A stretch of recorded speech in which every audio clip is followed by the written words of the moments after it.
That's a good one. Did I miss any messages? Just got off. Oh, okay, like ASAP. Oh, it'll be ASAP. Does the girl know? Does your girl know? I have heads up. Random question, but since you have Falador, do you also want the let's fucking go file? Sure. You never know when we might need it. You never know when that file may come in handy. I like that you just, is it like you aggressively yelling it? That's how I picture it, by the way.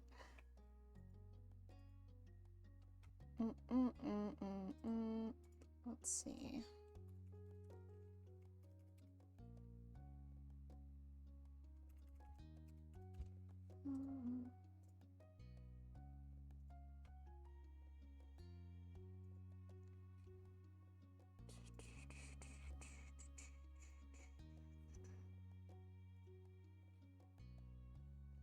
Okay. Oops, fudge. I clicked away. There we go. Discord chat room? Okay, bet. I see it. I'm scared to hear it. Turn it down a little bit. Let's fucking go! What the fuck? Was anyone home? Honest, actually, though, if I scream like that at home, I'm pretty sure my parents wouldn't think twice about it. They'd be like, she's playing a game. Holy shit, that's the most, like, aggressively hype let's fucking go I've ever heard. I did turn it down. Did you guys hear it? Hi, Mari. Hello, hello. How's it going? How's the Power World grind? Not blind.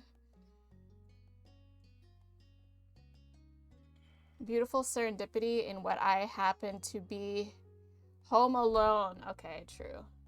Hopefully the neighbors didn't get worried. Hopefully the neighbors were also not home. The server's not working? Ain't no way. Like, do you need Pokey to reset it or something? Or, like, what? Actually, Pokey's probably home. He probably could have reset it a long time ago. 32 or 33? Ah, getting up there. Getting up there in max level.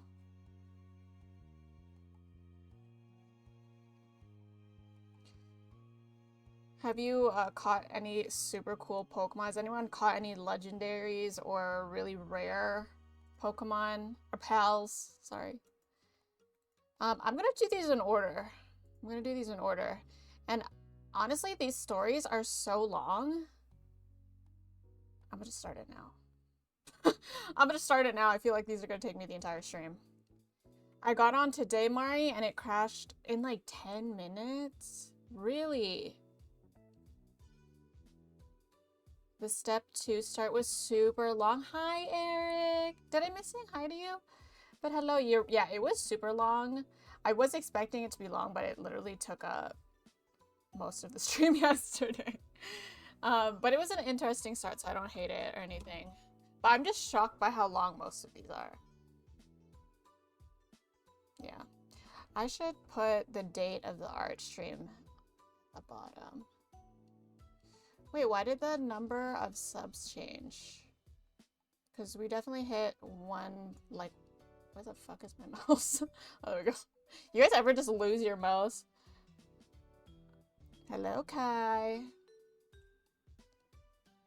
Okay, I have a BRB button, but I have cam on. I'm trying to get better about having cam on for streaming. I will still utilize our PNG tube sometimes, probably on Lost Ark streams, but I do want to get better about cam streaming. All right, craft art craft stream. I don't know what to call arts and crafts. It's like book nook. It's just me assembling the book nook. It's like book. Wait. I'll just call it arts craft because that's what it says. Wait, you can see me typing, right? Oh, you can. Okay, art and crafts stream scheduled for February 3rd. Okay. That way people know that the goal is done. Background color outline. Ugh.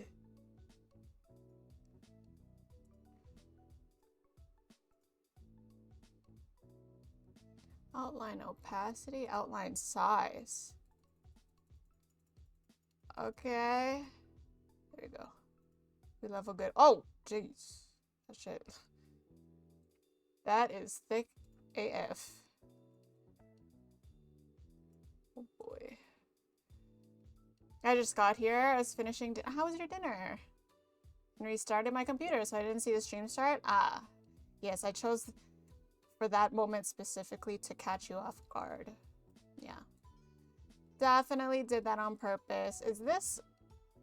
This is readable, right? Wait, if I make it this small, is it legible? Chat. Should I make the outline thicker, maybe?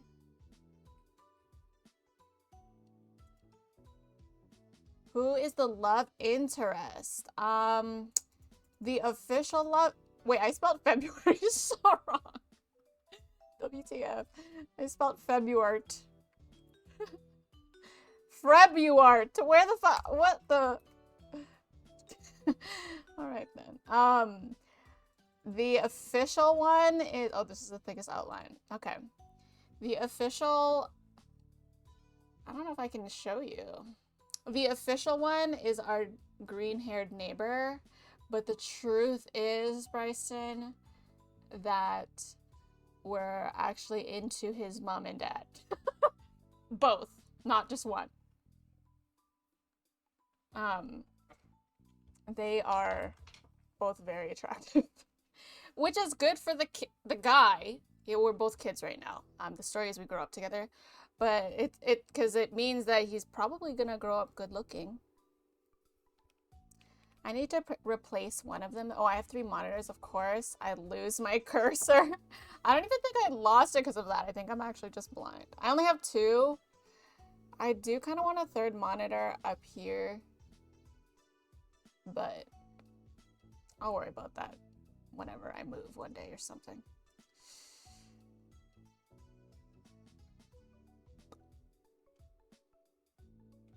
Gotta flex the new haircut. I tried doing something different with my bangs today, but I don't like how it turned out, so we're not doing this again.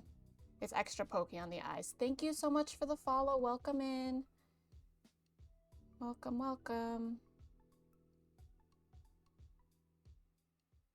The DILF and the MILF. Yeah, they're actually so good looking. We'll see if we can find them. Well, we'll probably see them in the story. I think this chapter in particular is centered around them, so... I like the name of the month better. I like that. Oh, February. Is that what we just call February now? Or we're just calling it that? Okay.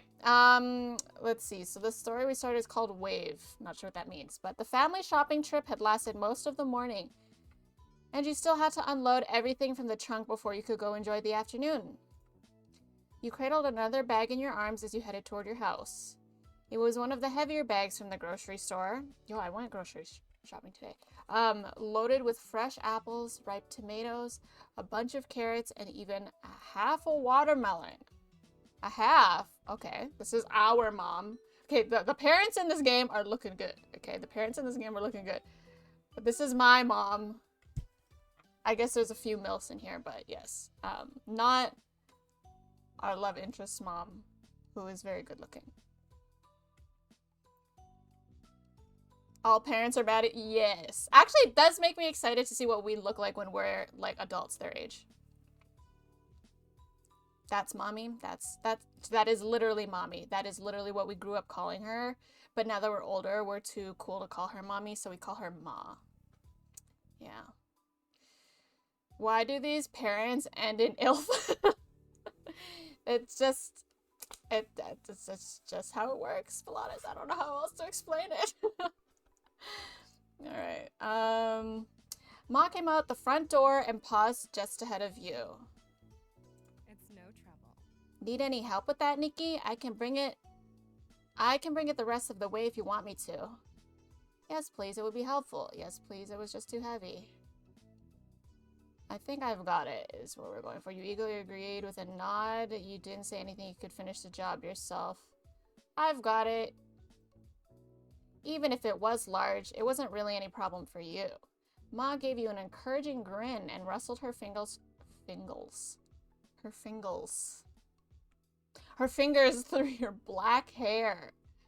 Oh, dang it. Knows that I have black hair. I forgot about that.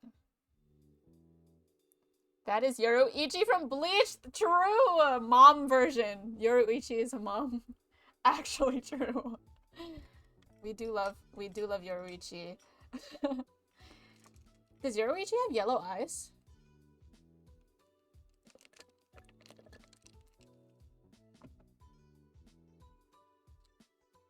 You set the next bag on the counter. Your older sister began to root around the inside of the contents with a sigh. How much is left? Still a few more bags.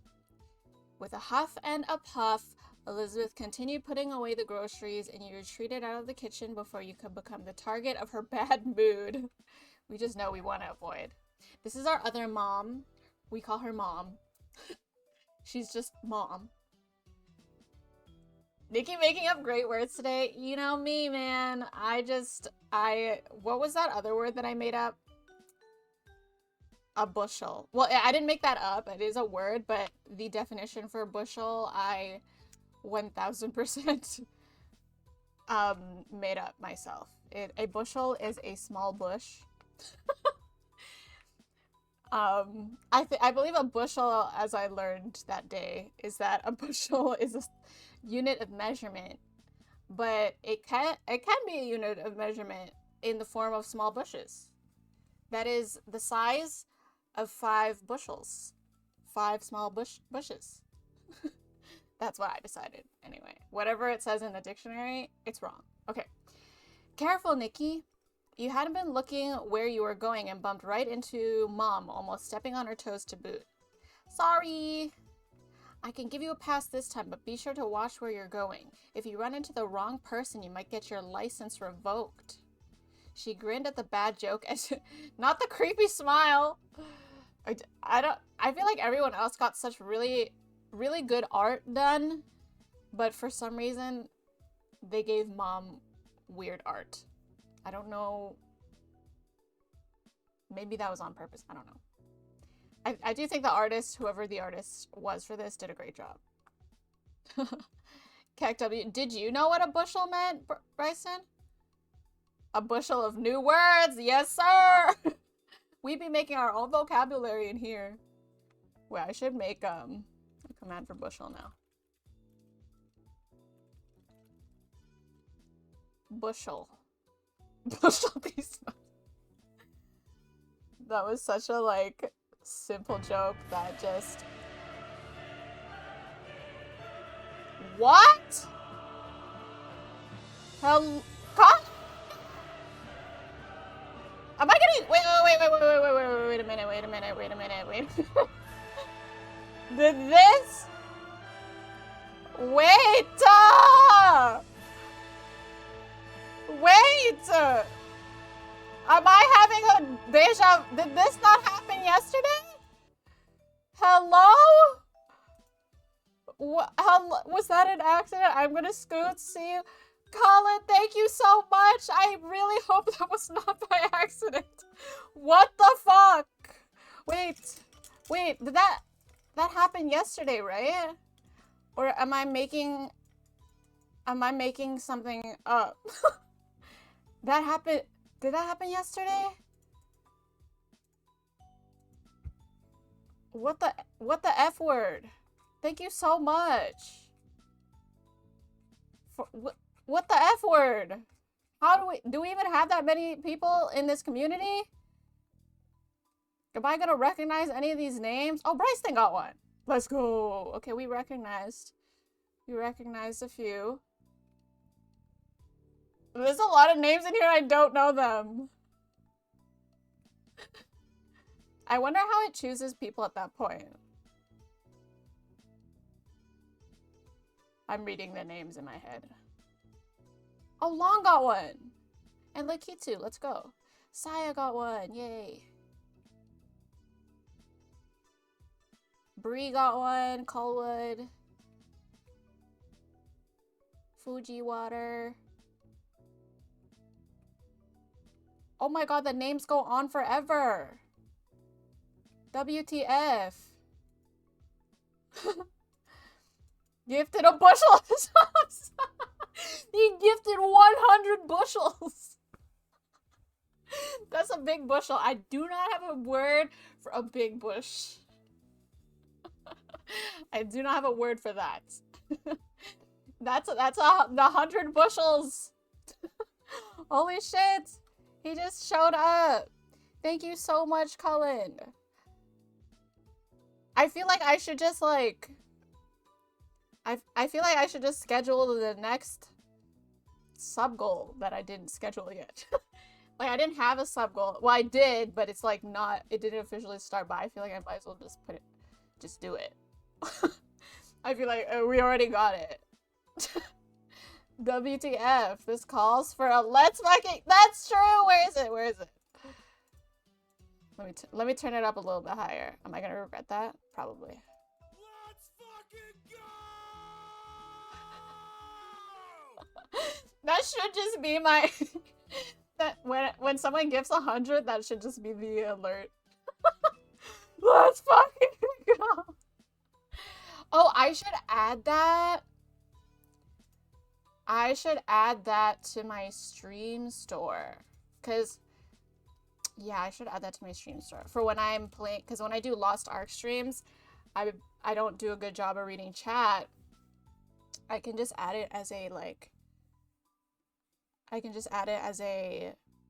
like a sound redemption so people can redeem sounds and stuff.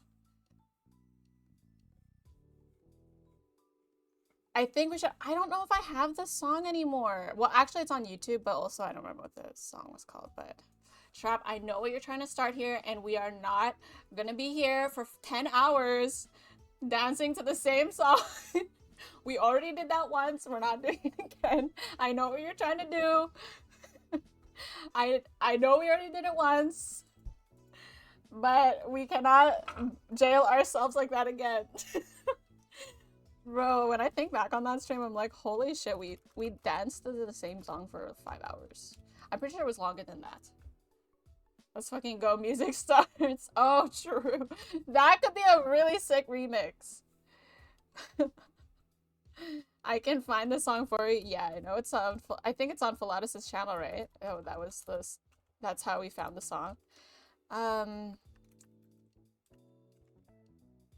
Small bush.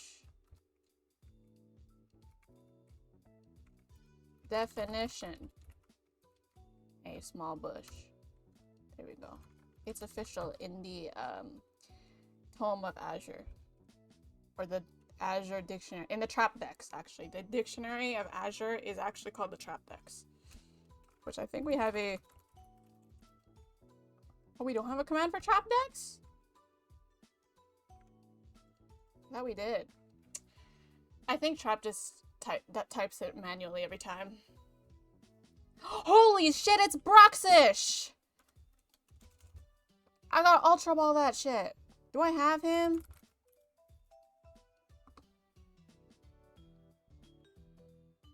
Oh, I can't just poke check. Do I have to type Broxish?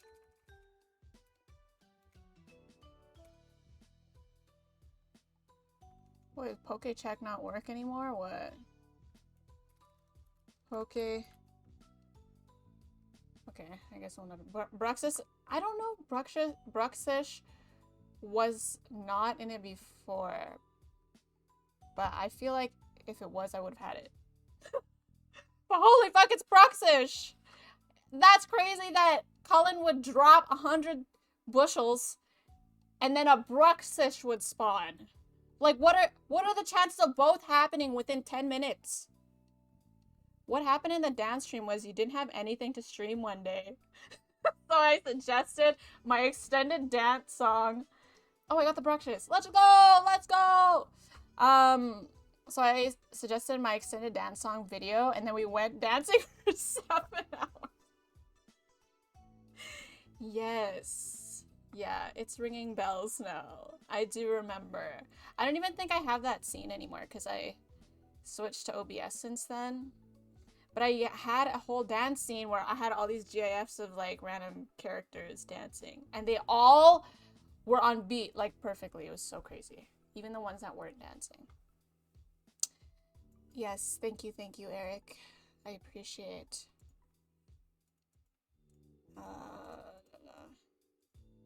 Okay, let's see. We're carrying in groceries. This is where we were in the story. Before our lives were forever altered by the 100 bushel drop. Okay. That's just what we're calling subs now, too. We're just calling them bushels. She grinned at the bad joke as you... Okay, we read that one. Outside, Ma had started organizing what remained and putting back any loose objects that have fallen out during the trip. When you stepped up to the trunk beside her, she took in a big breath of air, her dress gently swaying around in the breeze. That's a shame. It's a shame we had to spend the morning cooped up in that shopping center. It's a beautiful day, don't you think? You tilted your head to the sky, gazing at the clear blue expanse. Wow, what a way to describe the sky. Days like today are my favorite. Yeah, it is. It's too hot. I wish it was raining. I like it when it's stormy the best. I'm just gonna say yes, it is. Hi, Cam. How's it going? Happy Monday. It's in music now, both the original song and the hour-and-a-half extent. Wait, you have an hour-and-a-half extension version? I should have that pinned. Or do I not? Do I already have it pinned? Oh, I don't. Dude, why don't I have that pinned? WTF? That's like our community theme song. I do want to add it.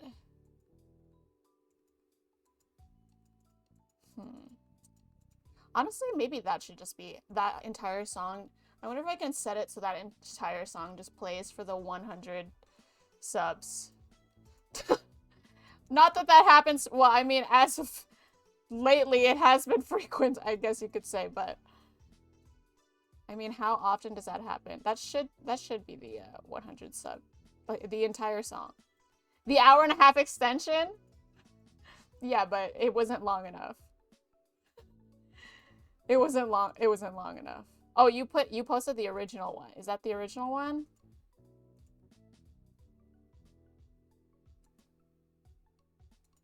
Oh, I see. Yeah, both the original. Okay. This is our community theme song if you guys haven't heard it. Oh no, we can't listen to it. We're gonna get jailed listening to this for 10 hours because we can't turn it off.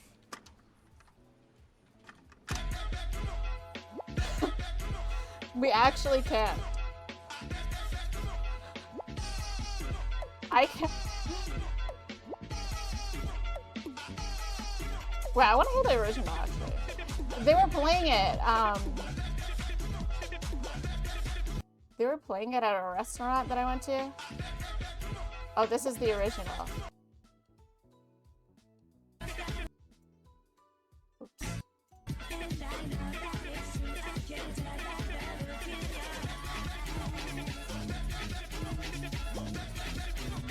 DJ Debussy Turnpike versus Ghibli. What does this have to do with Ghibli?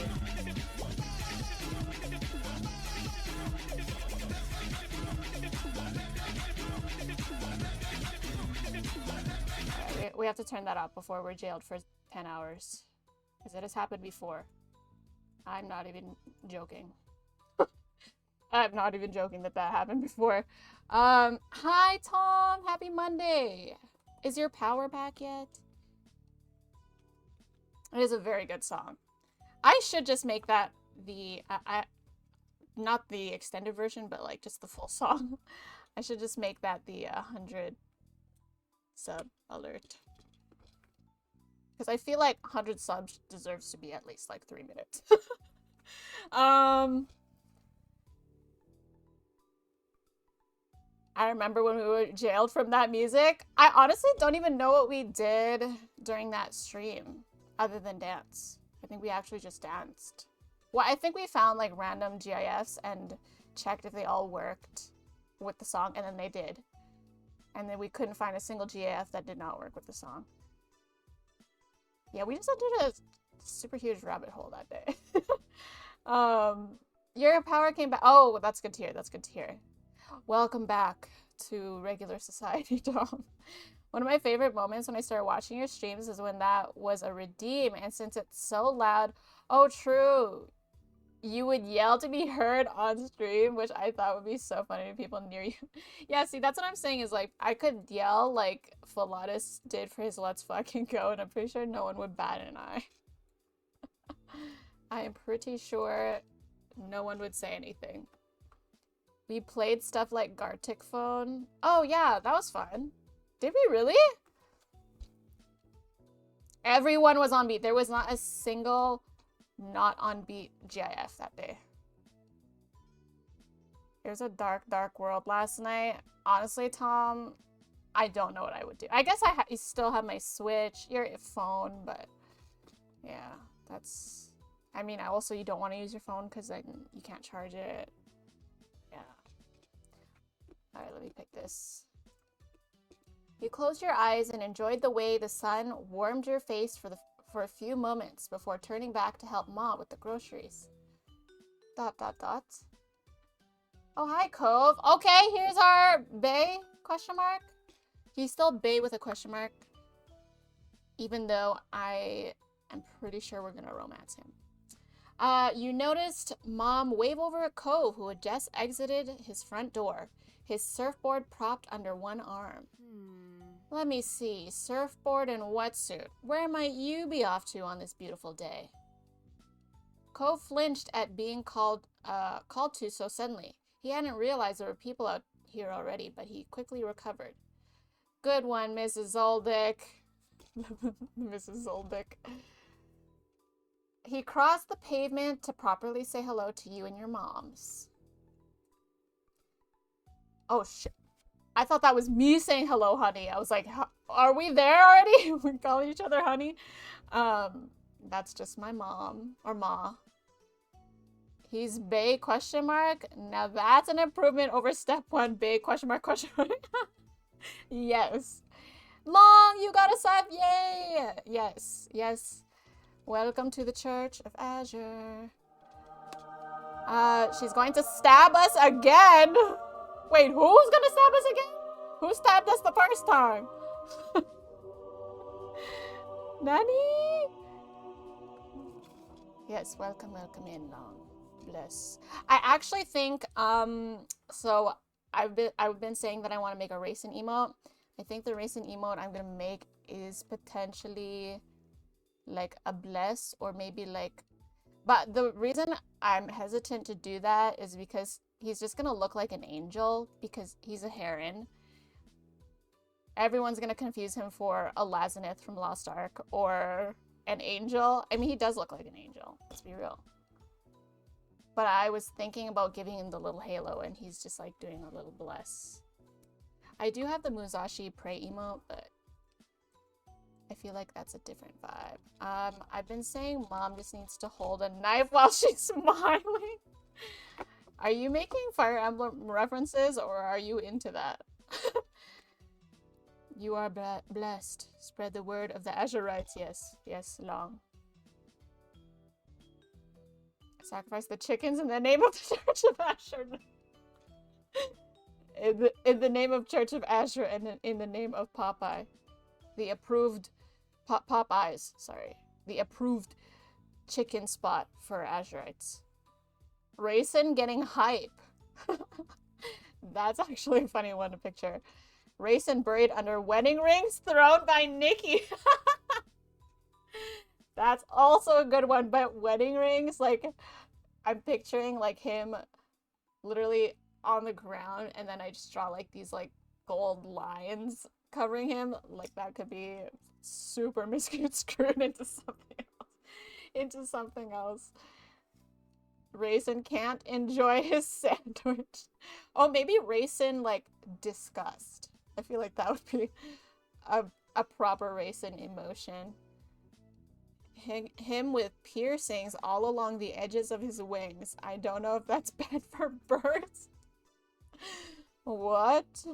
Oh, I love the unique ideas I'm getting. Keep throwing them at me. All right.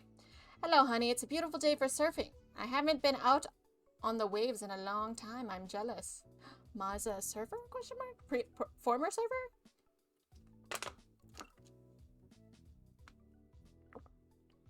Cove smiled, pleased to have people around who shared in his hobby. I'm hoping to get a few good waves before it gets dark. Do you want to come hang out there later, Nikki? Hell yeah, let's go! Hey, welcome in! Thank you for the follow. You feel free to say hello if you want, but if you want to be quiet lurker, that is fine too. We accept you. I'll be there when we're done. Cool. Cool. Can I help you with anything? Oh, he's offering help. No. This is our job. You go enjoy the beach. Nikki can catch up as soon as he is finished here. Alright, I'll see you. Yeah. Dude, I really wish I could be Nick. It's really jarring for me because when they say Nikki and he in the sentence for me, because I'm Nikki and I identify as she. To keep the chicken azure, I must sacrifice pointed in the direction of Nikki. Yes, that is one way. We need to insert that in the Bible, the church Bible verses. Or what is it, like the 10 Commandments of Azure. I'm picturing him with... Oh, I read that one. Okay, we're good. You watched as Cove headed off toward the beach, unable to hide your grin, knowing that you'd be joining him soon. Once everything had finally been taken in and put away, you got yourself ready to meet Cove at the beach. You had a surfboard in your room that you wanted to take with you. Your family had a surfboard around here somewhere. You weren't sure what you were going to do. He was surfing, you didn't know how. I am going to say I'm probably not a pro surfer, but since I live near the beach, I have some experience surfing. So I'm going to say your family had a surfboard somewhere. Yep. Does anyone here know how to surf or is a active surfer? Let me know. Surfing is one thing I am way too scared to do. Yeah, I'm way too scared to do surfing. I am cool trying other, like, I like snowboarding, because I'm Canadian, skiing and stuff like that, but I just can't do surfboarding. That's just way too scary for me. I would try surfing in, like, the artificial wave pools, if you know what I'm talking about. I would try that. I am safe from sharks there. Yeah. The Book of Deuteronomy. What even is that word from? I can snowboard, so I feel I can surf. I actually wonder how similar those two are. Or pick. Yeah, I wonder how similar those two are. I feel like if you are good at one, surely you are good at the other. But I don't know. Also, I feel sneeze coming. Hold on.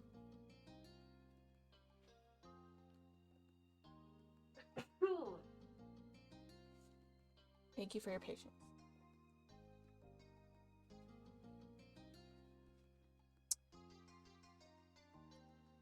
A Puchiana. I will pass on the Puchiana. Can I take your board to the beach? Oh, it's probably my Ma's. Sure, it's in the garage. Just remember to keep the leash on when you're in the water. After finding the board in the back of the garage and getting everything ready, you headed down to the beach. Thanks, Ma. And Mom. Alright. It's time for a date with Bae, question mark. When you arrived at the shore, you were greeted by the crash of waves and the soft calls of seagulls.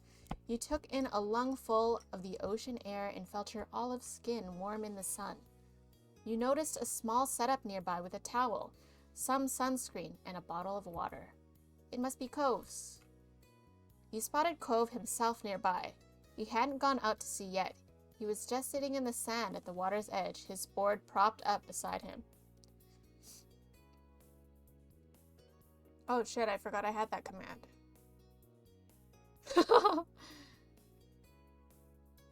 Damn, I had a whole ass speech. That was for when I changed my name to explain it.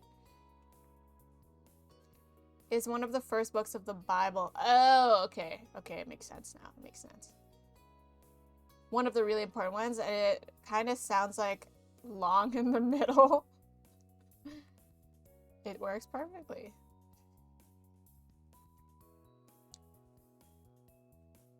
Like Long says, it's relatively obscure though. Oh, oops. You just did that on accident, Tom. You strolled up beside him. Hey, I'm here. Nikki. He said my name again! See, I really wish I was Nick. That is the male me. I identify as Nick, the guy. But anyways, Nikki is just cool because I have the name in here. But anyways. He looked up at you with a smile and quickly hopped to his feet. I was wondering if you were still coming. I wouldn't have missed it. Sorry you had to wait. And stay inside all day? Don't think so? Sorry you had to wait. You don't have to say that. It's okay. Then he cast his eyes out toward the waves. Cove, I'm not that good at surfing. I borrowed his board, but I don't know how to surf. I'm ready to get in there. Will you give me some tips? I'm not that good at surfing.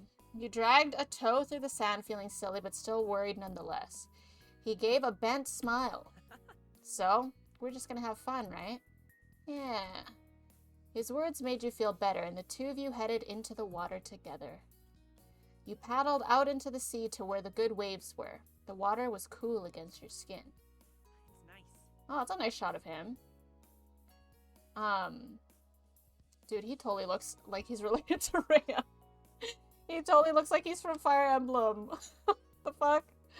This game is very on brand for me.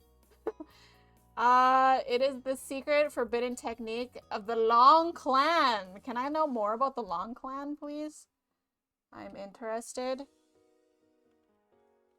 Not too calm, but nothing crazy. It looks perfect today. What do you call it? Is it wakeboarding or whatever?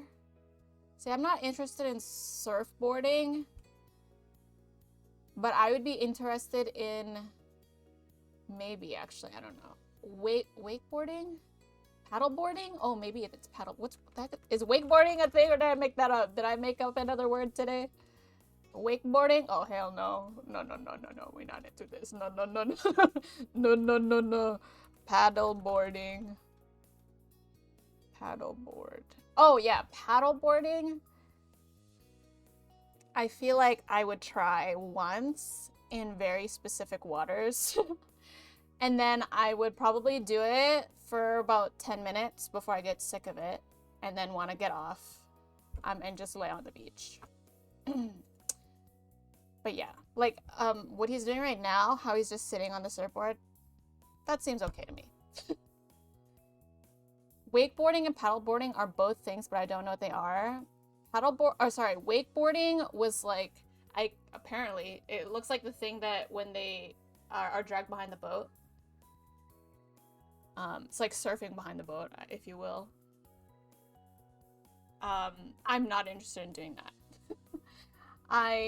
Everyone where I live here is super into that because lake life and cabin life here is huge. I don't really care for it that much, but one of the main activities people love doing is like tubing or I guess wakeboarding.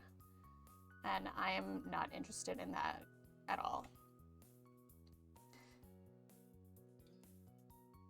stand on a longboard and have an oar. Yeah, that one seems more chill and calm, which I'm into. I would still be very scared of sharks, though. I know shark attacks can be rare and stuff, but like, I also know that sharks attack what appears to look like seal-shaped objects that are floating at the top, and when you are on a surfboard, you literally look like a seal.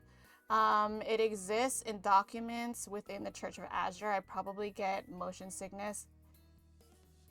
Actually, I wonder if I would get motion sickness as well. That is a good point. I don't think I ever got motion sickness from a boat, which I've been on several boats. Okay, anyways, he smiled at you and you couldn't help but smile back. You felt totally content.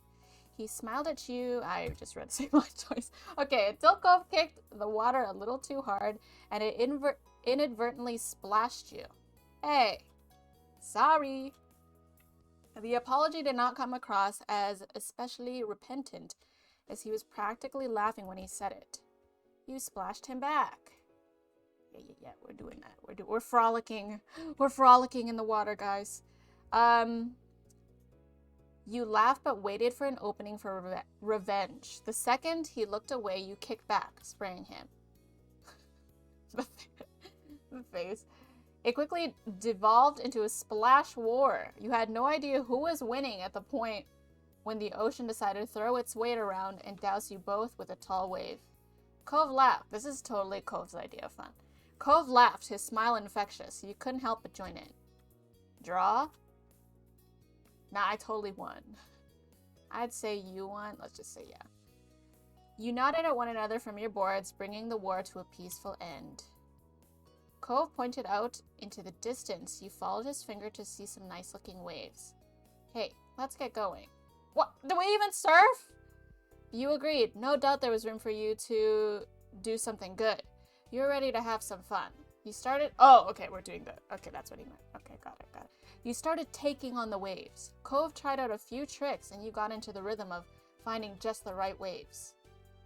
Have you ever thought of what the fish and the other ocean animals think we're doing here? Have you? Not really. Bro, you should. You should think about it. Okay. Wait, why is my response so sad or so, like, lame? It seemed that all he was going to... It seemed that was all he was going to say on the topic. You started to turn away to paddle to the next wave when he spoke again. Oh, that's weird. Cove reached in the water and pulled out something small and brown. It's poop. Oh, was it a tiny stick? It was a stick. Or a hardened poop that looks like a stick. Oh, it's a clothespin. Never mind. Kicking water, Cove now into footstep. You right! Well, I think, because remember, I think we awakened footstuff. We awakened his inner footstuff because he pushed us away, but then he gave us this gigantic smile after. So he's now engaging in the footstuff. A clothespin. This sounds really random. Cove looked at it with disbelief. He blinked slowly, then he raised the clothespin with a mischievous look in his eye. I guess it's needed. How else would dolphins hang up their flippers? They've got to be stored somehow. That was terrible.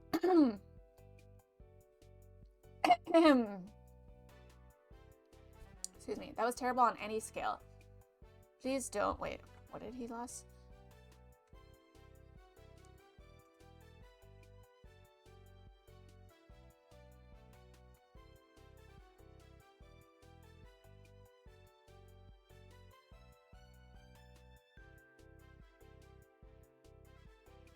Dude, I would love, because we're talking about dolphins, I would love if there was an option that was like, hey, remember that time your dolphin balloon popped?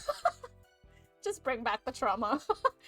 I don't even get the syntax of that joke.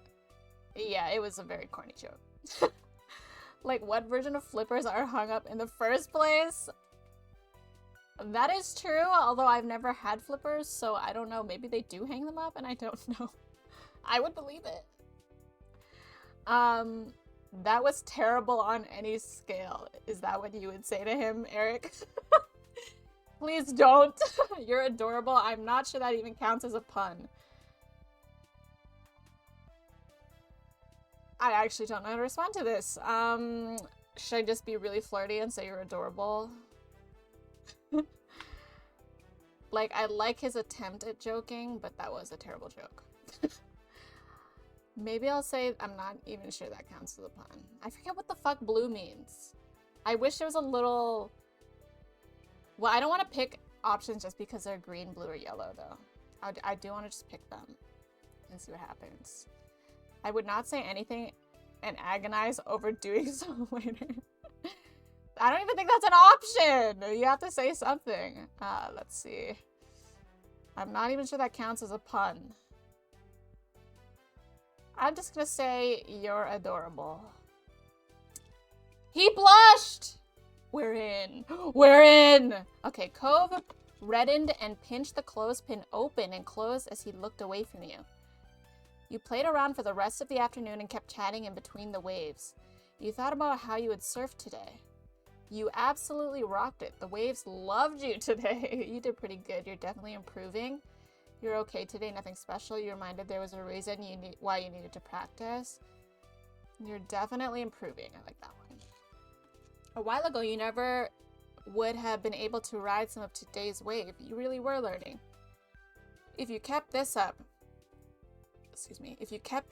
who knew how good you'd be at the end of the summer?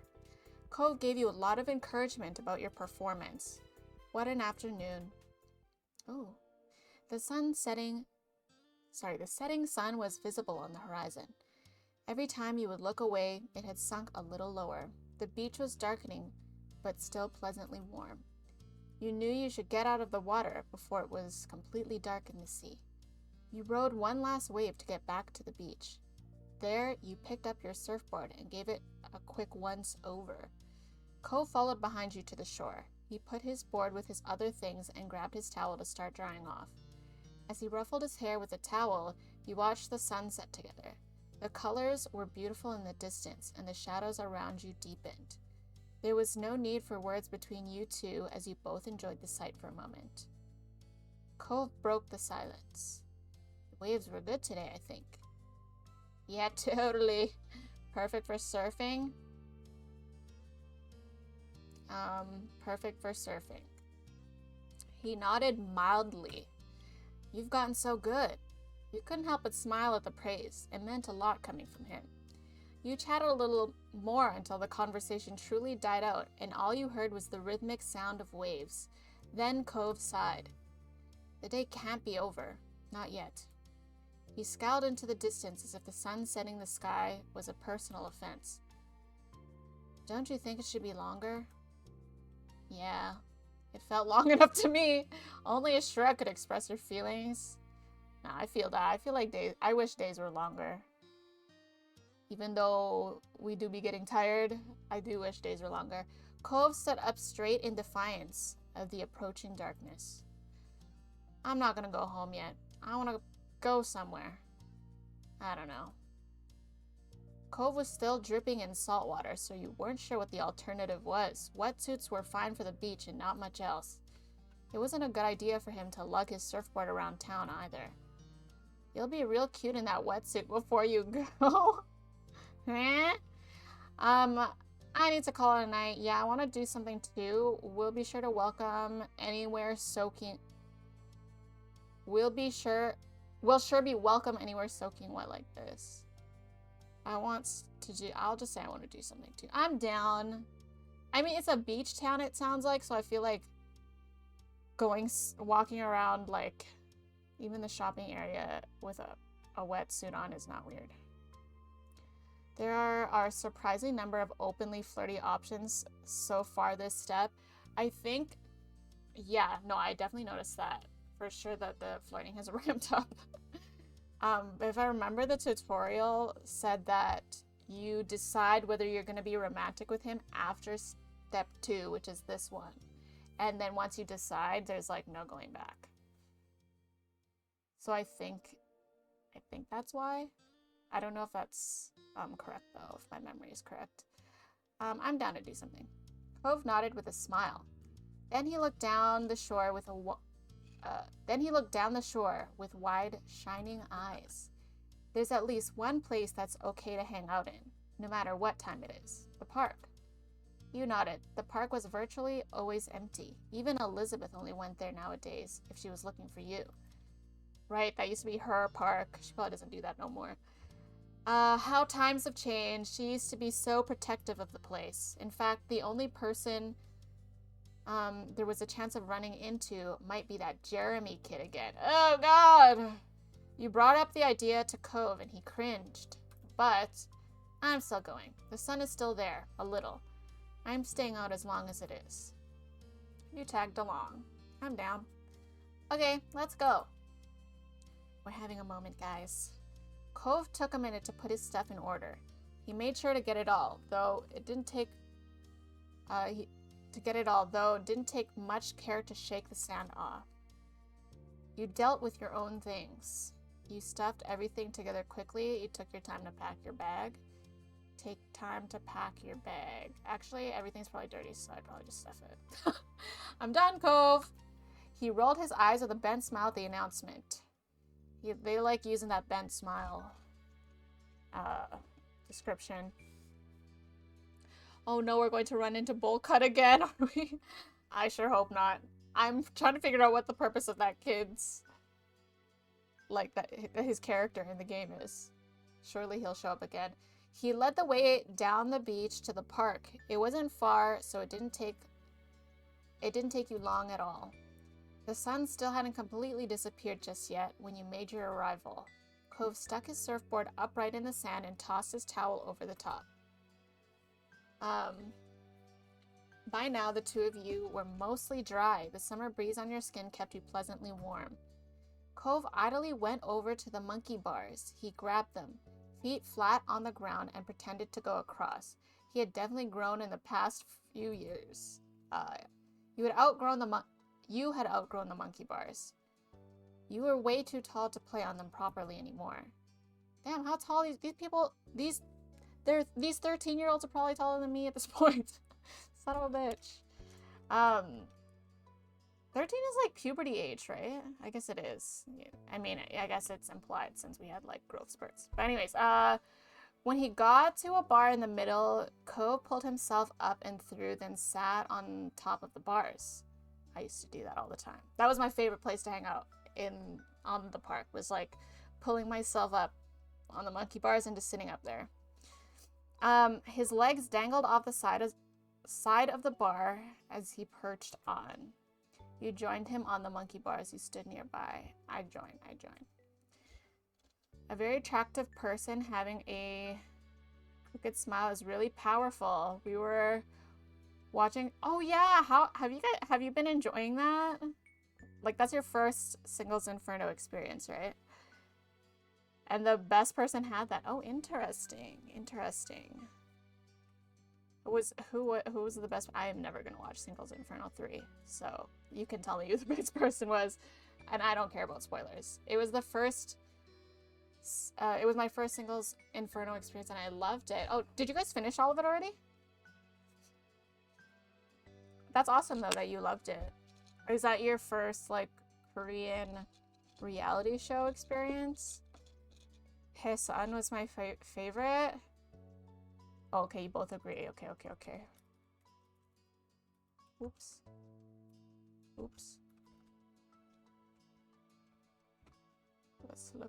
Let's do some quick investigation. Okay, I like her hair. She is cute. She is very cute. I see the appeal. I very much see the appeal. Did she finish with a partner?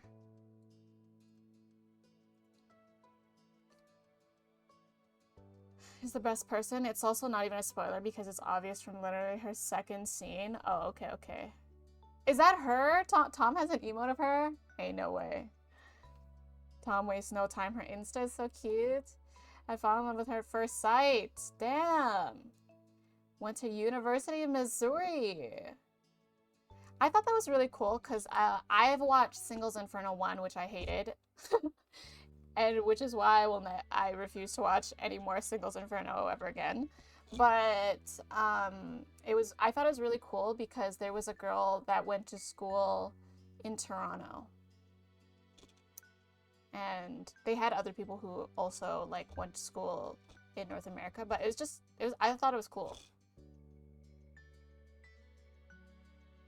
She's a Hufflepuff? How do we know this? Did she bring that up in the show? You can meet her. Yeah, tell her we all said hi, Long. We don't talk about how she finished. Oh, the most loved character having a bad ending in Singles Inferno, I think, is based. I think it's based, and it does actually more for her fan. Like, if you didn't like her by that point, you probably like her even more because she had a shit ending. Because I think that's what happened as well in Singles Inferno 1. It was my first Korean reality show. They did a good job. I'm excited to ever watch other shows by that production company. Interesting. That's cool. That's cool. I really want to watch, if they ever do another one, Physical 100. If they ever do that, a season 2, part 2, whatever, I am 1000% watching that one. Also, I noticed recently that I say 1000% a lot.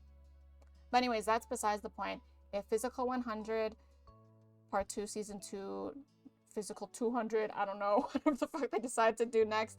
If they ever do another one of those, I am so watching that one. That one I was super into. I've heard of Physical 100, probably from you, but it is something I want to see. I recommend it. I think the idea of it was super cool. I'm not into Squid Games at all. Don't try to get me into Squid Games. I really don't care about it. But I was really into Physical 100. I just think the premise of it seemed a lot cooler. And there was a girl in it that I absolutely loved. A big fan of her. Yeah, if you are looking for another Korean reality show to watch after Singles Inferno, I highly recommend that one. I wonder if there is another, let me see if there's plans for Physical 100. Season 2 or whatever. Physical 100 is coming back for season 2. Okay, they said that in June 2023. Have we gotten any more news since then?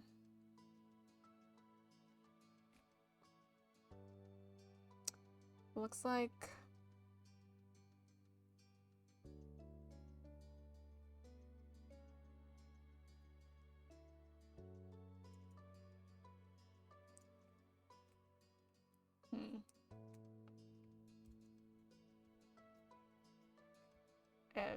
not much since June to August. But what I did like about Physical 100 was that they had these, like, obviously physical challenges for the contestants in the show, but they didn't separate men and women, and the women were very competitive. And I really loved seeing that. I loved seeing how they held up. And a lot of the men did lose to the women, although I did not see it to be as though, like, to me it didn't look like they were giving in because they were women. Like, it looked like they genuinely lost. So I don't know, maybe it was scripted, maybe it wasn't, but I really liked the show. Yeah, definitely Toji flex, but girl version. The guys in there were also insanely athletic. Don't get me wrong. You didn't have to stretch to pull yourself up. It was a rather tall seat to clamber on, but it worked. What the? Oh, I'm on the wrong screen. But it worked. Okay. Cove scooted over to give you more room to spread out. These monkey bars weren't made for two teens sitting on top of them. Guess what? He smiled broadly and raised an eyebrow. He's not here. Right, it was true. There wasn't a single sign of Jeremy. Looks like it was just going to be the two of you tonight. Cove hung his head and groaned dramatically. Your eyes widened when he whipped his head back up. No way. I can't believe how dumb my parents are for forcing me to come to this stupid place. Okay, so he's still mad about that. Got it. You were taken aback and blinked for a second before you realized he was quoting Jeremy. Oh. Okay, we're good. Ha ha. I like that option. Ha ha. Don't scare me like that. One Jeremy is enough. That's not really nice, funny, but not nice. You don't have to tease him. Oh. Parents don't know anything, bold letters. I'm just gonna say ha ha. Ha ha. Cove chuckled back at you, a mischievous glint in his eye. You looked around. The old park, the streets you knew like the back of your hand, and the beach. These were your stomping grounds. You wondered how Cove actually felt. How much was his joke just a joke, and how much was his sincere dislike of this place? Moving had never been his choice. Do you actually like this neighborhood? I don't... Oh, wait, sorry. I know you don't think it's dumb. You let his son... No, I want to ask him. Do you actually like this neighborhood? Do you really need to ask that, Nikki? Cove kicked his legs carelessly as they dangled. He smiled softly. I like it here. I really do. It's a nice place. He didn't hesitate. There was no uncertainty. That was his genuine opinion. Yeah, I like it too. Well, at least one person likes it. You nodded wordlessly. Well, of course, I'm here after all. You're the best thing in the neighborhood, Cove. Shay. Smash or pass Cove? Like, me personally, pass. I'm just not into the, I don't know. Well, he's like nice.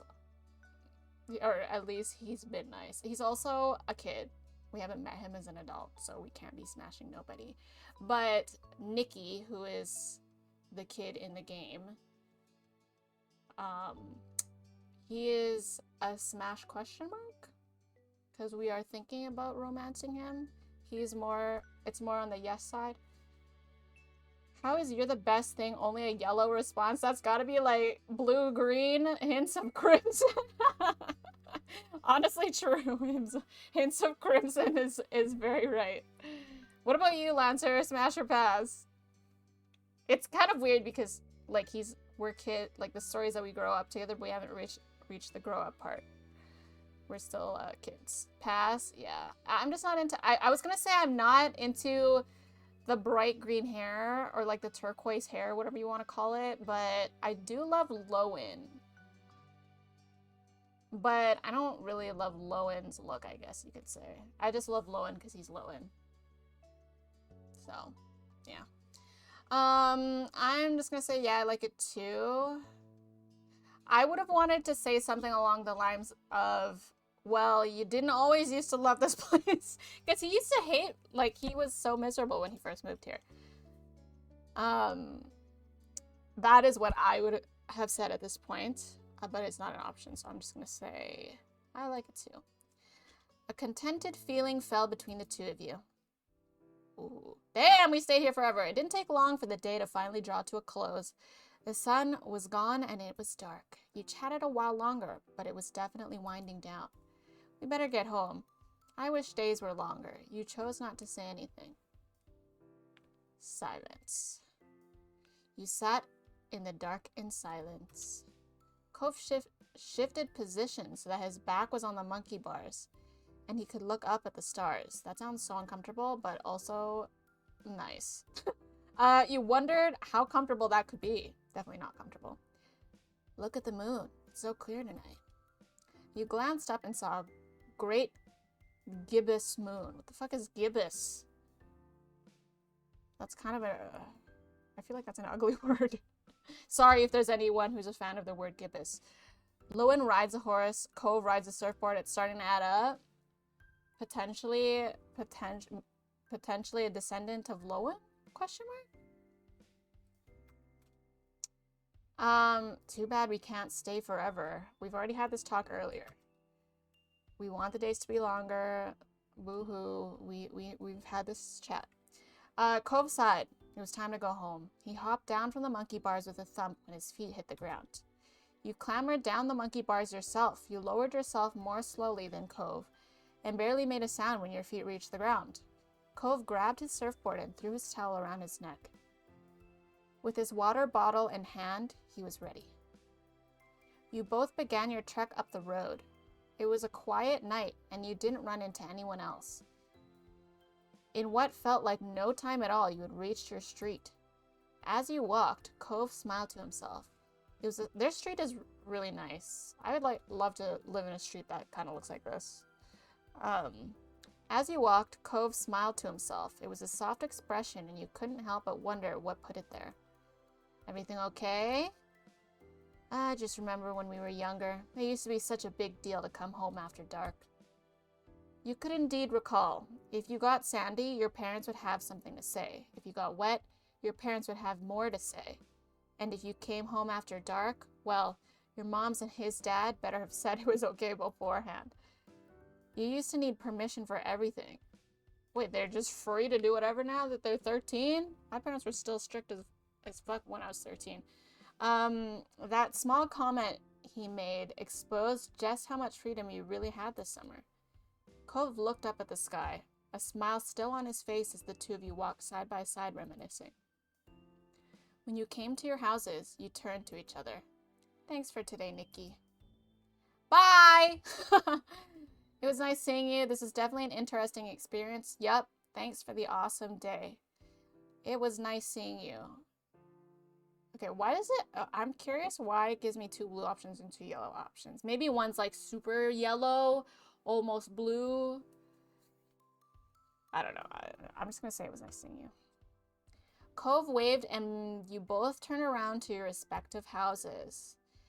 This was a pleasant end to the outing, you thought. Oh. That was kind of quick. I think, maybe. I mean, it took longer because we did chat a lot, but we like chatting, right, chat? We're chats. We chat. We be chatting. Oh. Wait a minute. I just saved twice. Whatever. Okay, growing. Early one afternoon, you found yourself in the living room with your family. A nice gentle wave, yes. It was another one of those summer days where it felt too hot to go outside, but it was too uncomfortable to do anything inside either. The air conditioner was cranked up as far as you could negotiate it, but everyone was still pretty lazy. You, your moms, and your sister were lounging around while the TV blared on in the backdrop, ignored by all of you. You specifically were lying spread eagle on the carpet. Spread eagle, is that like starfish? Sitting cross-legged on the floor, perched on the arm of the couch, draped over the coffee table. Let's be spread eagle on the carpet. That sounds fun. You stared up at the ceiling, your eyes unfocused and mind clear of all thoughts. Elizabeth broke the silence with a loud groan. You glanced over. She was lying on her back over the couch, massaging her calf with one hand. Ugh. I feel terrible. I'm dying in this house and my legs hurt. Mom looked up from the magazine she'd barely been flipping through and frowned, concerned. Could you have strained them somehow? Elizabeth flailed briefly, then flopped onto her side with a heavy sigh. I don't know. It just hurts. Sweetie. Oh, sweetheart. Ma got up from her seat at the kitchen table and walked over to your sister. She did a light pat on Elizabeth's shoulder sympathetically. I'm sorry you have to deal with that. Maybe it's growing pains? Is that a real thing? Actually, it is I'm sure it is a real thing. I don't think I ever experienced it. Well, I reached like getting old pains, you know. My knees be hurting sometimes. Is that growing pain? Anyway, you could be taller by next fall. I associate more with joint pain than muscle strains. Sorry, Nikki, you're not growing. Actually, I probably never grew. That's why I never experienced growing pains. It's making sense. Oh god, especially compared to Sandcastle Moment or whatever it was, where Shiloh almost drowned. Not almost drowned. Dude, I really hope we see Shiloh again. I'm really rooting for that. Nikki having knee pain. I haven't had knee pain in a while, but there was a moment in time, like early last year, I would say. Actually, I feel like it's been over a year now. I think it's because I converted to the standing desk. I think that's actually done a big difference for me. But yes, when there was a time where I was having like excruciating knee pain. It was like very acute and short, but it was super excruciating. That the moment it came, that I would like wince, involuntarily wince, which I feel like rarely happens, but it would happen for a very short moment and then it would go away. But then it would come back.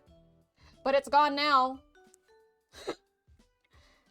You're standing right now? I am. I'm standing and doing this, whatever this is. I will probably sit in a bit, but yes. My chair is, I don't know if you guys can see it, but it is here. Get wrecked, knee pain. Yup, get wrecked. Get wrecked, knee pain. Fuck you.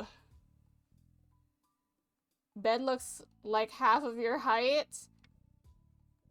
I think it is, honestly. Maybe almost half. Because it's like up to my hip. It's pretty high up though, I would say. Pretty high up. Fuck Arthur. Yeah, fuck whatever was going on there. Fuck it. Don't come back.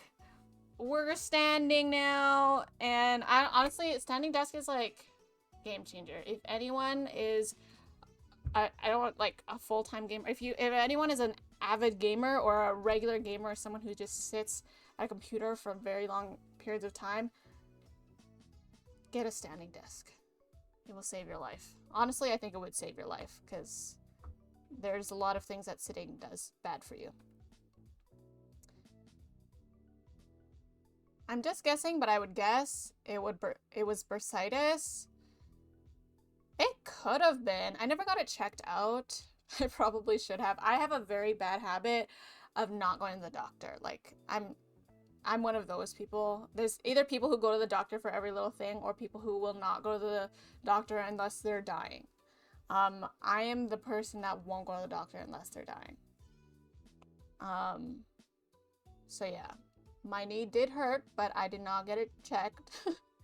And it could have been bursitis, but it hasn't come back. I don't know. If it comes back, maybe. I have insurance, but I don't really visit the doctor either. Well, I mean, for you guys, I can see why. I mean, yeah, I would for sure never go to the doctor. But even if you had, like, we don't have to pay here, I still don't go. It's just like, yeah. In my head, I just think of it as like, there are actual real people dying and suffering. I do not need to be there and waste the doctor's time with my little knee thing.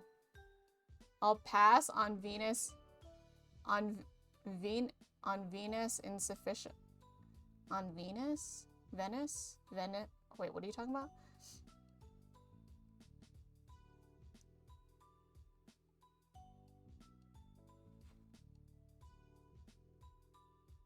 Okay, sorry. Elizabeth scoffed. She didn't look impressed by Ma's assessment. I'd rather be my height forever than deal with this. Mom walked over too, leaning against the back of the couch. Kids, they grow up so fast. Soon Elizabeth will have a home of her own, maybe even with a nice husband and some kids, if she feels like it. She sniffled loudly and wiped at her eye, but you could tell it was just a bit. You tilted your head. Even though you knew Elizabeth liked guys, it was hard to imagine her with a boyfriend or husband. Who would like this crazy bitch? It's basically what I just said. Yo, Loudman! Hello! Sometimes your gameplay hypnotized me. Hello, Loudman. How's it going? Happy Monday. One more week. Oh, right. You guys are playing each other next. I'm excited about the Blue Lions game. I'm honestly though, I'm excited about all of the, like, what do you call this session? Is this playoffs? I'm excited about this playoff season because it sounds like most of the teams that I know, and I don't know that many, they're in it. Including Detroit, which is pretty impressive. I I'm like lurking and playing Spider-Man 2, but relatable regarding Doctor. Okay, I'm not, yeah, I know I'm not the only one, but it's good to have people here that understand. But yeah, it's just like, yeah, no, I don't like going to the doctor. Sometimes I'm like, I have a fever at home and my mom's like, oh, I'm taking you to the doctor. And I'm like, no, bro, I'ma just sleep through it. Like, I'll be good. No, not next. Only if we win this week. Oh, you guys are playing... Wait, I think the Blue Lions are playing the Ravens next, no? Is that what we said? Oh no, you guys are totally beating the Blue Lions, aren't you? I will be happy whoever wins that. Ravens versus Chiefs and Lions. Oh, we're against the 69ers? No! Okay, Ravens versus the Kentucky Fried Chickens. Okay, that's a good matchup. That'll be fun. Is anyone projected to win that one? These are the playoffs. We're on the conference championship games. One before the real championship game. I am excited. I'm not super crazy about Usher, but I do like Usher's, like, he's a, what do you call it?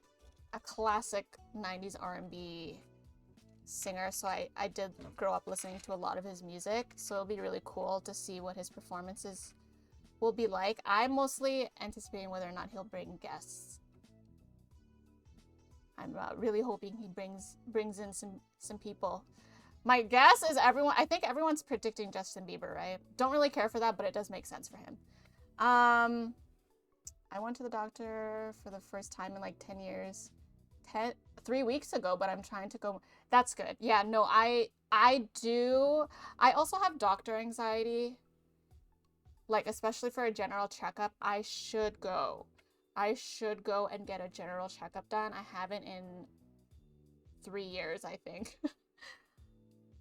Yeah, I think it's been like 3 years, but I definitely should go and get another general checkup done. I'm getting up. I'm not old, but I'm getting up there in the age. I really should be going like every year. I hope we are the underdogs because I hope. Oh, you guys are the underdogs? Against the Kentucky Fried Chickens?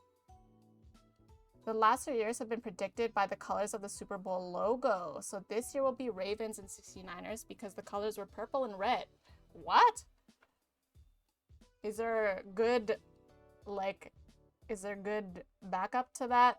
I'm assuming there is good, like, how accurate is that every year? Damn, I give Nikki anxiety already.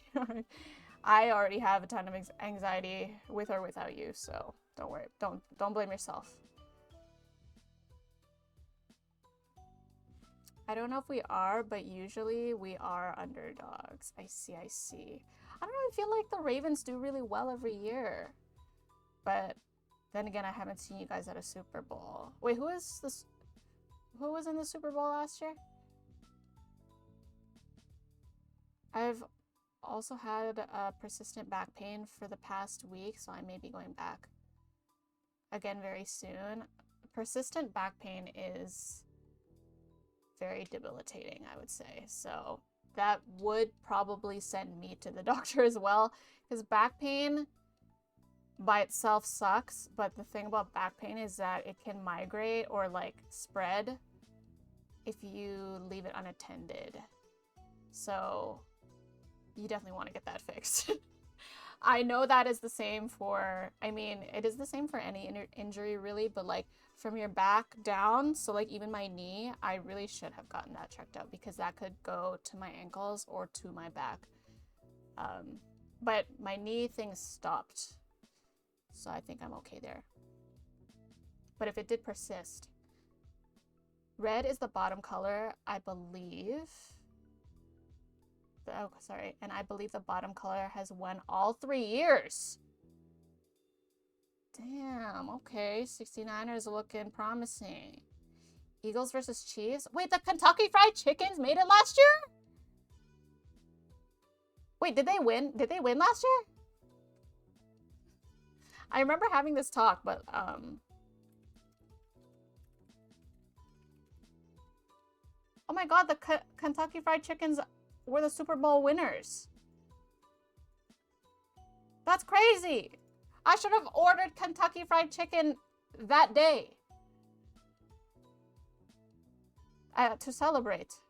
Alright, well, if they win this year, I will order Kentucky Fried Chicken in celebration. And if they don't win this year, I don't know. I don't know. I won't order Kentucky Fried. I'll order Popeyes. Yeah. Yeah. All right. She only seemed invested in hanging out with her group of friends, not chasing after boys. All right, good girl, Elizabeth. We don't need to chase after boys. We don't do that here, except for me. I'm definitely chasing after my neighbor right now. But fictional male Nikki doesn't count. Mom must agree with you because she shook her head. Let's not exaggerate. She's still practically a child. I think I was pretty boy crazy at 15. I think. Wait, no, 15 is like first year of high school, right? No, I was playing RuneScape. I was playing RuneScape, yeah. I think I started getting boy crazy around third year, fourth year of high school. And I got a little bit boy crazy during like 8th grade, 7th, 8th grade, like the end of middle school, or I guess that's considered middle school, because that's literally the only thing girls talked about in school.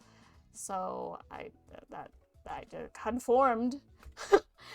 We would have sleepovers literally, and we had these little notebook thingies, I remember. Oh god, we're so cringe. But like we would have sleepovers, and the most common question every sleepover I went to, and I went to a good amount of sleepovers, the number one question everyone always asks at these sleepovers, the girls would always ask, who's your top 5? And what does that mean? It means your top 5 crushes.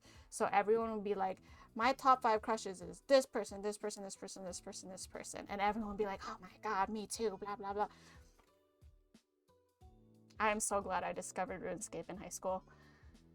What will you do if the 69ers win?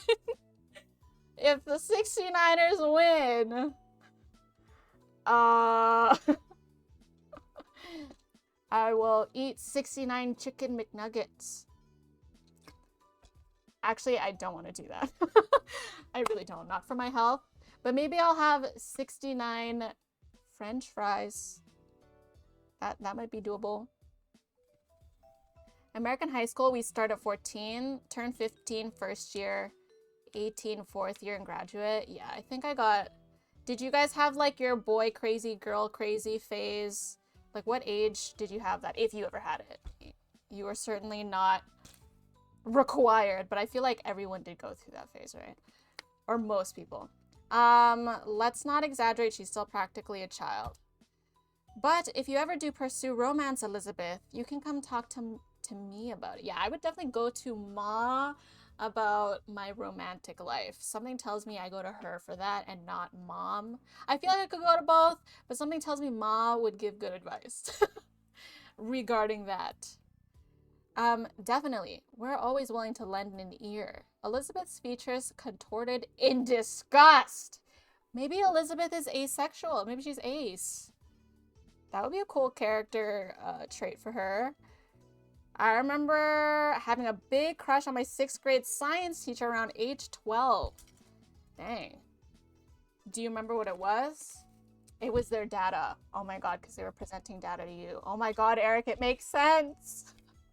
I know you and your data loving tendencies.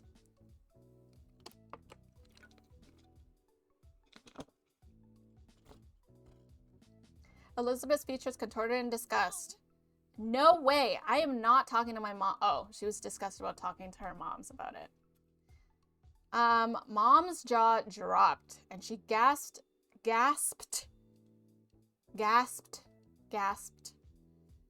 I don't know why it's hard to say that word right now. Anyways, she gasped. Why is that word hard to say? Anyways, in an exaggerated display of shock, her hand came to rest against her chest. Ma only grinned. She didn't look offended by Elizabeth's quick response at all. It really wouldn't be so bad to come to us. I know what it's like to have a crush on a pretty boy or two. Oh yeah, Mom? I don't, but I can listen anyway. the mom's side eye. Mom snorted at her own joke, while Mom bursted into giggles. They were having a little too much fun at Elizabeth's expense.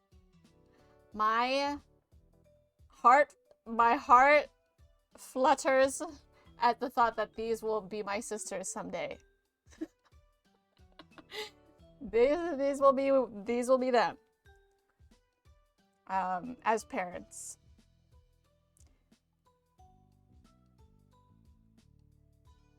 Ravens are bottom color. Wait, I thought bottom color was 69.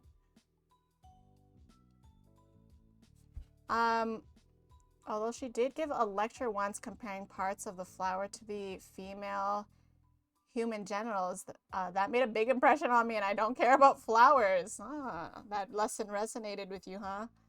I'm going home now. Be back later. Have a safe trip home, Tom. Drive safe.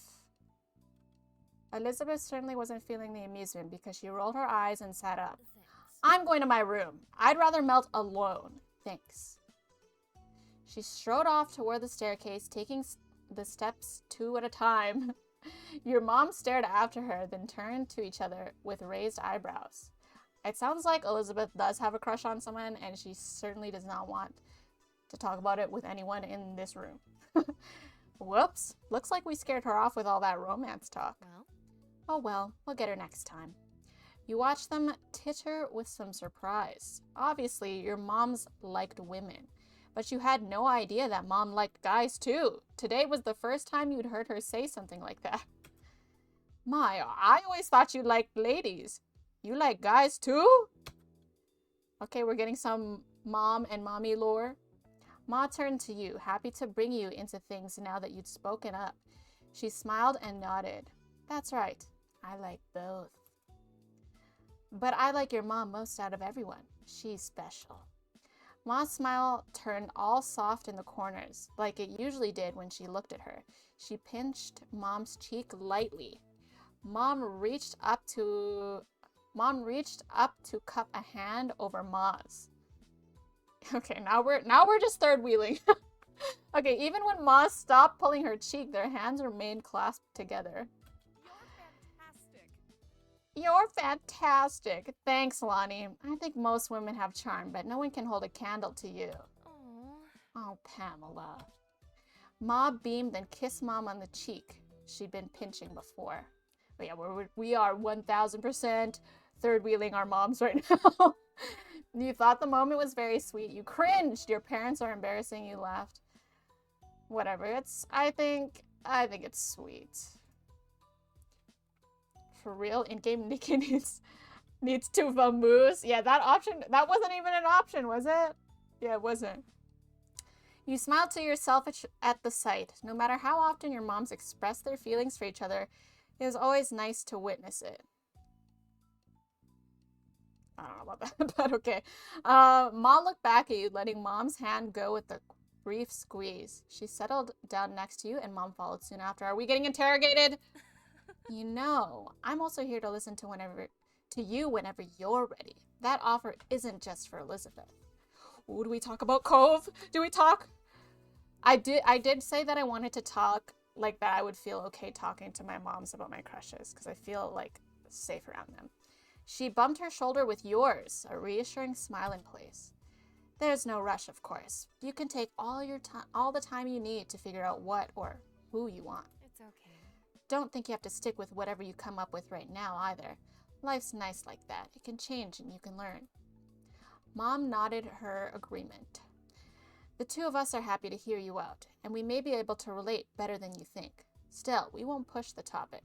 But I think they're doing approaching the conversation good. At least most of the time.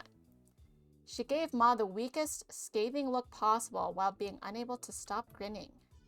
Thanks. You nodded silently. You shrugged. You don't have to worry about it.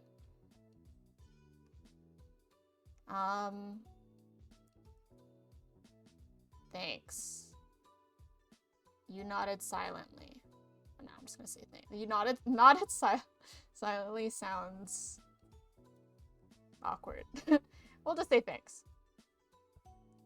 It's pretty anachronistic. I do not know what that means. These convos were a lot harder in the 1900s, but it's a happy fantasy, so I like it for sure. The family dynamic definitely feels very like now, but I do love that the game is set to, or it feels like it's set in the 90s with all the phone shit that was going on. Maybe it's not, I don't know. I'll think about it. Wonderful. Good. That's all we asked for. Mom let out another exaggerated sniffle. It didn't take a genius to realize it was fake. First, Elizabeth, now you, Nikki? Do you have to grow up? Yes, children tend to do that from time to time. Your parents quickly grew absorbed in their conversation about rearing kids. You took that as your cue to leave, getting up so you could spend some time alone in your room too. They let you go without problem, so you made your way up the stairs. You let out a sigh once you stepped into your room. It was just a sweltering. I can't imagine. It's probably really hot in here with the window open like that. It was just as sweltering in there as it was in the living room, possibly even a little warmer. You couldn't even open your windows since it was hotter outside and you'd have to let the AC out. Or you just let the AC out.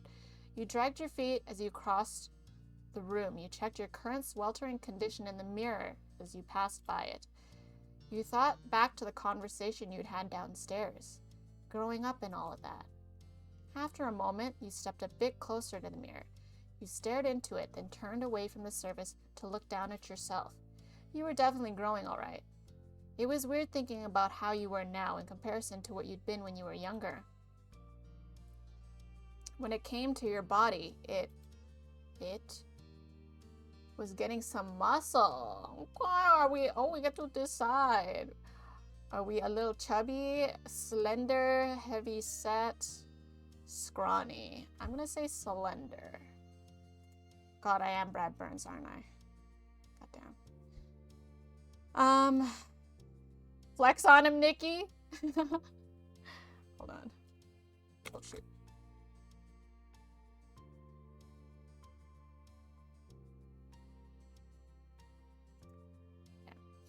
You shifted to the side, your head still facing forward and continuing the self-evaluation from this viewpoint. Gosh darn it. Here we go. At birth, you were assigned female. Oh, they even ask us so much shit.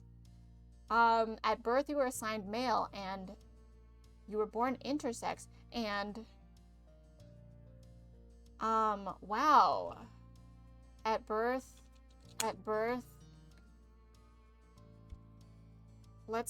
gonna be cis male. I'm actually thinking about changing my name to Nicholas for the next step, because I feel like for my childhood years, it makes sense that people called me Nikki, but then as I grow up, people can call me Nicholas, I guess. Even though I'd rather be Nick. But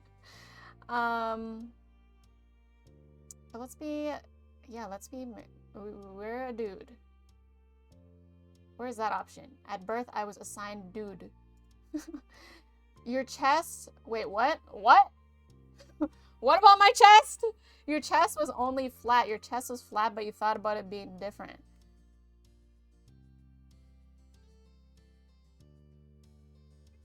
What? Why are we talking about my chest? This game is deep. I'm really wondering what these choices mean for me. Like, I mean, in the story down the line. It is very cool, though.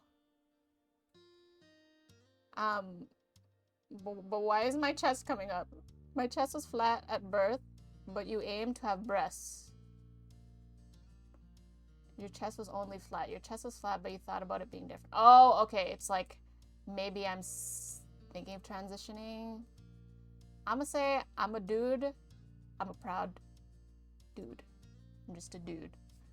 But I think that is really cool that they put that option in there. And that's just the way it was for you. You reached over and massaged your scar with one hand. Which one? I have like 5 scars. staring intently at it in the mirror. I love that they brought up my fucking scar. What the fuck? By now, you knew that it was there to stay.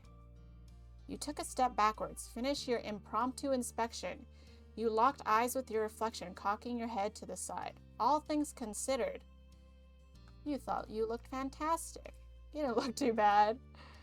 You had no idea how to feel. You were simply neutral, self-conscious. You wanted to look differently. We are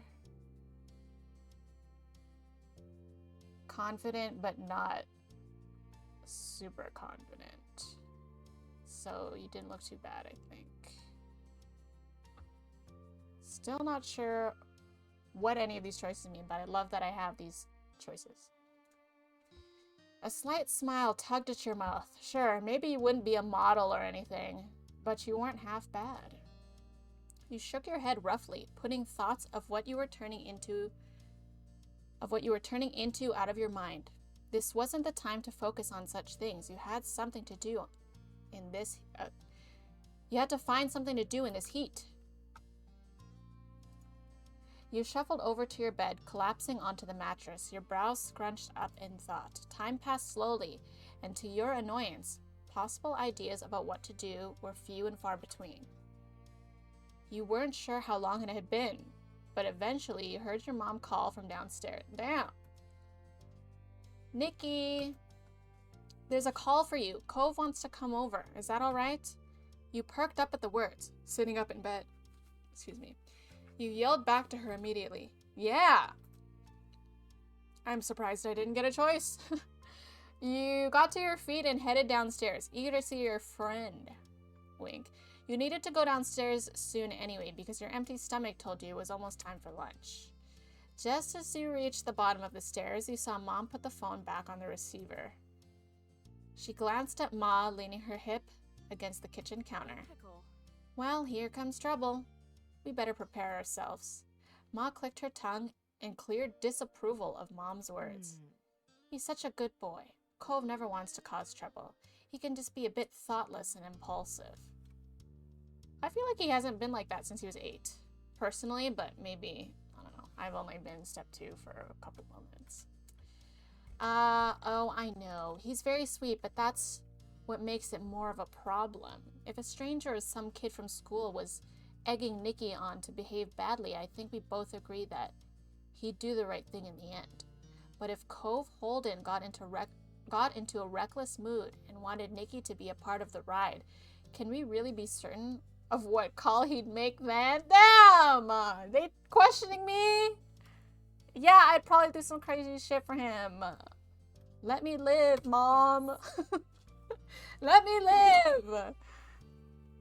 It illustrates how far our language has come. We didn't even have the words for these choices back when I was teening. That's true.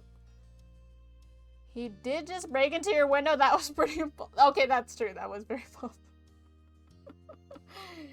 And he was pretty mean to his mom. I haven't seen him be mean to anyone else. He wasn't even mean to Jeremy. I was mean to Jeremy.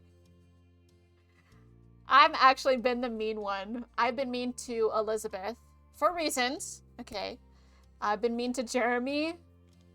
I think I had some mean moments toward Cove, but I think as of lately I've been good to Cove. I always tried to be good to Shiloh, but I don't think it was received well. Yeah. I don't know. I don't know how I feel about Derek yet, but anyway. Yes, I think so. Nikki helps Cove settle down. He would have gotten himself in even more trouble without him. Thanks.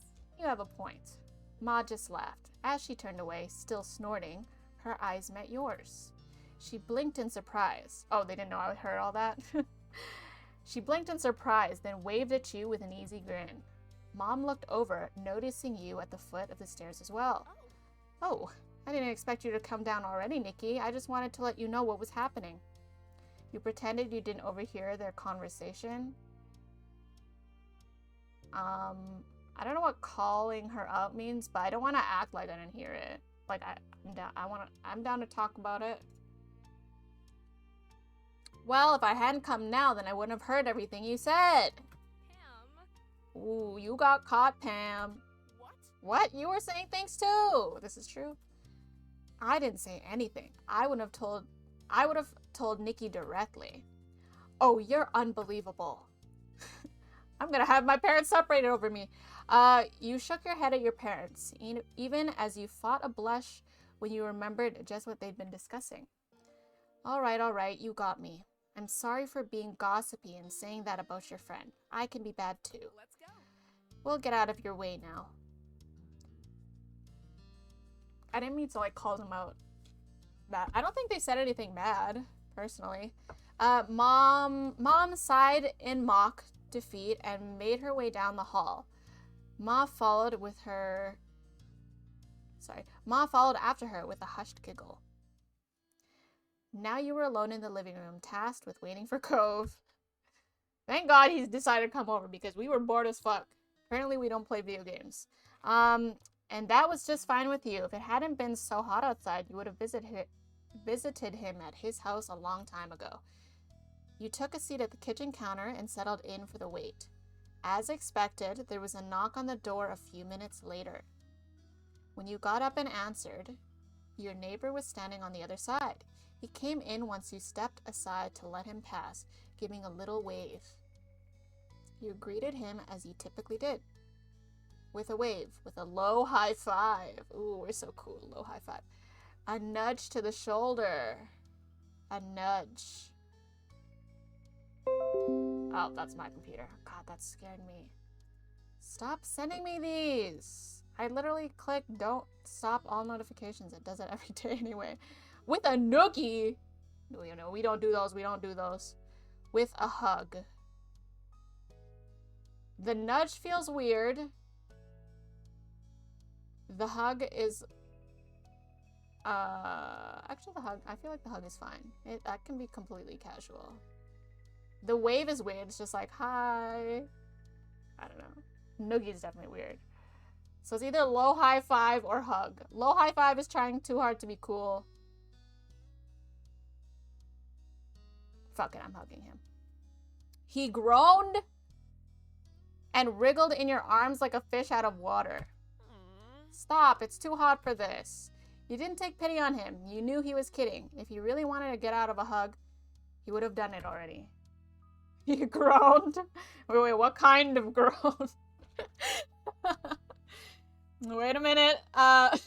Eventually, you let him go, smirking to yourself. All right, I'm done.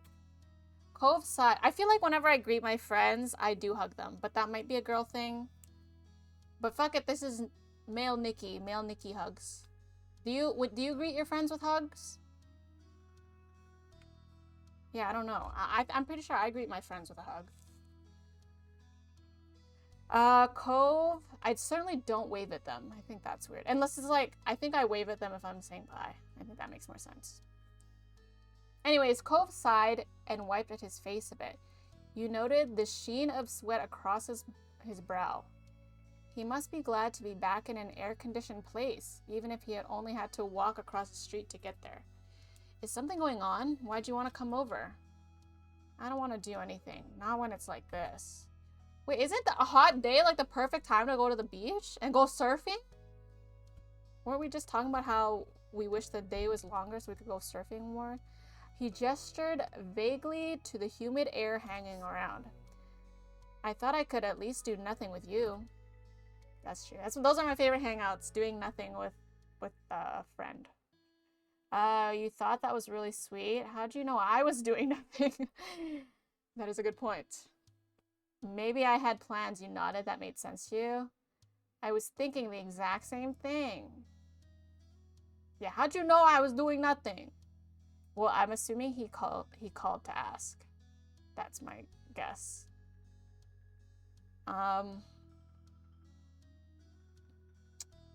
That's sweet. His words were nice and expressed real fondness for you. Oh, shit. American teen boys in the 1900s absolutely did not hug American teen boys. Waving also out. Most common was probably the chin jerk. That wasn't even an option. See, I'd probably do that more too. What about the low high five? Did you all participate in the low high five thing? Or did you do the nudge to the shoulder? That was an option too. Okay, his words were nice and expressed real fondness for you in a strange sort of way, which was usually the case with Cove. Okay. Have you had lunch yet? I was gonna do it soon. He shook his head. Not really. I haven't really felt like eating because of the heat. Oh, I hate that. I hate that feeling. I probably should have lunch. I didn't have breakfast this morning. Yeah, I get like that sometimes too. You should really eat properly. You didn't eat it all? Then you're gonna have something now. Great, we can eat lunch together. I'll just say I get like that. I literally just said that I get like that too. My parents don't like it when I do that though. Mine don't either. They'll ask if I ate here when I get back home. As one, you headed into the kitchen. You crossed your arms as you glanced around, wondering what you should scrounge up for a meal. I don't want to eat anything that's warmed up. Is there something cold or not cooked? Yeah. After a bit of back and forth, the two of you concluded that you should raid the fridge and cabinet in order to make some sandwiches. With that settled, you had planned to decide on the outside layers first. There was a wide variety to choose from, since everyone in your house had their own favorites. There was white bread, wheat bread, sourdough, mixed grain, gluten-free. Who's gluten-free in the family? And pita pockets? Pita pockets? Hey. Could you take the green one for me? Sure. You reached for the mixed grains, then made your... Do I get to choose my own sandwich? Ain't no way! Oh, is the lettuce wrap the gluten-free? Oh no, they have gluten-free bread! Ain't no way! This game is so inclusive, they even thought about the celiac people. Or the gluten-free people, by choice. That's crazy! Options, that's crazy, we got options! Low high five only in a, that's true. Low high five in sports does seem very common. No nudging ever. Yeah, nudging seems really weird. Okay. This is... Wow, I get to make my own sandwich, bro. Cinnamon swirl bread. Wow. I'm going with white bread. I'm sorry, I'm boring. If I'm having a sandwich with like meats and stuff, I'm cool with white bread. Mexican, thank you so much for the hydrate. How are you? I need to get more water. You reminded me. Loving Nikki's reactions to... They're so awesome. Like, this game is so good. I'm just flabbergasted that this is a free game. Or a free visual novel. This has got to be one of the best visual novels. I mean, I haven't played that many. I played, like, what? Danganronpa. Dream Daddy. I don't know what else I've played.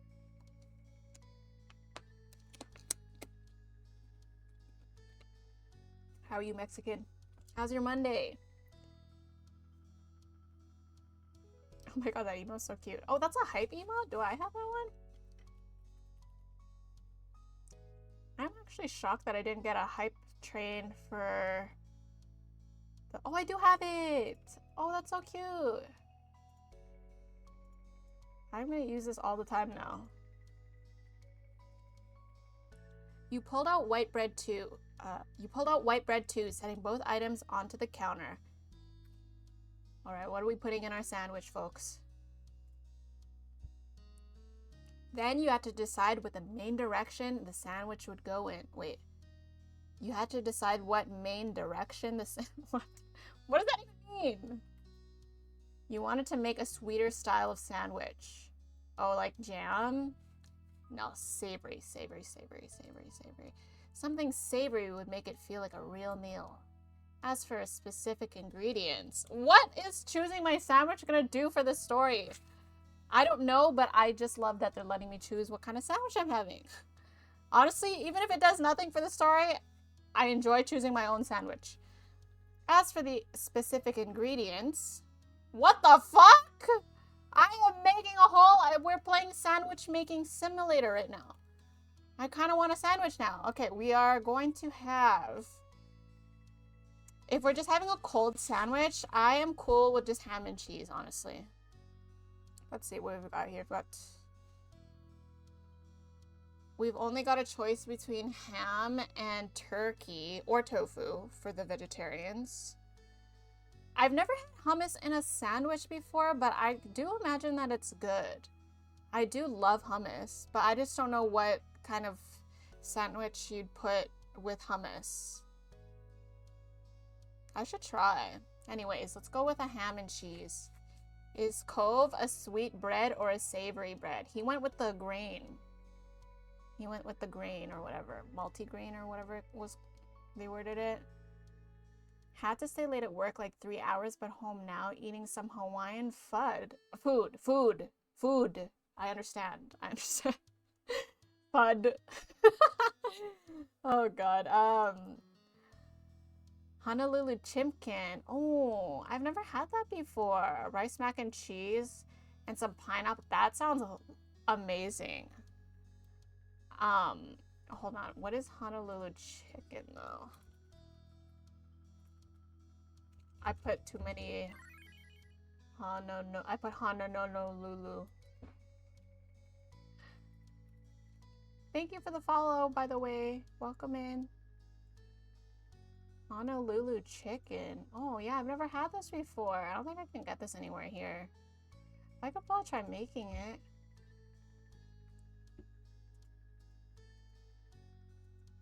Oops.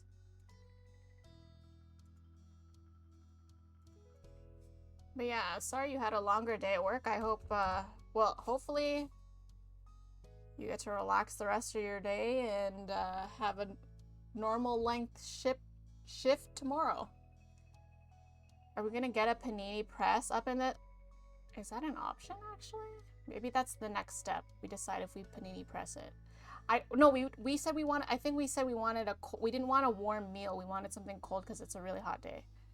So we're having cold sandwiches. And when it comes to cold sandwiches, ham and cheese for me. What about you guys? Oh, egg salad too. Egg salad is a good one. Oh, what do I want? Fudge. I could go for fudge, but for my sandwich, I think we're going ham and cheese. Ham slices. This is a very hard decision.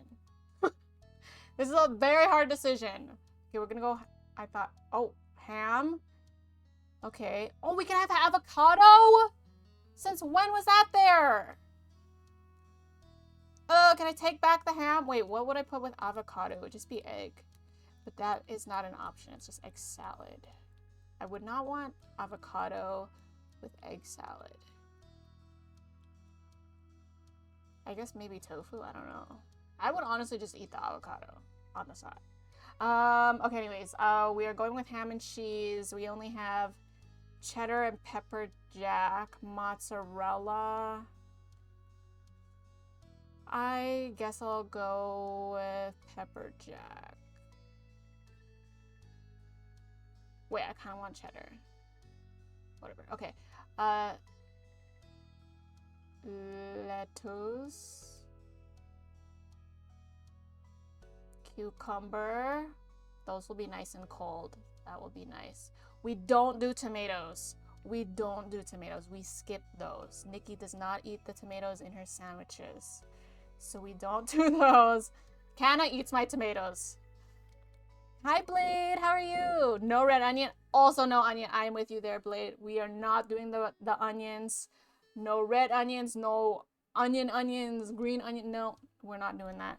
But we will do peppers. I'm down for peppers. I'm down. Now, all these other options sound really lovely, but I think that's it for my sandwich. We will move on to the condiments. For the finishing touch, you intended to top your sandwich with cucumber, avocado, and hold the bread and add rice. I guess I just want sushi. True, that does sound really good. She really seems like a really good friend. Kanna, she's the best. Yes. But I remember when I was in Disney, the salad they gave me, like the tomatoes were ginormous. Like if they had diced them really small, I probably would have eaten them, but I was not gonna eat a giant chunk of tomato.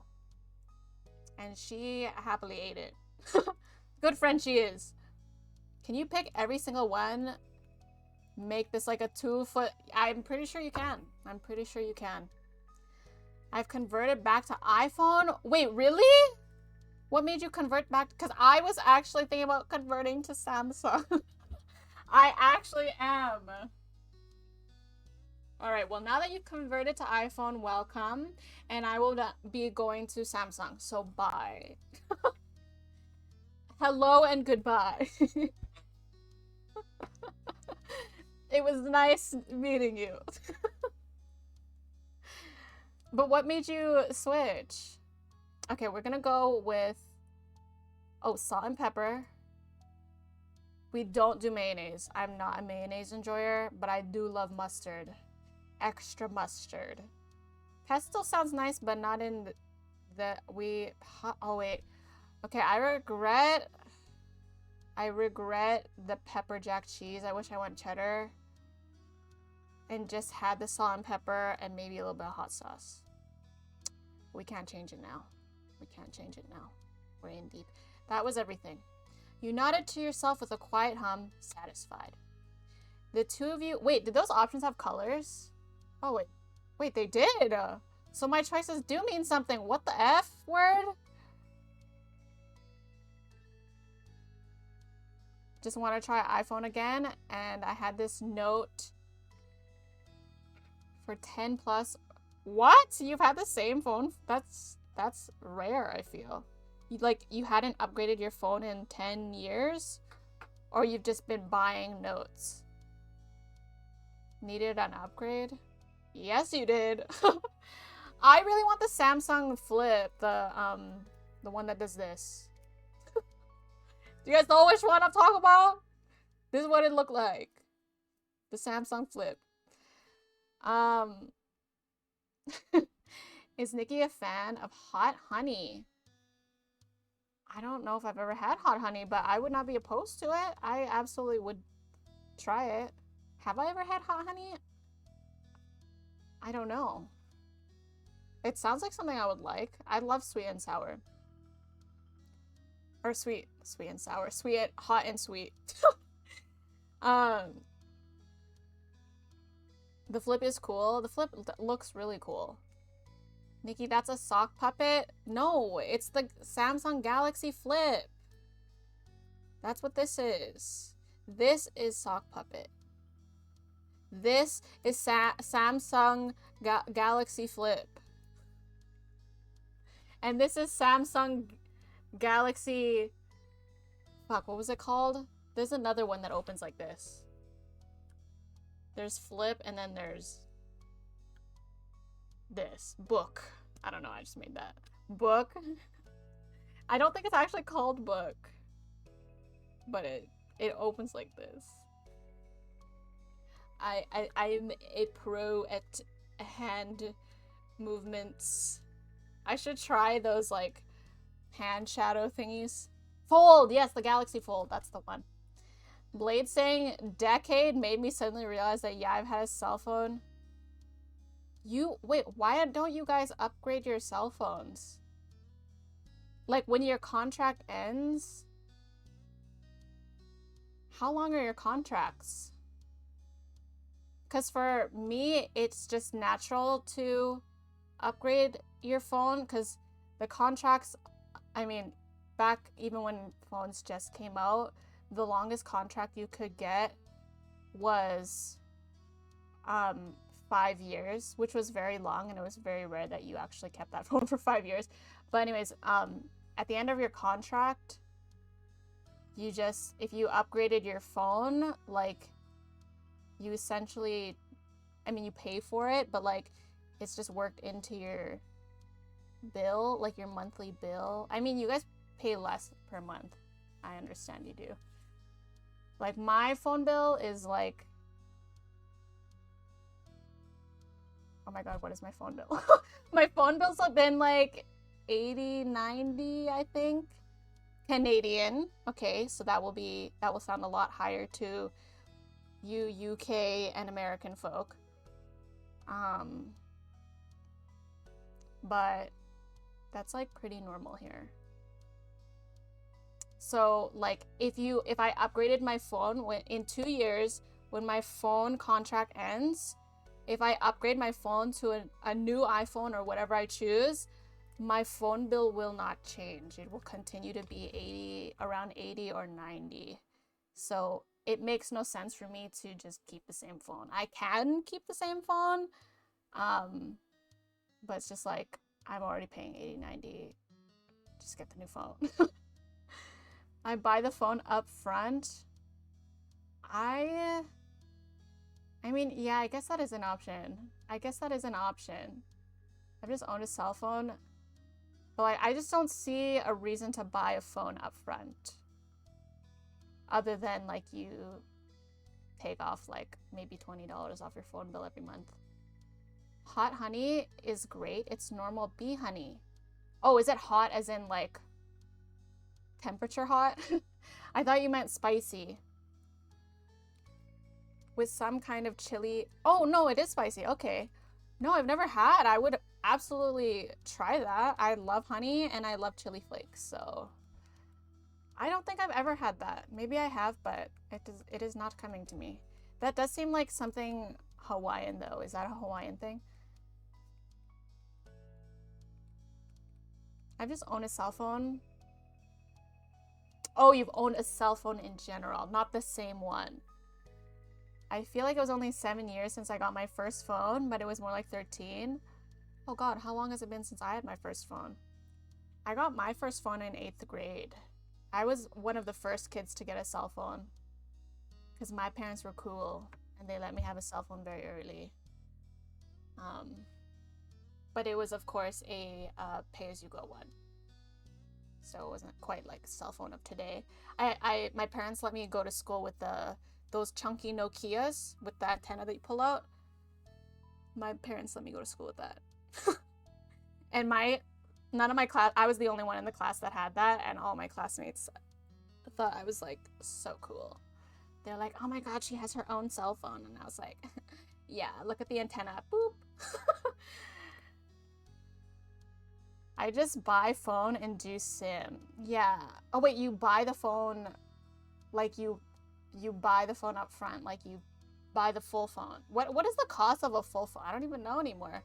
If you just buy the phone without the contract or like the SIM, like you do them separately, is that what you do? Not the same phone. 3 years is the longest I've. Okay, 3 years is feasible. I was not one of the first to get cell phones. I only found out who had them on 9/11 when some kids knew what was going on and the rest of us didn't. Anyway, cute dating game. Yes, we go back to dating game. I paid 600. 600, I guess that seems, well, that's like UK dollars or whatever, pounds or whatever. Yeah, I feel like that'd be like 1,000 Canadian. I'm just like not into paying that all in one go if I don't have to. But yeah, the two of you bustled around the kitchen, opening and closing things in order to collect everything you needed for your individual sandwiches. We were making sandwiches, guys. You focused intently on assembling your own for the most part. When you were close to being done though, you glanced over at your neighbor. Cove was putting a sandwich together delicately, his brow furrowed and tongue sticking out just barely. There were open jars of peanut butter and honey near his plate, as well as a banana peel. Oh, he's doing banana and peanut butter. I love that. He was making a peanut butter, banana, and honey sandwich. Oh, I've never added honey to it. I've always felt like the banana was sweet enough for me. Mixed grain bread. He's a mixed grain guy. That sounded great. You didn't think much of that? Honestly, it sounds great to me. I'd eat that shit. Maybe you'd had one yourself at a different time. Curiosity satiated, you turned back to your plate and finished your own creation. By the time you were done, Cove had already cleaned up his workstation. He turned to face you, studying your sandwich briefly. A small smile tugged at the corners of his mouth. His bent smile. You guessed it didn't look inedible to him at least. Done? Yeah. Cool. He waited as you quickly returned the ingredients and cleaned a few utensils. Then the two of you collected your respective plates. You both agreed on heading upstairs to hang out in your room. Upfront is the way to go IMO to avoid monthly payments. Usually it adds up to the same amount, but I like knowing something is paid off. I don't know, because I'm paying monthly anyway. So to me, it's like I'm paying monthly anyway. So it doesn't make a difference. It's like not eliminating the monthly payment. No more phone talk. It's sandwich sim time. Sandwich dating sim. PB banana and honey on grain actually sounds pretty good. I know I would have 1000% eat. I've had PB banana, but I never tried adding honey to it. I am down to try that. We will try the Cove sandwich, if you will. Cleaned up his workstation. Cove is a plate up pro. True. You and Cove entered your bedroom while balancing your food on the plates. Nothing fell, so it was a successful trip. Cove took a seat on the ground, stretching out on the hardwood floor in an attempt to keep a bit cooler. He immediately took a big bite of his sandwich, chewed, then hummed happily. Oh, we're eating up here. Is that what we're doing? Honestly, he seems like a clean guy, so I'll allow it. Sorry, y'all. I'm just updating my lurks.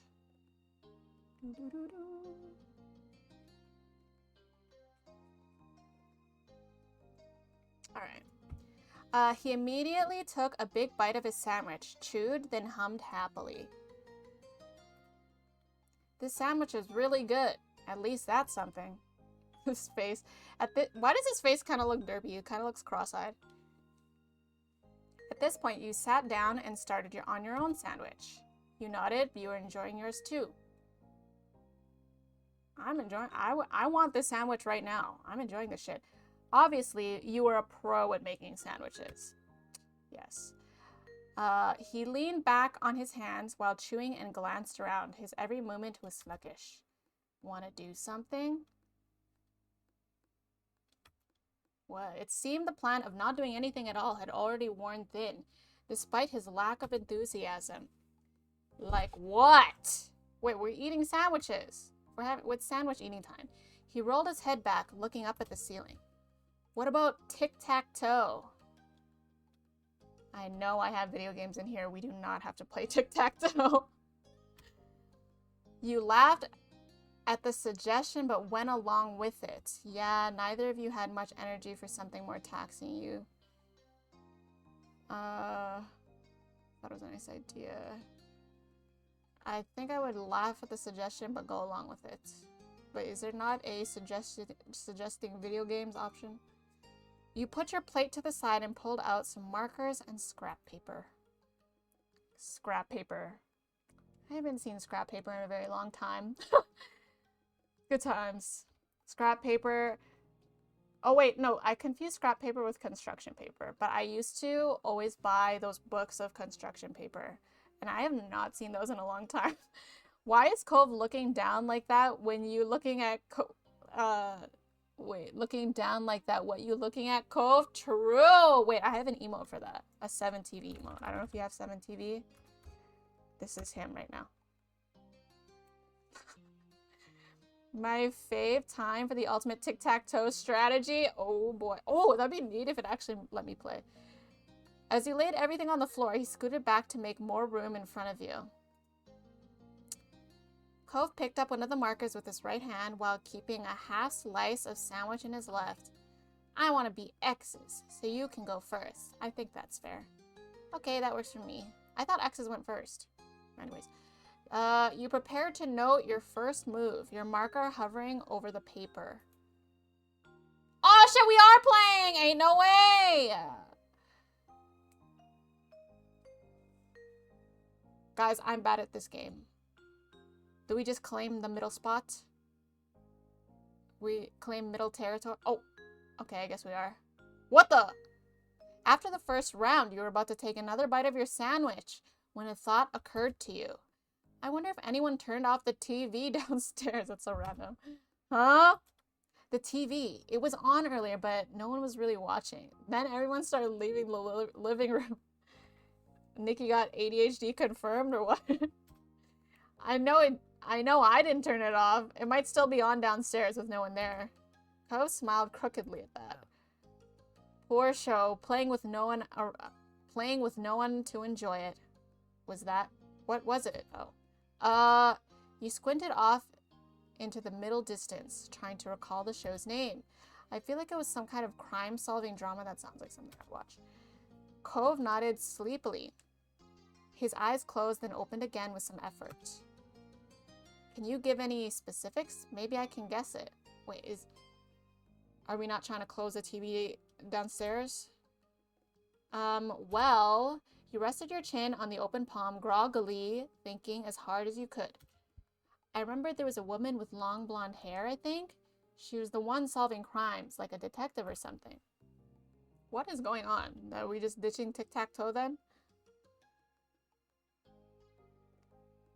O goes first in America? Oh, I always thought X went first.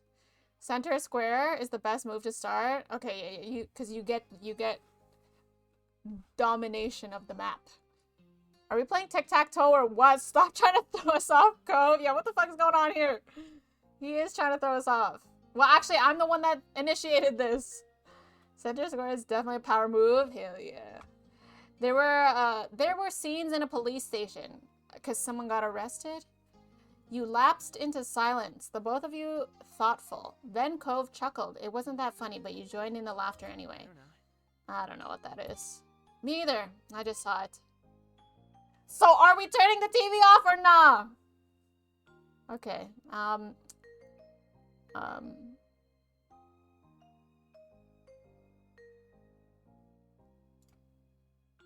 You son of a bitch. How dare he not give that to me? Another round came and went, and Cove grumbled as he readjusted himself. His features were twisted in grimace. In a grimace. Is that what that is? Is that his grimace? He looks like the gasm emote. I feel so sticky. Ugh. I'm gonna be stuck to this floor forever now.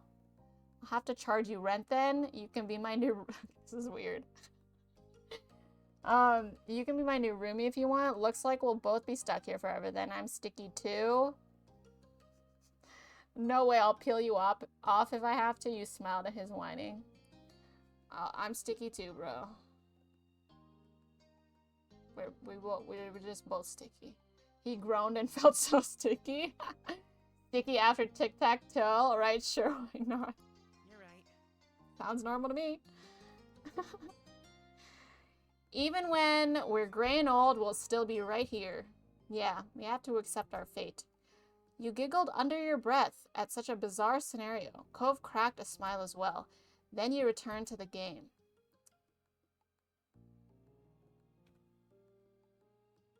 Oh. Got him, I think. Cove spoke up once more, catching your attention. He was peering down at the piece of paper between you, his expression thoughtful. You know, tic-tac-toe is such a weird name for a game. What does it even mean? That is a good point. I never thought of that. What does it mean? Why is this called tic-tac-toe?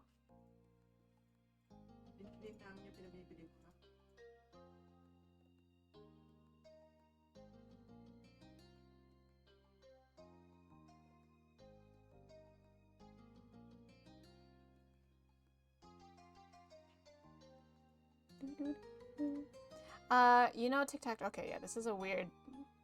Cove played poorly. Nikki won. Tie. I think I won because I had a double line. Oh, I think it kind of disappeared right away. What does it even mean? Okay. No, for real though. Why is it called tic-tac-toe? Any tic-tac-toe historians in chat? Hi, Shrub. We can start. Okay, good. We can officially win the tic-tac-toe match. Maybe they named it that because people played with ticks and tacks. Weird, but okay. I've always wondered about that.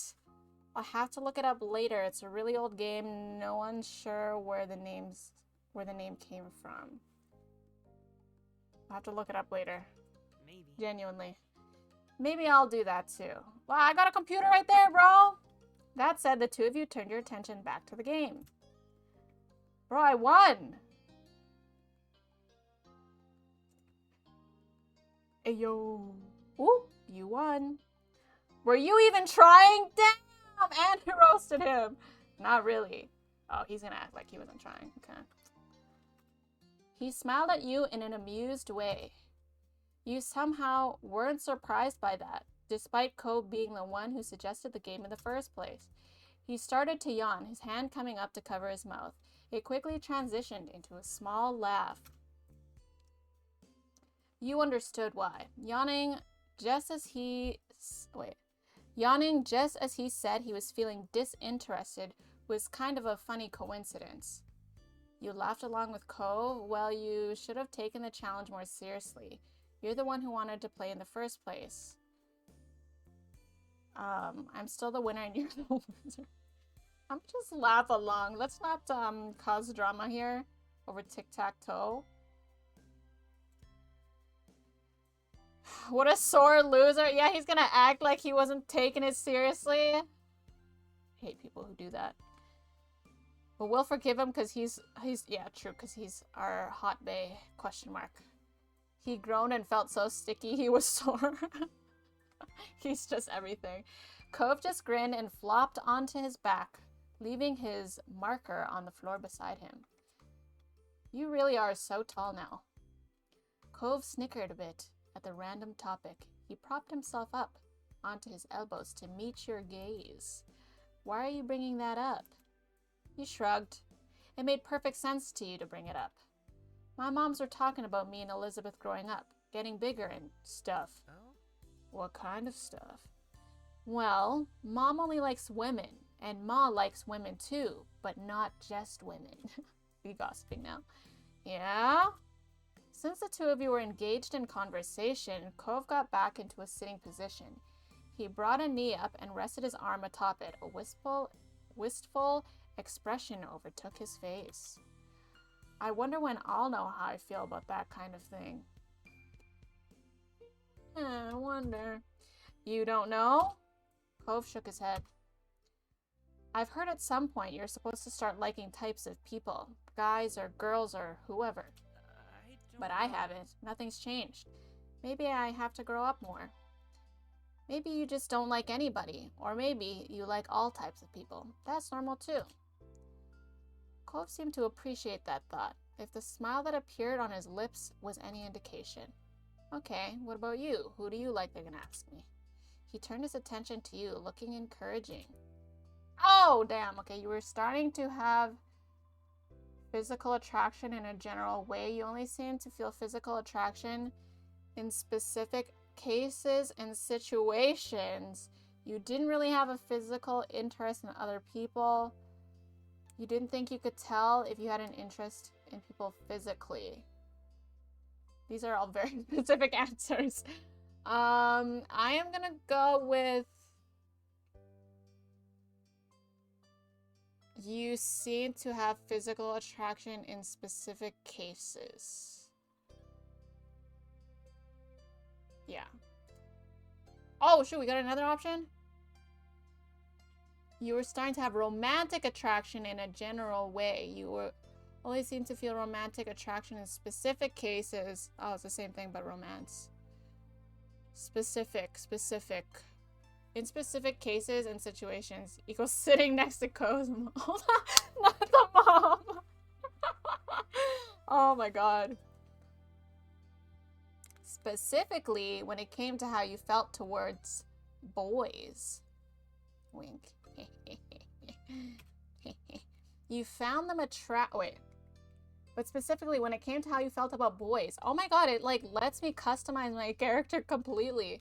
You found them attractive. You thought you'd be happy to be with a guy someday. You found them attractive, but you hadn't thought about being with a guy. You weren't physically interested, but you'd be happy to have a romantic relationship with a guy. You weren't interested in guys. You generally weren't interested in guys, but there were special exceptions.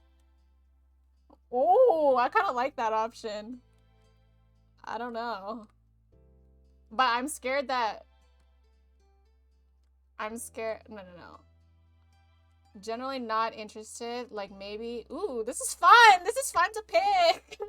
Which one do I want to be, guys? Which one? Hold on, let me.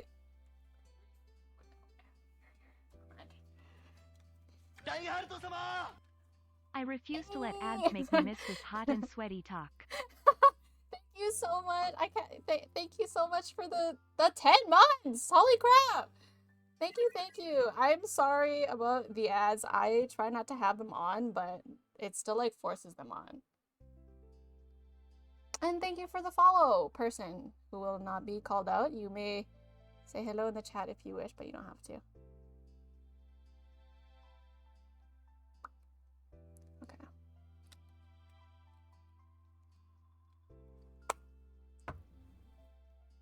Pretty baby girl, hello. I love that name. Have you played this before? So you're saying this place adds additional ads? Additional ad, it be adding the ads. It be adding the ads. Because I don't know if it's still like this, because that option came up a long time ago. But they had this option. They had this option where like you could take a higher like sub split if you play, if your channel played like a ton of ads or something. And I didn't take that, but it still plays like 1 or 2 ads every, I think it's like every hour, couple hours or something, which is silly. Because it's like, I mean, I get that they need to make revenue somehow, but it's like, why? What was the point of the choice? Maybe I should just take the choice. Maybe I should just take I don't know if that option is still there, though. That was a long time ago. I've heard from other streamers who took that option that they heavily regretted it. Not at all worth it. Oh, okay. Well, that's good to hear then. Yeah, I don't know if it's still there, if that option is still there. I'll check, but I mean, it's not like I'm gonna change. It's not like I'm gonna change it anyway, but it is kind of silly. Convince people to do it so it could become a default in the end. Oh, that is true. That is probably true. We will not conform. We will not. I refuse. Yes, welcome in. Welcome in. Nikki, pick the answer that makes them love you. I like his hair. Do you? Are you into this? I kind of want to pick. Do you think if I pick the bottom one, I kind of like the idea that I'm not normally interested in guys, but there were special exceptions, and that he was the special exception. Is that how we're interpreting this last one? I'm like mostly straight, but I'm gay for you. Is that how we're interpreting it? I like this hair. Do you? I hate it, scrub. I hate it. It's poking the shit out of my eyes, and I almost think it looked better when I did this. I look like such a dweeb. Hi, guys. I remind myself of, like, the classic nerdy... Okay, it's not. They're just supposed to be straight bangs, but... we're definitely just not doing that again. But anyways, is this how we're interpreting that last one, guys? I'm not sure there's a lot of social pressure involved there too. Like, what streamer is gonna say ads are so great? I love making people watch ads. Yeah, that's true. That is true. We're all gay for Cove.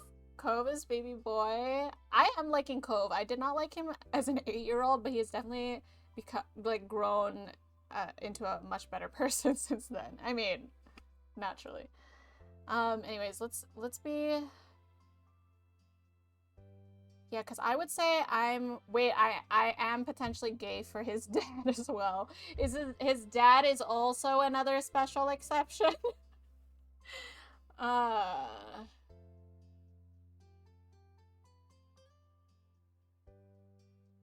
Okay, so now I'm thinking of the last option or the second option. Maybe I'm just figuring out that I'm gay. Maybe that's what's happening. Because I'm definitely totally attracted to his dad. I am. Am I attracted to anyone else in this game? Not really, I don't think. Tie it up. We locking him up, or not locking him up, locking it down. Locking him up sounds illegal. Not attracted to guys, but your family, man, I can't keep my hands off. I can't decide.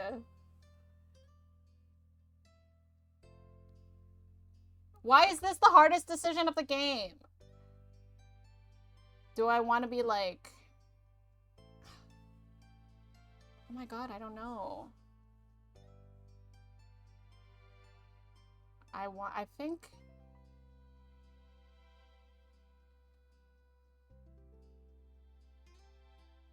Yeah, I guess, like, we're totally bi. What's the most bi option here? Because I definitely have all... I mean, they're my moms. I don't know. How many girls have we met other... Like, we're related to all the girls in the damn game other than Cove's mom. And we're definitely into her. I think number 2 is most bi. Bi energy. Okay, let's...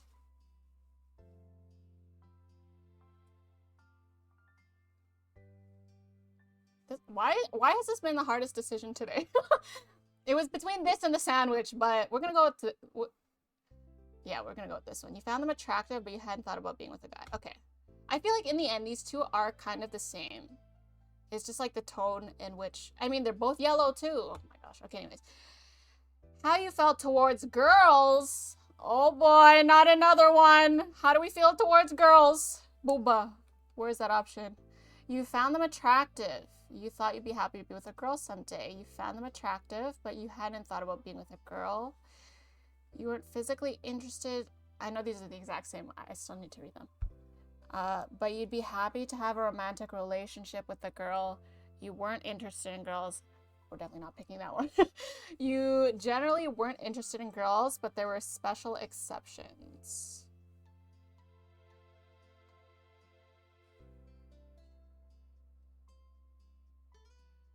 You weren't physically interested. I guess this one too.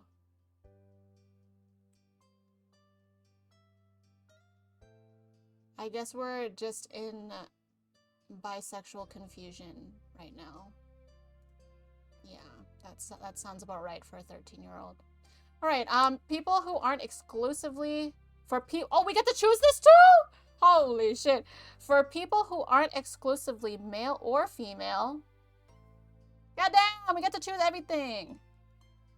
The whole Holden family are hot. I agree. If mom and dad were an option, I would be in there right now. My ass would be in there. Nikki and Cove sitting in a tree. Just you wait. Just you wait till that tree comes up. I'm generally not attracted to girls, but you're fat. Oh, I read that one. They're all the same option. They changed guy to girl. Yeah, no, they are the same. But it doesn't make choosing the answer easier. I'm generally not attracted to non-binary people, but your family can't keep my answer. There's a first time for everything. Oh my god.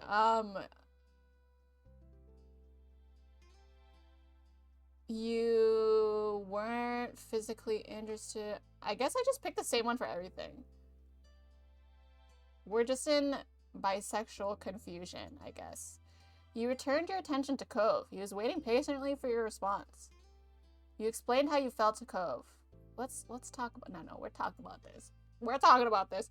He nodded understandingly at your attempt to describe how you felt. Then he scratched the back of his head, sheepish. I'm not really sure how we ended up talking about all that when we started out playing tic-tac-toe. Hey, don't change the subject. But it was good, I think. I think so too. Wait, what was his answer? He said, I think he gave the same answer actually. I think he said he also never thought about it. Right?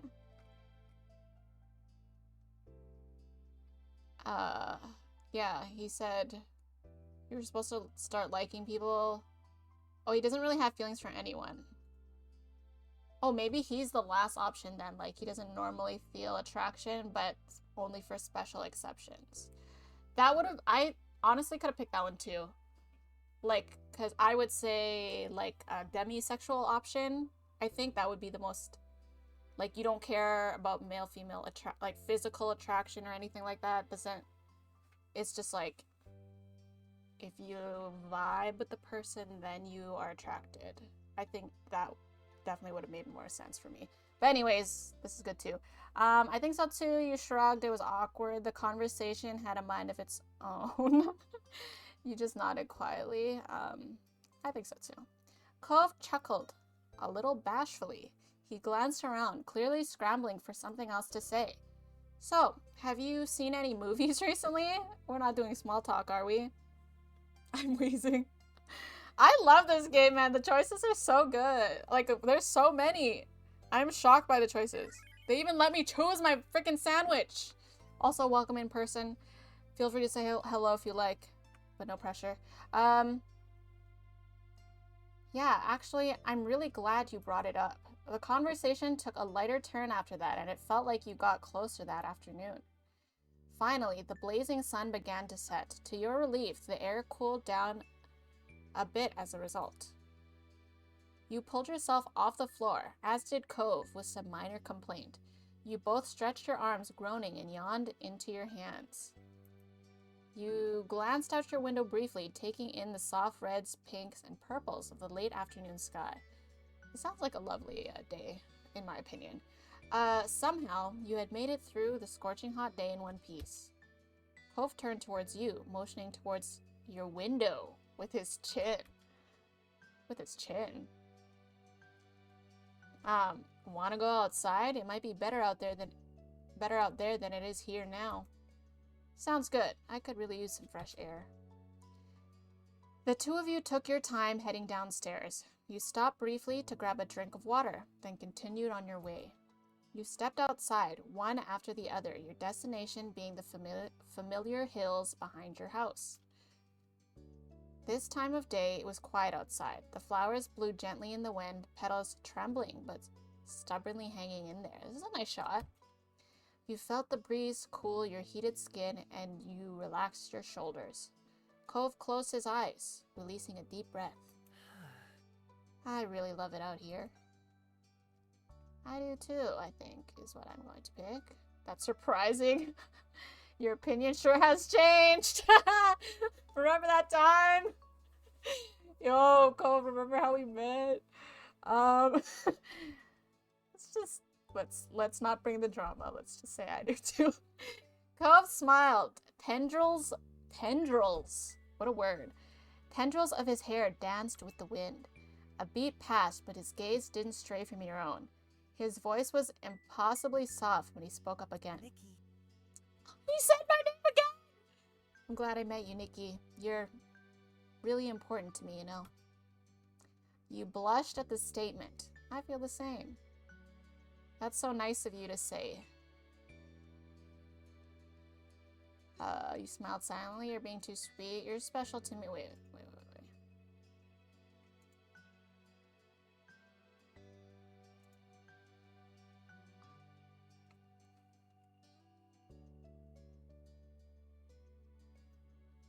I feel the same. I think. Either that or blushing. I'm glad we met. I'm glad we met. Wait, is it just me or is he looking real orange in this lighting? He's kind of looking like an Oompa Loompa. Is anyone else see that right now? Does anyone else think he look orange as hell right now? Your voice came out equally delicate. From the way his features brightened, though, you knew he heard you. The two of you looked over into each other's eyes. Nothing more needed to be said. Damn, time passes real quick here. Even as the sun disappeared completely and the sky darkened, you and Cove remained side by side for as long as you possibly could.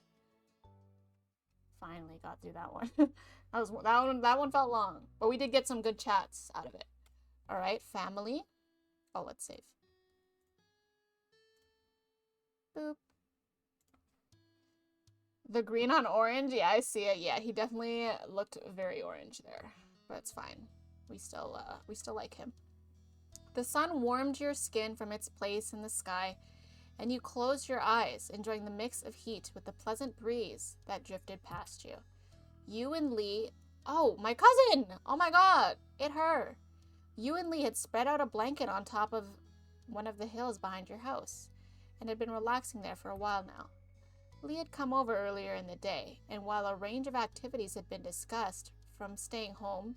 had been discussed from staying home to heading down to the beach, a picnic on the hill had been the choice you both settled on. A small spread was laid out in front of you. Some bottled water, soft drinks, as well as chips and sliced fruit. Ooh. I like the chips. Sliced fruit and soft drinks sounds like a terrible combination to me, but I don't have to have both. You sat up and reached for a snack, listening to Lee talk away about the musical she had gone to see a few days ago. It was unbelievable. There was singing, dancing, in a musical? Crazy. Crazy stunts, and it was all done live right in front of my face. This must be her first musical experience. Maybe one day we could go together. I've got to see more shows like that. I would love to.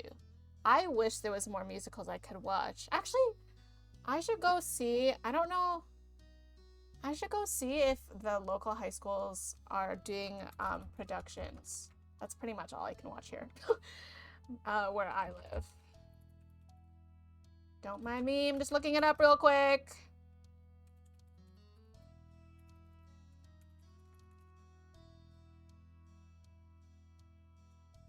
Auditorium.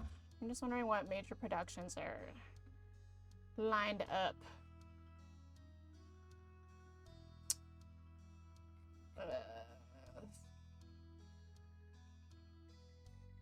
Le Voyageur. Don't really... Wait, what the heck? Oh. Wait, they actually have nothing. What? Did I miss them for the year? Oh. Mean Girls. The musical? Oh my god, the local high school is doing Mean Girls the musical. Do I go watch this, guys? Oh, Lion King Jr. Amadeus. Okay, wait, I would watch Amadeus. I would watch Amadeus. Oh, Rent? Rent is coming up. It's not coming up, it's this year, but... Magic Men Australia? Hold on. Why is Magic Men Australia doing in my small town of place that I won't mention, but what is Magic... What? Magic Men Australia, what are you doing in the Canadian boonies? Hello? They're coming back? This isn't their first time here! What the fuck? Okay, sorry, I'm just confused. Lion King Jr., Amadeus, and Mean Girls the Musical. Should I go watch some of those? I wish I could take you guys with me, but... What will the random children's game be to break up the emotional storyline that this time Connect 4 Hopscotch Connect 4? Tiddlywinks! Oh my god, what a throwback game. Lee, fave cousin, I agree. I do like Lee, but I've only seen Lee in like one other scene than this, so we shall see. But I did really like Lee in that scene. Amadeus is my favorite movie for most of high school because I guess I'm just bad like that at liking normal movies. I am not shocked at all that you loved Amadeus growing up, so that is very on brand for you. I am also, like, that one is probably the one I'm the most interested in. Okay, second most interested in, I'm not gonna lie, Magic Men Australia is catching my eye. What the fuck? The tickets for Magic Man Australia is $100. Okay, I lost interest. I immediately lost interest. Wait, how much is Amadeus?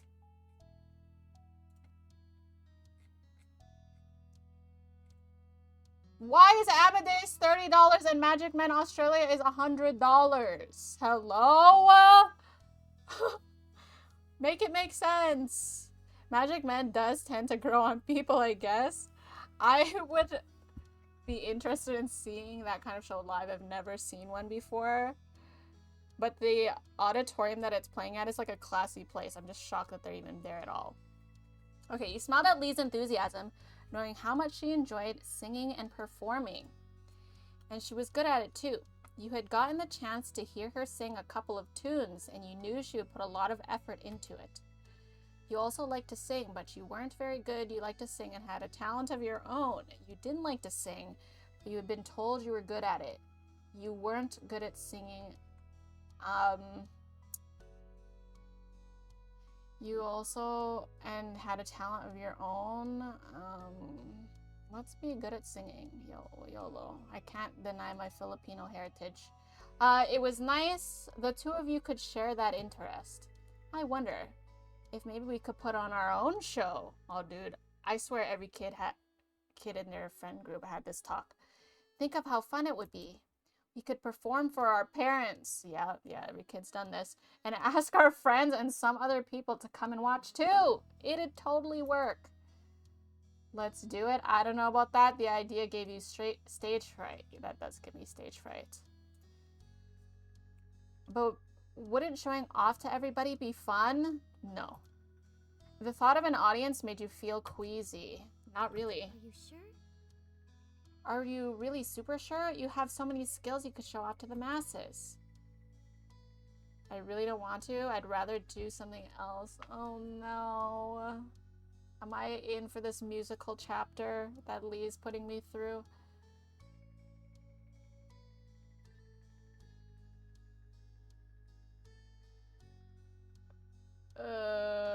Really? I would say I really don't want to, but I'll do it. Fine, I'll do it. Only because we like Lee. You could see that Lee was really excited about the idea, so with a small nod of your head, you agreed to go along with it. I'm gonna sing. Do you wanna too? Or maybe do something else? I'll sing too. I'll dance. I'll write the song. I'll do some kind of stunt. That goes to the music. I'll pick the outfits. Ooh, I like that one. I'll do the makeup. I'll make a backdrop or some kind of stage. I'll pick the outfits, bro. That's a great job for you. You always dress so fashionably. Is there anything else that's coming to your head?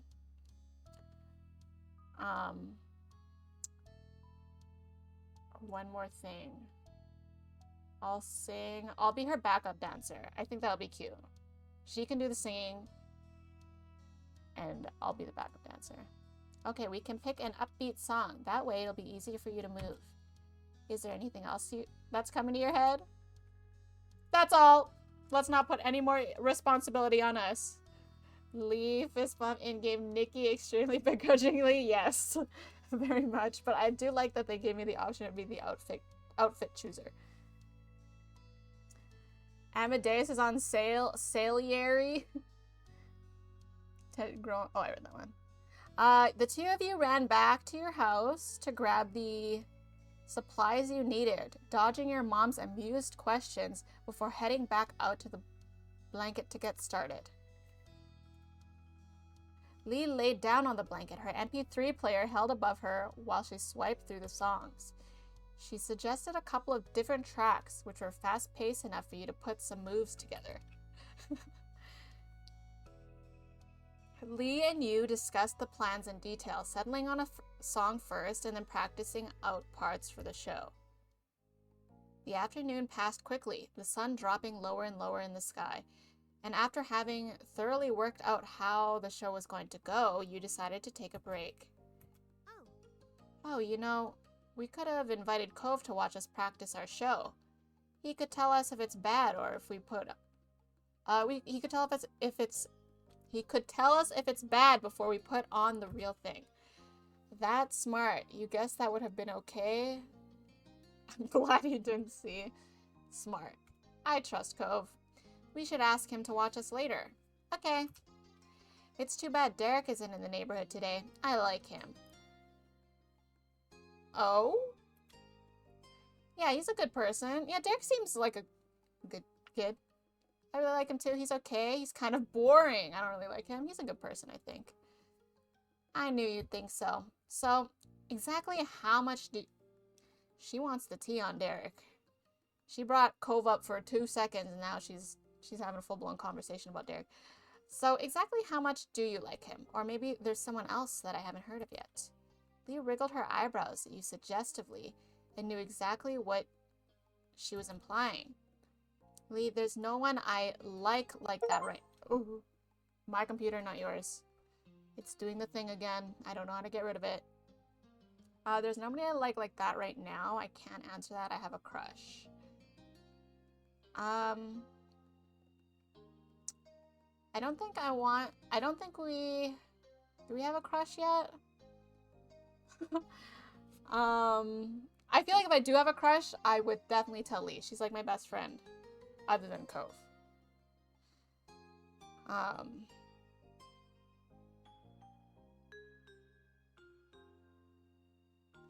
Fuck it, let's say we have a crush. Fuck it, bro. We live in our best 13-year-old life. Lee's eyes sparkled in an instant. Oh yeah, the tea is hot.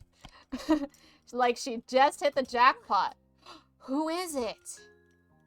Mr. Holden! Oh no, no. Wait, can I? I want to pick Mr. Holden so bad. Oh my god, we can also pick his mom. Cove's not even an option. Cove literally isn't, I mean, someone from school, I guess. We're picking Mr. Holden. Cove's not even an option. We're picking Mr. Holden. There's nobody I like right now. People are the worst. Relatable. Very relatable. That is also why I wanted to pick that. I'm not really attracted to anyone, but only that specific case. Disco! Welcome in. Yes, welcome to the Church of Azure. Welcome. Wait, this sound bit reminds me of the Pillsbury. Do they not play this sound in the Pillsbury cream? Is it Pillsbury? The cream cheese commercial with the angel lady. You guys got those too, right? That's not a Canadian thing. You guys got that too. I think they played that. I literally just thought of the cream cheese lady. But anyways, we're gonna pick Mr. Holden. Hello, Disco. Lee burst out laughing, her face going red. Oh my gosh, Nikki, he's so old. But he is kind of handsome. You cannot deny. You weren't surprised when Lee started squeezing you for more details, and you answered as much as you were comfortable with. The two of you talked about your preferences and who you liked and stuff. You found that it was nice having someone to speak with about these sorts of things. Finally, you both decided to pack everything up and head back home for the evening. Lee talked excitedly about the show as you did, and you thought back on what you had already accomplished for it. You could definitely do a little more practice, but what you had so far was a solid foundation for the performance. Oh, not Elizabeth. Upon walking through the front door, you were met by your moms and Elizabeth, hovering around each other in the living room. We are so grounded. I don't know what happened, but we are looking very grounded right now. Pillsbury in America is like the little doughboy. Yes, that him. Oh, Philadelphia cream cheese. Sorry, it's not Pillsbury. Okay, Pillsbury is the little doughboy. I do know him. He's adorable. But the Philadelphia cream cheese had the angelic commercials. That's what I just thought of. I don't know if you guys had the same commercials, but that's what we had. Okay, we are potentially grounded. Tension hung thick in the air as the three of them turned to you, and Lee frowning slightly. You had interrupted something. Exactly what? You weren't sure. Who died? What's going on? You looked between them, but said nothing. Hello? Oh, Hi, Nikki. Hello, Lee. Welcome back. The room fell quiet again. With no one quite knowing what to say, you felt incredibly awkward, but the silence didn't last long. You don't have to stop just because those two are here. There's no reason to try keeping it a secret. Elizabeth was mad, with her arms folded defensively over her chest, but your mom's nodded in agreement with her. Well, Elizabeth was asking about her parents. Oh, is she adopted? Because that makes sense. It's kind of making sense. Her biological ones.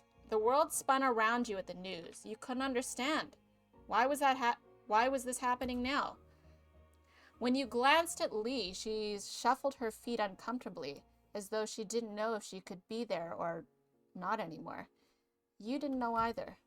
Your moms had always been open and honest about the fact that neither of them had given birth to you or your sister.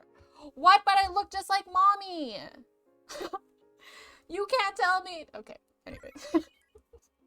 Thank you for the follow, welcome. Feel free to say hello. The details hadn't been fully explained before. It made sense that Elizabeth didn't know a lot about her biological parents and wanted to know more. You just hadn't ever thought you'd accidentally stumbled into it. Elizabeth looked at your parents expectantly. She wasn't going to let the unintentional interruption derail things. We don't want to keep that information from either of you. It's your right to know your past. But we did want to wait until you asked us to hear yourself. Asked us to hear yourselves. Well, it's happening now, so... Your mom shared a nervous glance, and Ma took in a quick breath before speaking again. I adopted you from the Philippines?! Bro, I just fainted. No! Why'd she faint? No! Gonna wait for a bit. All right. Operation. Hello. Yee. Hello, Rye. Thank you so much for the 34 months. How are you? Don't mind me. I'm just flipping out right now because the sister that I've hated this whole time, I just found out is Filipino. I'm Filipino if you don't know. I just fainted a little bit. Just because she never gave birth to you doesn't mean you're not her 1,000-year-old dragon clone. Oh, man. More than often this past month. Yeah, it's nice to... I have not been seeing Rai, but it is good to see you. Anything new, Rai? Yeah, I hope you've been relaxing, my dude. I agree. Well, well, well. We all grown up now. Yeah, our sisters from the freaking Philippines. Are they chismosa? We are. There is definitely some chismosa... chismis happening right now. Oh, hydrate. I need to get more water, actually. Hold up.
Alright, y'all. Said I was getting water, and I ended up getting nachos and water. Okay, she got the water. But I also got pineapple juice. Because we are settling in. Nachos with cheese. Yes, I know Eric's a fan of those. We are gonna get real cozy for this piping hot tea that is happening right now. Okay, we're learning about our origins. Potentially. I don't know if I learned about mine, but we just learned Elizabeth is a Filipina. WTF. I feel like I just relate so much to this. Like, ew. What? These bangs, please. This game just keeps shocking me every day. Positively, in a positive way. Even though I don't like Elizabeth, I just think it's cool. It's just like a cool little thing I can relate to. But yes. I have returned. Let me just have a nacho real quick.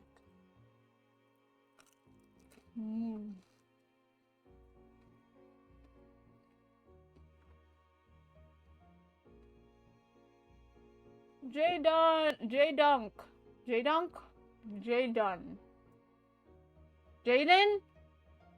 Jaden. Welcome in.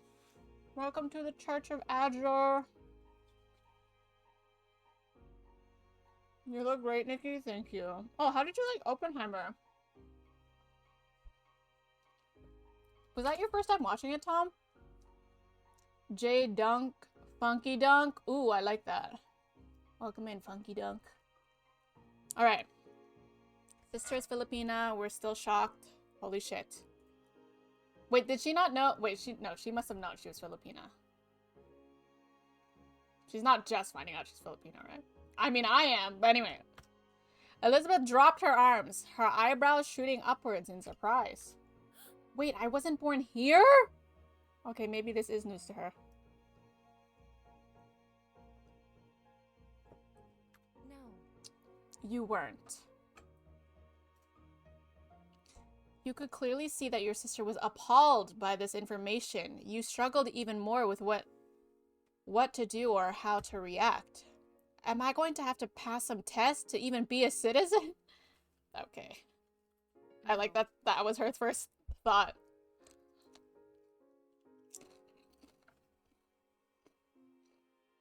Sorry, you're gonna get munching, Nikki, while reading. You were adopted into the country. We took care of things. You're already a citizen.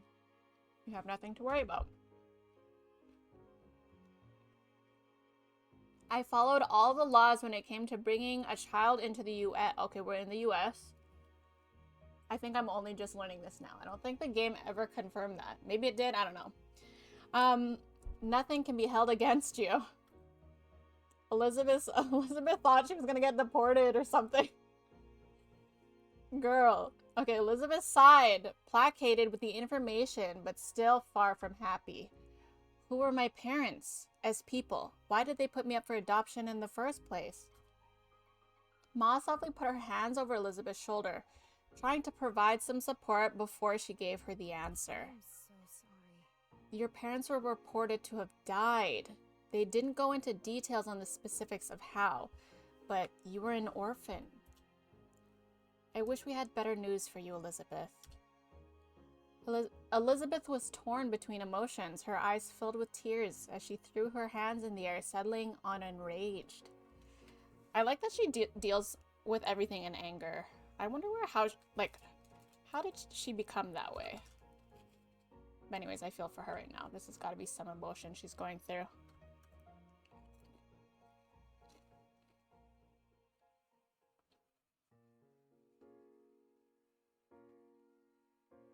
What was that? I didn't hear you. Oh, I was asking you if you liked Oppenheimer. Great. So I can never meet them, even if I wanted to. Not that I could have anyway, since they lived in another part of the world when they were still alive. Oh, she's big mad. Elizabeth turned her back on you and your moms and stormed off, sprinting up the stairs and to her room before anyone could stop her.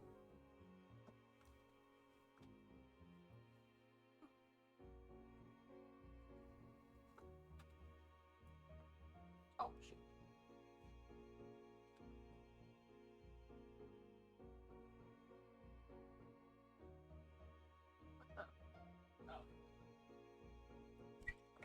Oops. I have to go and talk to her.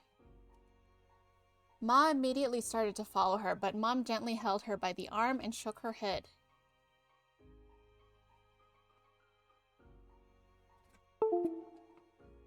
I think my control is going kind of crazy. I had to unplug it. That was my computer, not yours. Ma immediately started to follow her. Okay. Good. We should give her a little bit of space to process it all.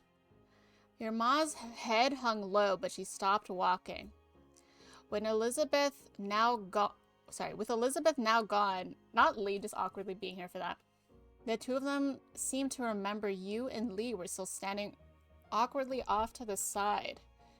I'm sorry you had to see all that. It's not how I expected it would have happened when the time came. But since it's the topic of the day, Nikki, is there anything you'd like to ask?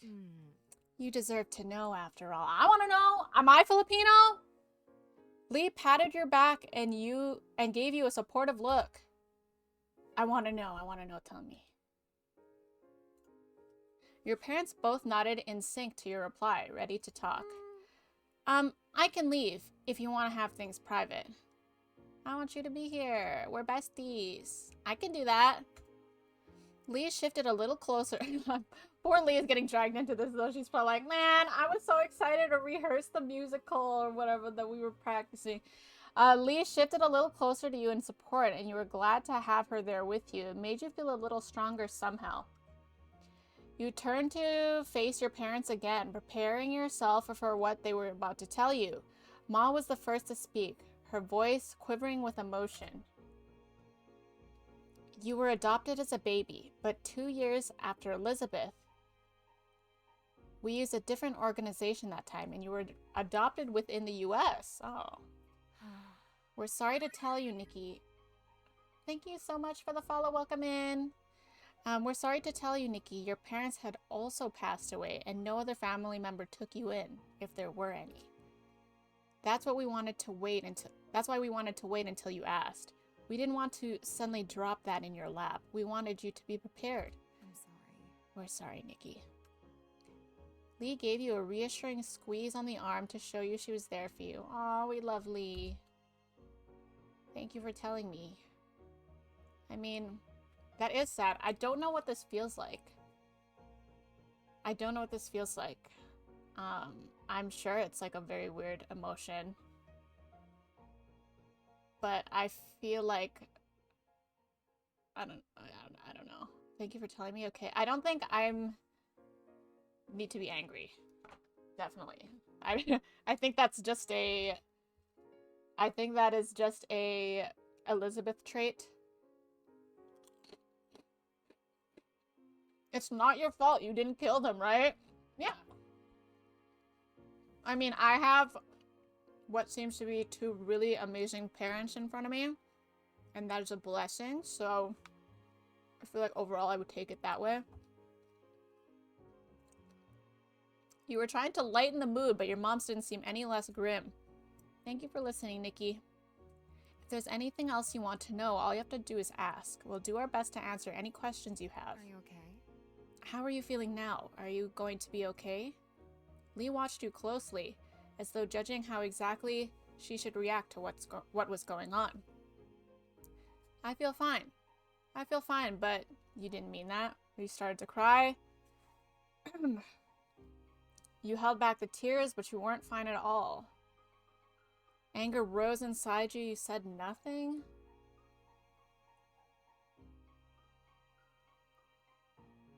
I'm gonna say I feel fine.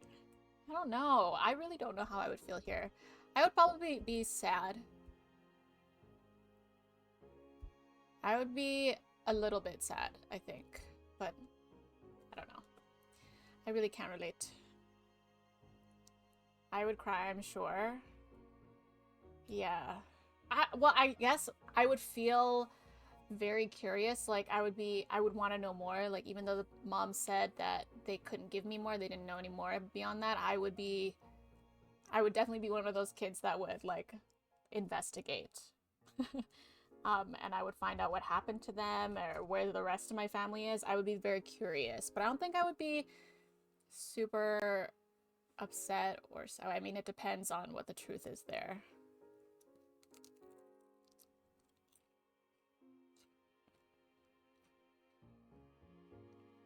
I'm gonna put the second option.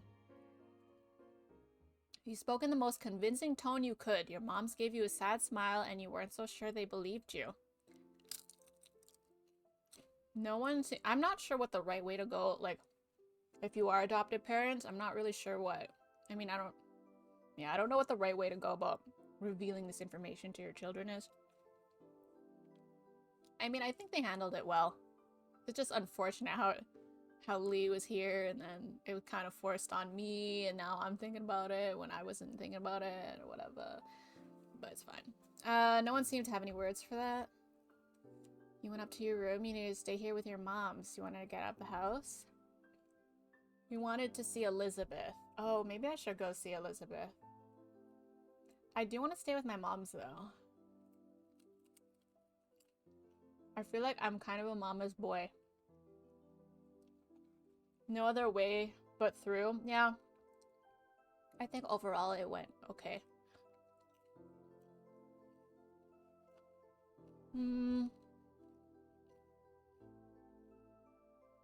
I'm gonna go see Elizabeth. You were worried about Elizabeth, even though she had been so angry when talking to your moms about everything. You could always see she was clearly sad. You headed over to the stairs and up to her room. I don't think she would like Lee there, but I would feel bad about leaving Lee in the living room.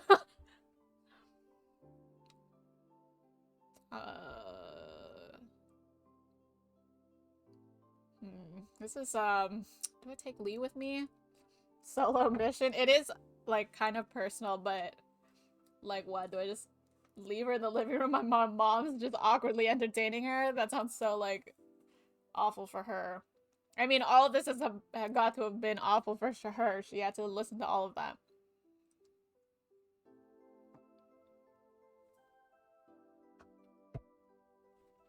But I like that I was lucky because Lee was with me when I was revealed the information. Elizabeth didn't have anybody. Maybe she'll like Lee. Maybe she'll come to like Lee if Lee comes with, because Lee was very comforting for me. I don't know. Maybe we can take Lee. And then if she hates Lee, Lee can leave.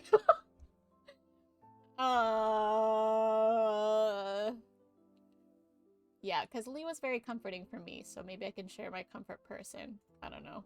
She nodded and followed near behind.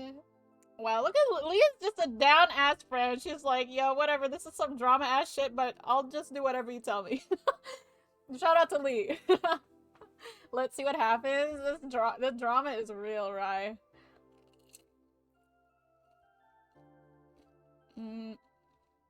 Waiting in front of your sister's door, you raised a hand to knock on it. There was no answer for a good minute or two, and when you jiggled the handle, you found it was locked. Are they allowed to have locked doors?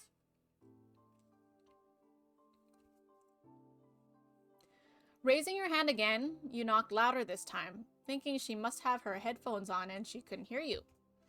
When she didn't answer the door a second time, it was clear to you that she either still couldn't hear or was just straight up ignoring you. Or she crawled out the window and left. Because people be doing that here. Smash it down! Damn. I hope that this is a happy ending. Listen, the game at the start said that it would always, like, no matter what my choices were, that it would always be a good ending, I think, were the words they said. So we'll see. I don't know. We'll see. We'll see what they consider good ending. We'll see.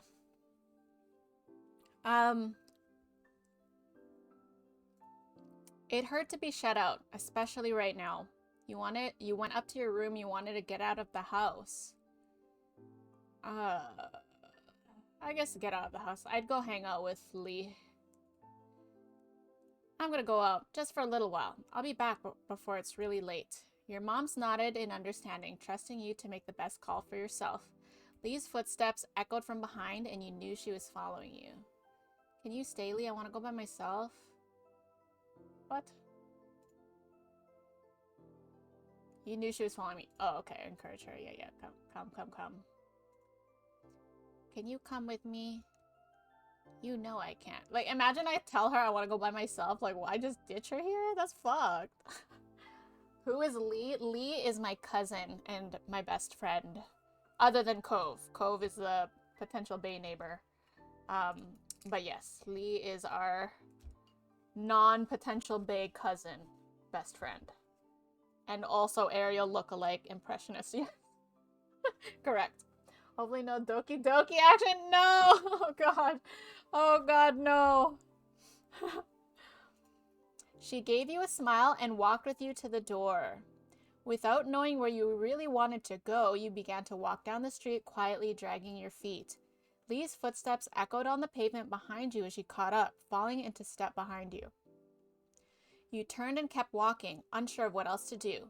Everyone else had been so upset, you didn't have the first idea on how you could help.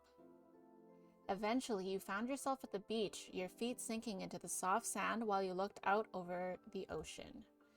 You took off your shoes and paced your sand over to the water's edge, letting the cool ocean swirl around your bare feet. It was comforting being there, with the ocean breeze rustling your back hair. My back hair? Black hair! I have black hair. I said back hair, but now it's rustling our back hair too. Now we have back hair. That's just what it is. Sometimes the wind rustles your back, the ocean breeze rustles your back hair. You know? You gotta enjoy that nature breeze sometimes. Let me know when is a good day to stream Oppenheimer except this Sunday. Right. Wait, what did you say about Oppenheimer? I love Oppenheimer. I can still stream it for you. What day is good for you? Did you buy it, Tom?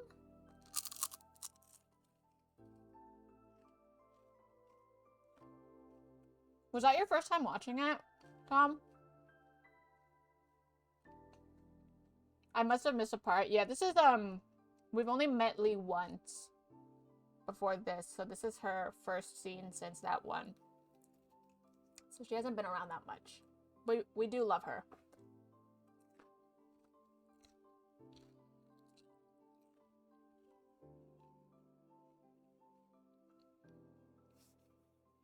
It's very good storytelling. Yeah, I do want to see it.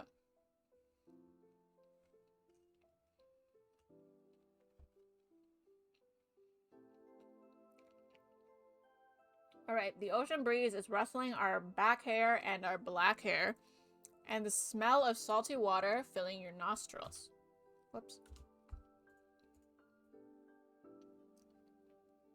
Eventually, you took a seat down on the ground, watching the sun as it dipped down further and further toward the horizon, before it disappeared completely.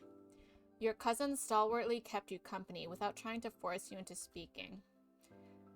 The sky shifted from blue to pink to orange, and then the deep blue of night. A sudden shout drew your attention away from the sea. Someone was calling your name. It's Cove. Your head snapped to the source of the yells. At the edge of the beach, where the grass met sand, was a silhouette in the darkness, but the person was still unmistakable to you. It was Cove. Shock. Bay, question mark. What was he doing here? His eyes settled on you ahead. Realizing you were in fact there, he rushed down the shore to where you sat. You could tell he was out of breath when he approached. You rose to meet him. Cove, did something happen? No, not to me anyway. I wanted to know what happened to you. I went to your house to say hi, but your parents said you were gone, that you needed to get away. What's wrong? I mean, I had to think something was going on after something like that, so I came to find you. Oh, and of course I was here. Sass, hello. Yes, yes, welcome to the Church of Azure. Enjoy the emotes. And yes, big thank you to Cullen for gifting to the community. We appreciate him.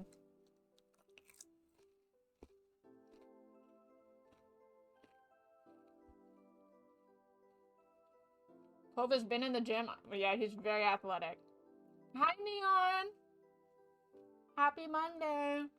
Neon, so much has happened. He's strong beach emo boy now. He really is. I mean, look at him. But yeah, he got a chest. Holy fuck. I never even noticed that. He got them pecs. That's what you call those, right?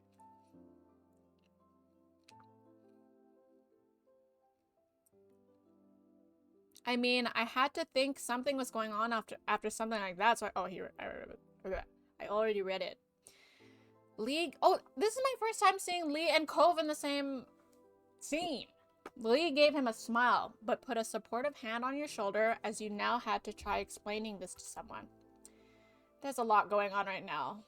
I'll share it with him. My parents are dead. What? Ugh! What is this option? What the fuck? Thank you for coming. I'm glad you're here. You didn't speak to him. It's nothing. There's a lot going on right now. There's a lot going on right now. Cove looked at you in confusion, his eyebrows dipping. What is it? My parents, from before my mom's, died when I was a baby. Moms didn't say how. Maybe they don't know, but there wasn't any other family I could live with, so that's why I got adopted. Maybe it was a car accident? Maybe that's where I got all the scars from? Question mark. You pick Cove over mommy? Over mommy. My mom's suddenly revealed to my sister and I that like we knew we were adopted, but they revealed to us about our real families, and both of us learned that both of our biological parents are dead. And we're having a difficult time processing that. Also, my sister Elizabeth is Filipino. Crazy, I know. She's saying it's okay. She's your stepmom. He's got it all. Yeah, Cove really does. He really does. Alright. Alright. Without having to say anything else, Cove reached out and placed a hand on your shoulder. He brought his face in toward you. Whoa! We're not doing this now? Okay. Wait, what? The hand on his shoulder was enough. The hand on Star Wars. Where's the emote? Where's the emote? Maybe that should be my next emote. Just like kiss emote. he leaned in closely just to say, I'm sorry. Smudge. I'm sorry, Nikki. His words were whispered comfortingly. You don't have to do this. I'm sorry. Oh, sorry, I'm okay. You closed the distance and hugged him. You started to cry. You took a step back from him. Fuck it, man. We're hugging. Sorry, Lee. We can't kiss because Lee's here, but we can hug. We can't kiss in front of our cousin, but we'll hug in front of the cousin. You stepped forward and slipped your arms around him, needing the reassurance. He returned the embrace easily. Can you explain everything to me? You nodded softly before taking in a heavy breath. Thank you so much for the follow. Welcome. Before taking in a heavy breath and launching into the story, Cove sat quietly and listened attentively, nodding every now and then and taking in a sharp inhale. It took a long time for you to relay the details. Dozens of... Okay, I almost read Star Wars. Dozens of Star Wars, but stars. Dozens of stars were pinpointed in the sky as the night went on. Wore on. Yeah. Anyways, silence settled between you as Cove sat quietly for a moment, contemplating everything you'd said. When he finally spoke, his voice was quiet, drifting through the night toward you. Oh, he done said my name again! Why you say it like that all the time? Like he's like pleading. I'm so sorry. I'm so sorry about what happened to your parents. So sorry. He stopped suddenly and took in a deep, shaky breath, and you got the impression he was struggling with what was right to say.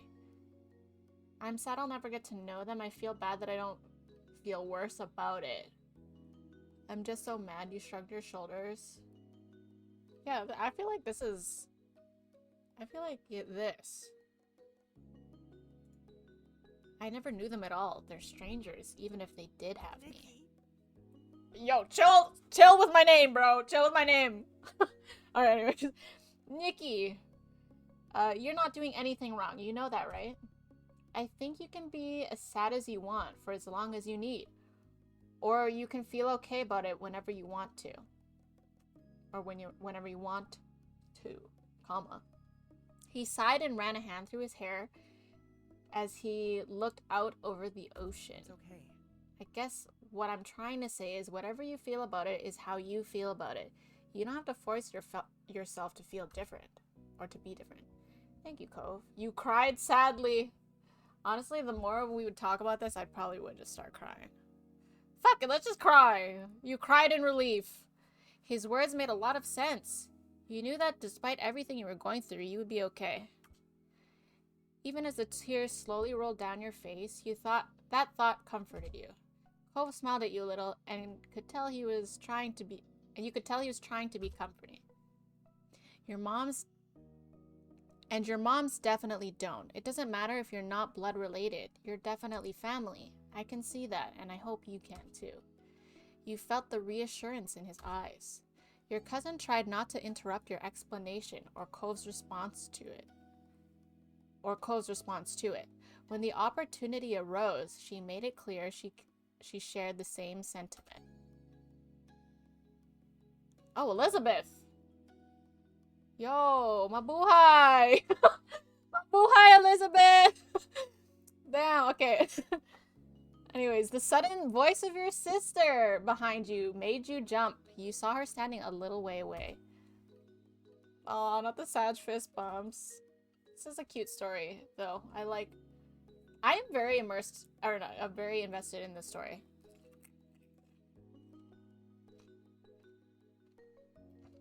So? Would you mind going? I want to talk to Jess and Nikki. You can come back. It's not going to be forever or anything. Cove seemed equal parts concerned and skeptical. Leaving now wasn't a concept that thrilled him. Lee wasn't exactly jumping to go, so she checked with you quietly. What do you think? I mean, okay, Lee has Cove now, so they can have quality time because they will, you know, when I marry Cove, you know, Lee and him will be, like, related by law, so, they can have bonding time. So, they have each other now. I can have a private word with Elizabeth.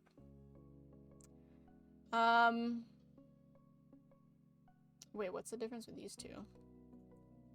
She's asking me, what do you think? I want to talk. Okay, fuck it, I'll just say this. Really?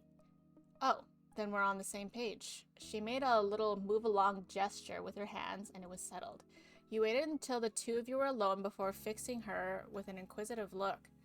Elizabeth folded her arms, looking you over. Did moms tell you about your parents too? My birth parents also died. Ayo. Elizabeth broke eye contact. Elizabeth broke eye contact after that. Sorry. Why did you want to talk to me? I went to see you and you didn't even answer. Elizabeth raised an eyebrow at the news. What?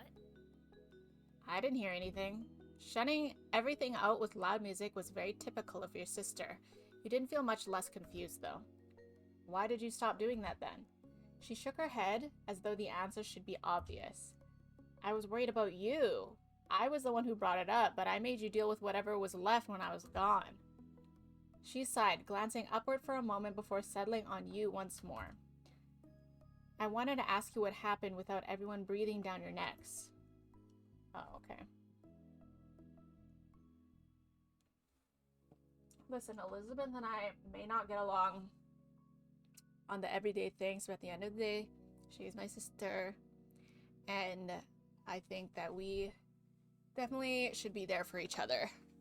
So, I am going to be nice to her here. That was pretty crappy of you to just bail. I'm amazed you noticed. That was unkind. Thank you for thinking of me. I'm not mad at you. You're quietly surprised by her admission. I'm not mad at you. She stuck her nose up a little at that, but her smile was soft. Whoa, wait. Does she normally smile? I feel like I'm always seeing her angry. Good, she is alive. God damn. I need to find one. Yeah, we do have. Yeah, the BW kiss is a good one. We do have the BW kiss. She stuck her nose up. Okay, read that. I'm okay, Elizabeth. It didn't upset me. Okay. How were you allowed to be that mature? The lightening spirits in her were quickly gone as she slipped back into his scowl. You have to be born in the US to become president. Oh, was she trying to be president? Oh no. What? You had never heard of that dream of hers before. She just, so basically she thought of all of the scenarios of things that she cannot do now that she found out that she was not born in the US. So she probably never actually cared about being the president, but she just found out that she can't be president now, and she's like, fuck. When My Parents Are Dead was an option, it should have turned into Arkham City. Oh shit. I'm cool with being Batman. You had never heard of that dream of hers before. Okay. I get I was never gonna be president, but it just feels weird having stuff taken away, not even getting a chance at it. I don't like having to know that when I was born, I was gonna have a completely different life. So different, I can't even think about what it looked like in my head. I could have spoken another language, lived away from everything I've ever seen here, had someone else as my sibling. And then my parents died and I was adopted, and the life I got became a totally new thing forever. I can't go back to what it was, even if I wanted to. A heaviness settled between you and the person who became your sister. I feel like that too. You knew exactly how she felt? Yeah, we understand. This is a very touching brother-sister moment. I'm really glad that I'm getting one of these with my sister, because all of my moments with Elizabeth up till now have been terrible. But this is a good sibling moment for us. It was a confusing feeling. To have lived one way for as long as you can remember, but not having it be what was originally yours. Elizabeth watched you seriously. She was still trying to make sense of this to you and herself. I don't know why today was the day. Nothing came up to make me ask the question. It was just something I'd had in my head for a while. When it was just me and Mom's in the living room, I just kind of said it. Finally. And there you go. And then we walked in awkwardly after we were planning a musical. Wait, is our musical still happening?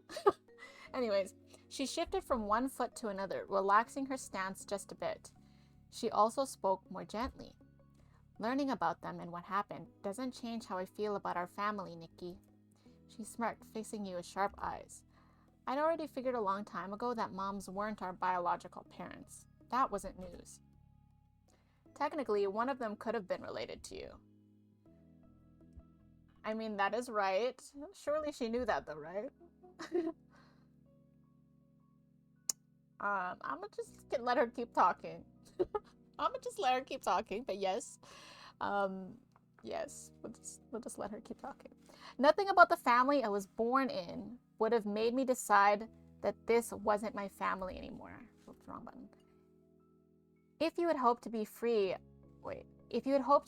of my big sisterly status, don't think you're so lucky. She bumped her shoulder against yours playfully, her lips tilted at the corners. You'll always be my little brother. I don't think I've heard her voice before. You smiled softly at her. You jokingly groaned at the prospect. You bumped her back. I'm not the type of person to hug. I don't know. Do I have, like, my sibling, I mean.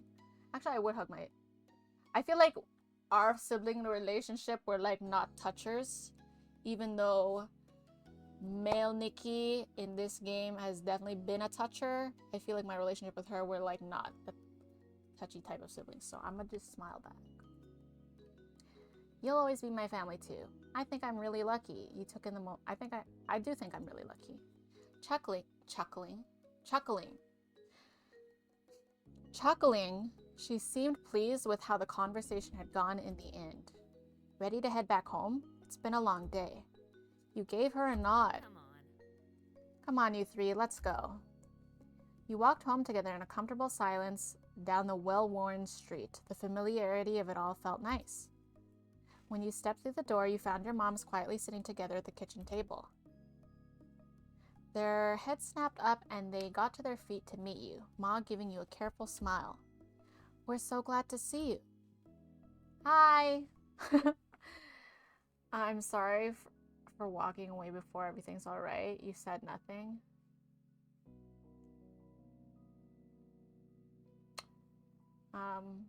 Everything is alright. Everything is alright.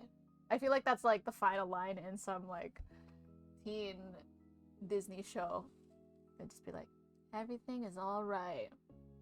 Cue song. We're gonna hit that. An interaction with Elizabeth where she wasn't terrible. I agree. That was a really cute brother-sister moment. That's wonderful, sweetheart. Really wonderful. Ma came over and wrapped her arms around you and Elizabeth, giving you a tight hug. It didn't take long for Mom to join in, putting her arms around the both of you. Love you. We really couldn't have asked for better kiddos. We love you. This really makes me think about, because obviously my sisters, I know my sisters want to have kids as well in the future, so it makes me really conscious about how to approach that as an auntie to the situation in the future, to whoever, to future kid in my family. How do I approach that as an auntie? I don't know. I guess you just wing it, but it really does make me think about it. It's a very relatable story for me, I think, even though I don't have this scenario. I mean, yet, I guess, but we really couldn't have asked for better kiddos. We love you. More than we could ever say. Moms. You smiled at their comfort. You were so glad your moms are alright. You're smooshing me. You were glad your moms were alright. I love you too. You let them hug you for as long as they needed, and it was a nice moment shared between you.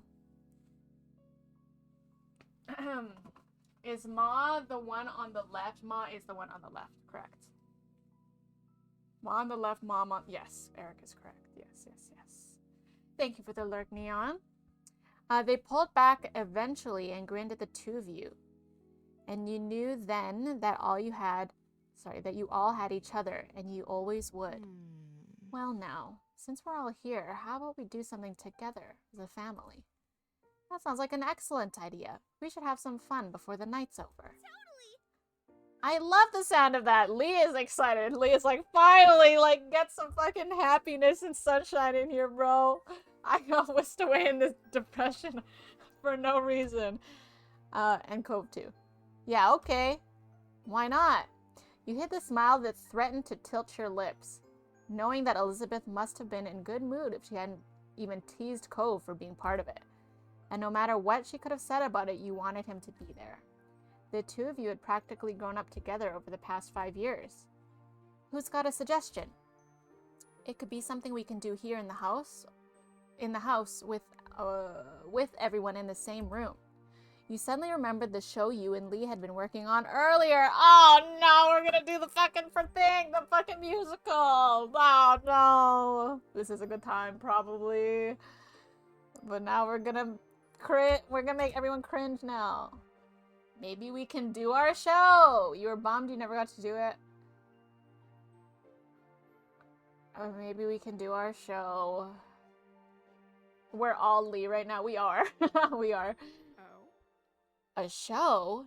This is the first time we're hearing of this. I'm intrigued. Wonderful. It would be amazing for for you to put it on for us to watch. Oh yeah, I need to see what you've cooked up. Oh boy. Thank you for the follow. Welcome. That'd be cool.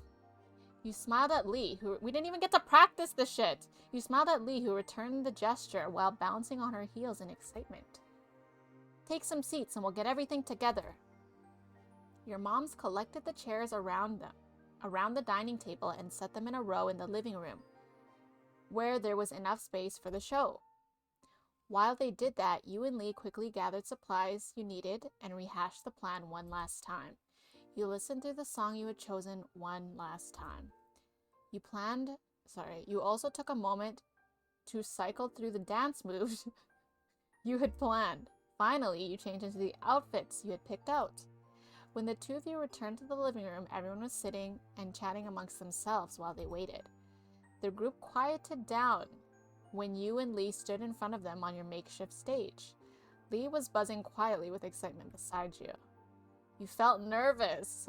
You were pumped for the show. You were unsure. I would be nervous as fuck, even though it's just 4 people.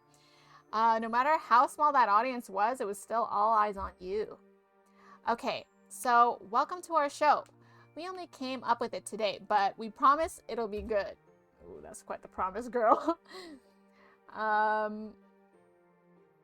You're gonna be no refunds. No refunds. Laughter rippled through the mini audience.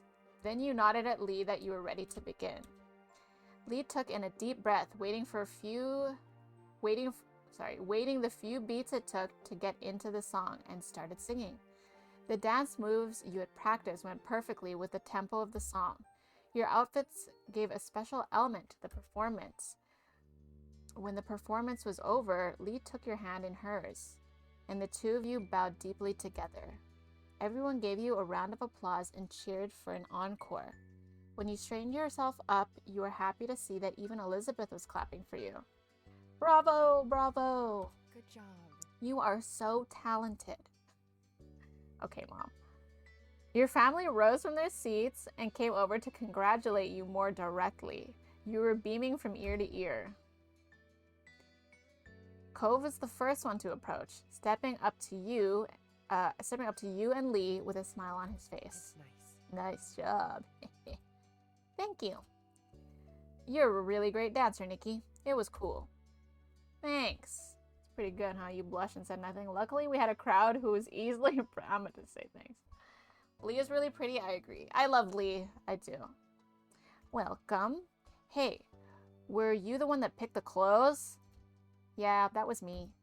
Cove smiled, content over his guess being correct. He knew. Not bad. He knows I'm the fashionista. I thought so. It was good. You couldn't help but feel pleased that he could recognize your talent so easily. That's a nice touch. Your parents gushed about how everything... I can't believe this game is free. Sorry, I'm just having a moment. Like, I can't believe this game is free. This is so good. Okay, anyways. Your parents gushed about how great everything was and thanked you for sharing it with them.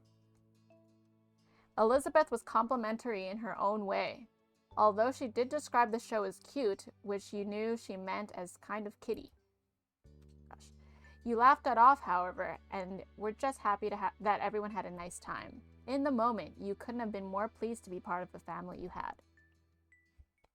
That was a very wholesome chapter. These have all been very deep chapters.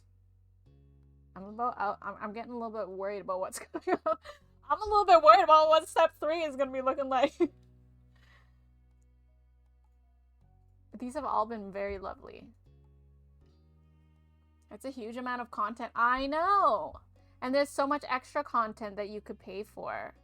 Honestly, I would totally get them. Wait, mall, birthday.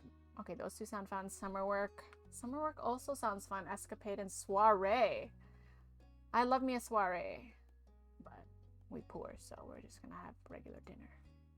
Alright, sunlight shone through the windows as you sat in your living room, your home phone pressed to your ear. Cove was on the other end. It had been shaping up to be an ordinary day, like any other, until Cove had called unexpectedly. He sounded unusually nervous greeting you. You know, I'm surprised we've read 3 of these. Excuse me. We've read 3 of these, and we haven't seen Mr. Holden or... So we haven't seen Cliff or Kyra. And they built them up a lot and leading up to this chapter. So I'm just shocked that they haven't come up. Maybe this is the chapter. I don't know. Plot twist, moms are serial killers and they take baby. Goddamn! I sure hope that ain't true.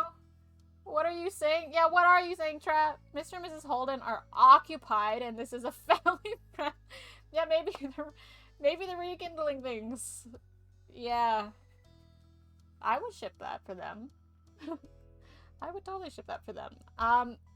It had been shaping up to be an ordinary day like any other until Cove had called unexpectedly. He sounded unusually nervous greeting you. You listened silently as he kept talking, his words stilted. So I was just, wondering, do you ever come over to my house? Oh, sorry. Do you want to come over to my house for dinner? We're gonna see Mr. Holden and Miss Kyra. Eee. Okay, the question came out strangely, almost like he'd rehearsed it a few times beforehand. Your eyes widened a little. You hadn't expected this to be the reason behind the call. Yeah, I'll go. That's... It was, huh? Oh.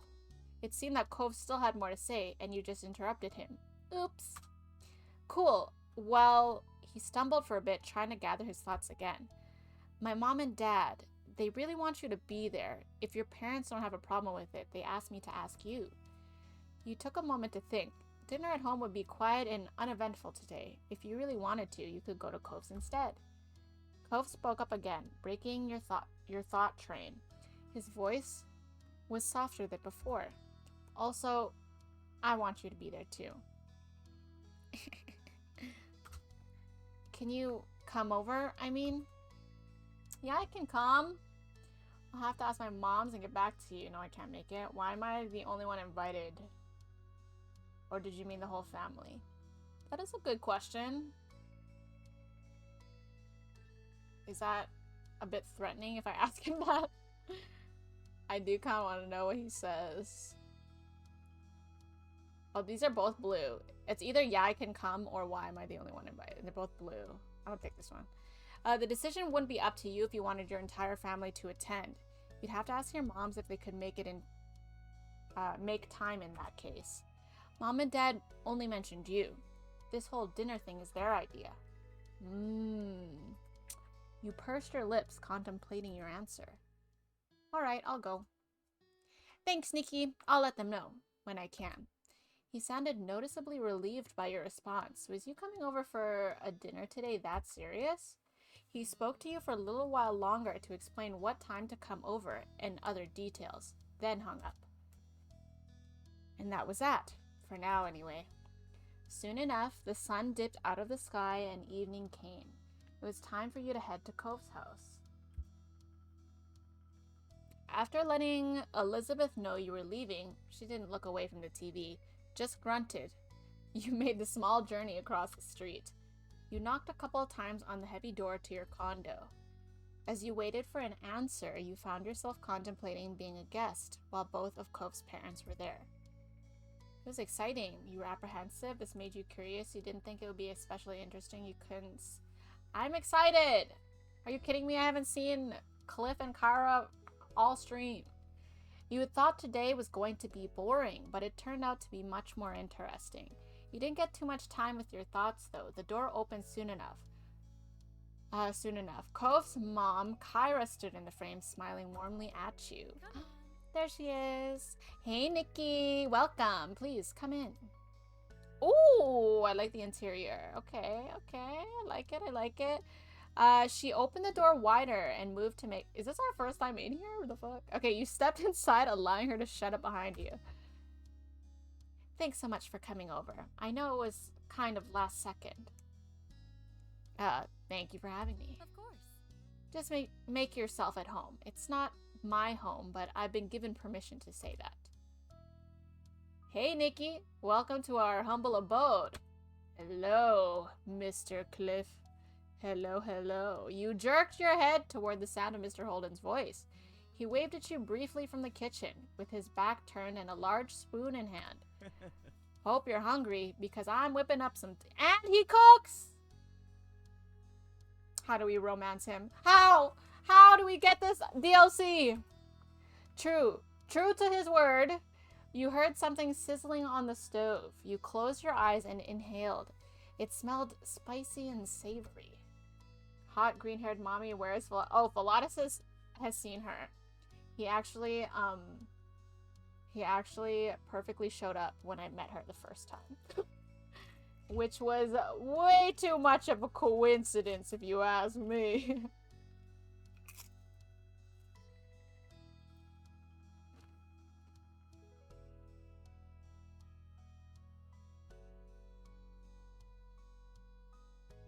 Who's this, babe? This is Cove's mom.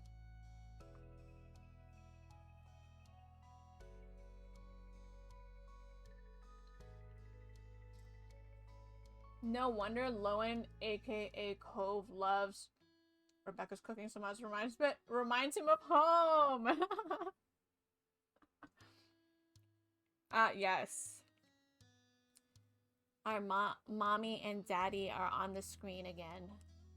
Okay, with Mr. Holden busy and Cove went nowhere to be seen, it was just you and Kyra. She gave you a wry smile. What does wry mean? W-R-Y. What's a wry smile? Is that what she has on right now? Because she looks sus. She's like smiling suspiciously. Alright, we date Cove, then when you break up, you go to his dad for a comfort. Thank you for the plan. Okay, I'm down for the plan. Yes. Trap coming up with the strategies. Who's this? This is Cove's mom and dad. A wry smile is like somewhat sarcastic but not mean. Can be self-deprecating. I guess that does kind of look like what she has on right now.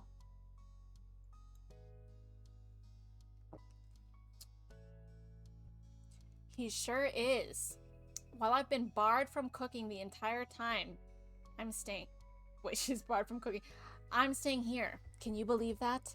She nudged you with an elbow. Mr. Holden scoffed good-naturedly. Then spoke from over his shoulder. You're on vacation, Kyra. You need to accept that already. She yelled back, amusement obvious on her face and in her tone. People still cook when they're on vacation. Everyone's gotta eat. It's not like I'm some celebrity who can go out for every meal or hire a private chef. Sorry. Well, in this house, you're a VIP. Y'all just get back together already. Or just get with me. Pick one. Y'all, these two. Come on now. Alright, Kyra smiled and shook her head quietly. Then she turned to face you once more. Sorry about that, Nikki. Here I was trying to strike up a conversation with you and Cliff just had to butt in. I don't butt in. She eyed him, chuckling in disbelief. He wasn't exactly disproving her point with that. Kyra leaned over to whisper to you. It's okay. He likes to be included. But since Clifford insisted on cooking all by himself, he'll have to wait. The two of us can chat. Her next question continued to be said in a hushed tone, just to be safe. So, how are you doing? I'm doing good. I mean, just found out my biological parents are potentially dead, but, you know. Pick one, pick both. Ooh, both. Ooh. I would run away with her, Tom. So we all have the same ideas then? We all got the same ideas here. I'm doing good. Things are okay. I'm gonna say okay only because of what happened in the previous chapter. Actually, no, it ended really well. I'm gonna say I'm doing good. That's what I like to hear. She opened her mouth to say something more, but some lightly pounding footsteps caught your attention. You checked to see Cove emerge from the hall a few moments later. He might have heard all the commotion and left his room to see what was going on. What? Nobody told him? He quickly took stock of the situation. Nikki with bangs. Hi, pacifist. Yes. I don't like them, though. But hello. How are you? Nikki, you made it. Thanks for coming. Cove's voice was unnaturally loud, as if he thought you wouldn't be able to hear him from where you were, only a few feet away. Hi, Cove. Are you doing okay? Yeah, I'm fine. You didn't sound convincing at all. You narrowed your eyes suspiciously, but didn't call him out on it. If you could talk to him alone tonight, maybe you'd ask him what was going on then. It was when you glanced away from Cove that you spotted his parents watching the two of you interact. Cove noticed their stares too, meeting them with... I feel like maybe he came out to his parents and they're like, on to us. Or like they're trying to approve of me. I don't know. No clue. Are we having dinner now? Not yet, bud. I'm still cooking. Alright, I'm gonna go back to my room. Whoa, what about me, bro? As he turned to leave, he bent his head to the side to face you. Are you coming? Okay, it was assumed. The question was quiet, but you heard it clearly. You smiled, pleased that he asked, and nodded in the affirmative. Cove turned fully and made his way down the hall. Have fun, you two. Wink. We'll call you when food's ready to go. With that, you followed after Cove. I am very excited to see his room. The two of you made your way down the hall. This is the first time you're invited to see Cove's room. Ain't no way! You had visited Cove. Oh, okay, we get to decide. Going over to Cove's house, or Cove's room, was standard occurrence. I feel like it's gotta be... I feel like he usually comes to my house. I'll say I've been there before, but rarely. Cove got to the door first, opening it and stepping inside. You joined him. Ooh, he's got a bunk bed, but he doesn't use... He has just storage. Is that a loft bed then? Kind of. It's like a reverse loft. I don't know. Anyways. Oh, and he's an aquarium! Oh my god, I love it. And a map on his wall. Also love it. Okay, I like this. I like it. I like the fish poster on the door. The seashell shelf. Wait. Seashell shelf. I like that because that's what we first bonded on. What else are we seeing here? We have a suspicious towel next to the bed. We won't ask about that. I think that's about it. All right. There was a mat on the floor in front of the door. As you stepped over the threshold into the room, you felt the crunch of sand beneath your feet. The sensation was nothing new to you, of course. Man has sand in his room? He has a sand mat?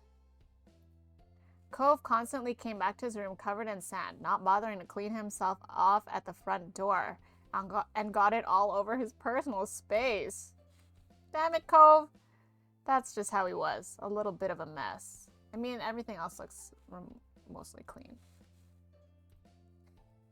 You hadn't heard Mr. Holden scold him for it, not like your moms would have if you'd done it. You can sit wherever you want. Cove himself took a seat at the edge of his large bed, looking like the picture of comfort, and left you to decide. You didn't sit anywhere, you sat down on the chair. Let's sit on the chair. There was a desk chair in the room for a reason after all. You walked over and rolled it out, taking a seat on it. It was stiff against your butt and creaked each time you shifted. Classic office chair. He definitely used his bed space more often than this. Well, too late to complain now. You just have to deal with it. With the silence growing, your gaze began to drift. You stared at the bright fish swimming in the tank. There were a bunch of them, floating to and fro in the open space. They stood out starkly against the green aquarium plants. How long have you had those fish? Yes. My dad bought them for me not very long after I moved here. I guess it's been years now. Wow, that's a long time. You peered carefully into the tank. The fish looked to be doing well. He must take good care of them. Most of them are small, but there was one especially big one. What are their names? I don't name them. Well, not really. You lifted an eyebrow at that. You continued the explanation sheepishly. Mostly, I call them things on what they look like. Squirt for a small one. Tangerine for a really orange one. That sort of thing. Those sounds like names to me. Why don't you like them? They poke my eyes. I just don't think I'm a bangs person. But how are you, pacifist? Sand everywhere? Ain't no way. I mean, the rest of his room looks clean to me. Thankfully. And his fish tank looks clean, which is very impressive. Those are hard to take care of.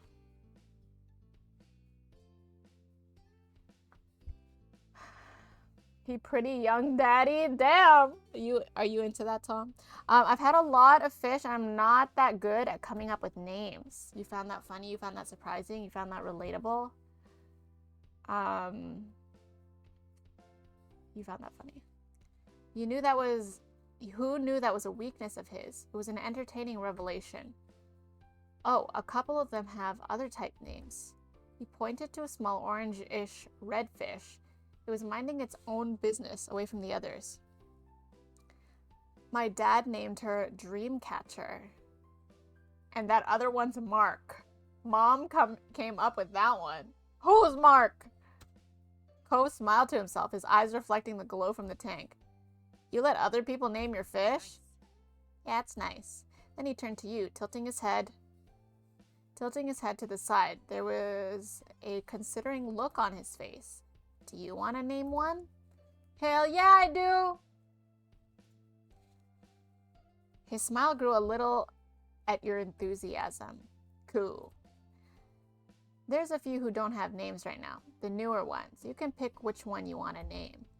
He pointed each of the recent acquisitions out to you. The first was the smallest fish in the tank. It was completely orange and zipped all over the place, running laps around the others. Completely orange and... okay. The second was slightly bigger and red. Its tail was dotted black with spots, which almost resembled freckles. The last fish was the biggest one. Its multicolored scales rippled under the bright light of the dark tank, and it also made its way across the vast expanse. You went with... the big fish. Cove only nodded at your answer, waiting on you to decide on a suitable name. You watched the fish you chose closely. As you did, a name eventually came to you. Nikki? Oh, I can type in my own answer? Can I like name... I'm gonna name it like... what are these? Cove? Nikki Cove Gill. Sunbeam Frank. Bubble. Oh my god. We can type in a name. We're naming him LeBron James. Oh, we can! Okay, LeBron James, the fish. Boom. How do we pick it? Alright, it's LeBron James! Mark was named after the tactician from FE7. Bro, that name is really funny and random coming from his mom. LeBron James, not the fish. LeBron James, the goat. I did name, if you guys remember the fish tank days, one of our pet snails, I named LeBron James. And he was LeBron James. That snail had stamina for days, because that thing ate all day and he just grew so big.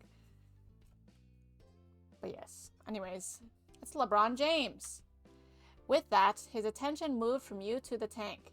He peered fondly at it and its inhabitants. You smiled proudly at LeBron James as it swam through the tendrils of the plants, disappearing then reappearing soon after. You know, I'm not allowed to have pets in my house, not even fish. The corner of Cove's lips turned down at that. That doesn't sound fair. Yeah, I'm surprised that none of us have like a cat or a dog. Anyways, it's not like fish would make a mess of your house or anything. You just gotta take care of their tank and feed them, and they'll be okay. Right? My moms can be strict over the weirdest things sometimes.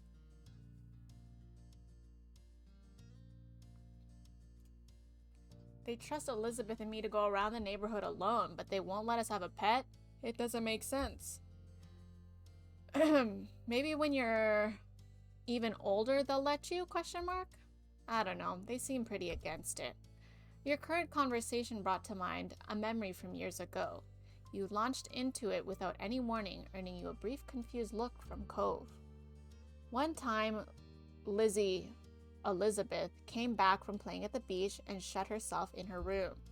She only came down for food and then she snuck something in, and then ran back upstairs straight after. It was kind of weird. My moms didn't think much of it at first though. But then that night, Ma went to her room to say goodnight and started screaming. Mom and I ran over to see what happened. Lizzie had this huge lizard in her arms. Cove's eyebrows arose at that, and he leaned forward in interest. Really? A lizard? Where'd that come from?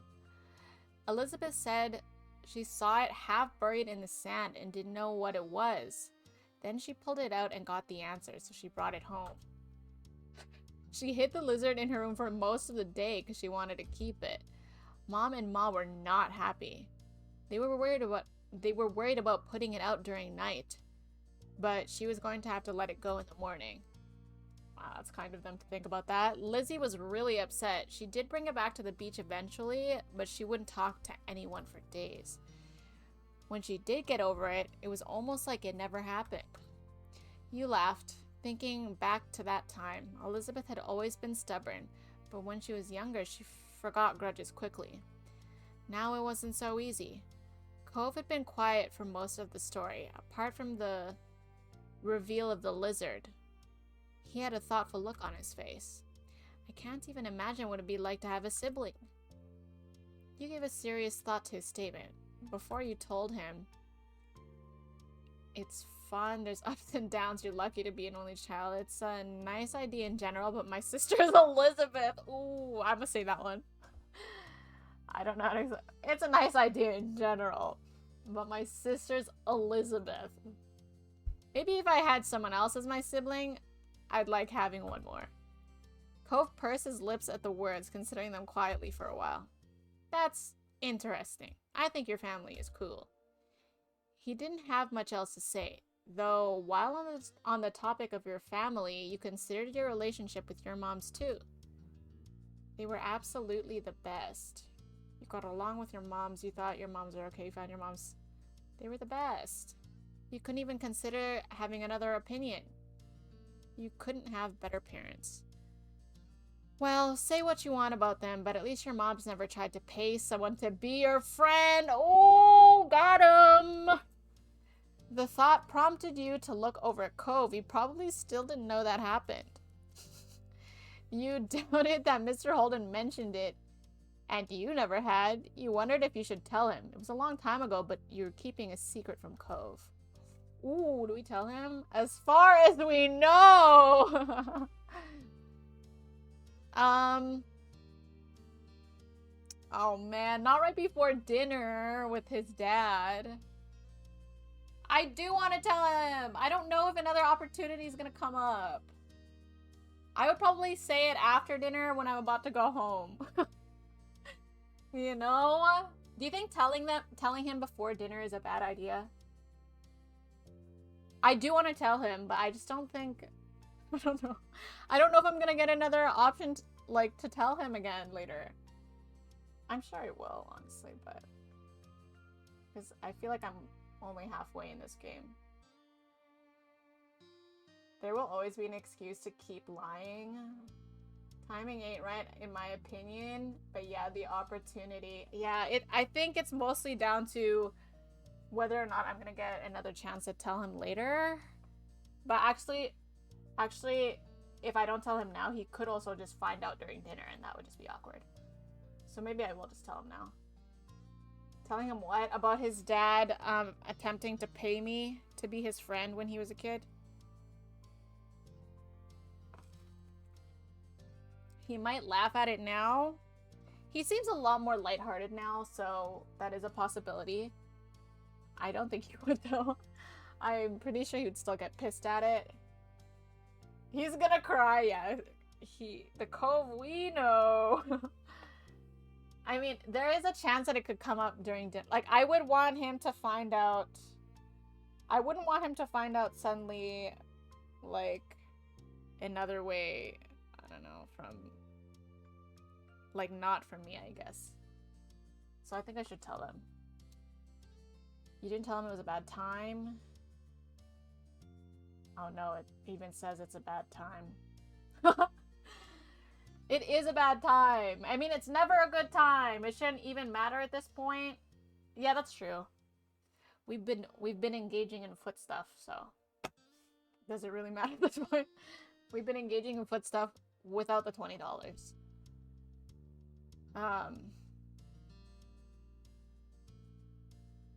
Secrets weren't meant to be kept. Wait, secrets were meant to be kept. You didn't tell him. You just didn't want to have. You decided to tell him. You didn't take the money, right? No, I know it's not a big deal for me, but I feel like it might create that rift between him and his dad. And we're about to have dinner. His dad is cooking dinner for us.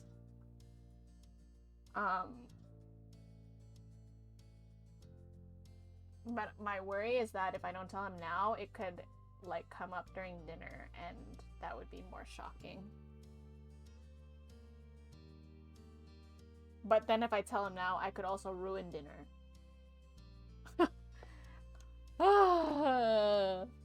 Do I ruin dinner, guys?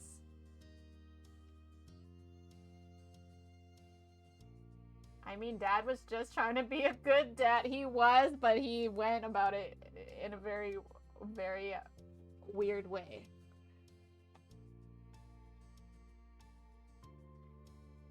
If it comes up, it comes up. But doesn't seem like a big deal. You think so? I mean, I don't think it's a big deal, but I think to Cove it would be a big deal. Because he's that kind of guy. Cove has ruined plenty of dinners all his own. Also true. Dude, I can't with these bangs. I'm getting sick of these shits. What the fuck is this? I'm getting sick of this shit.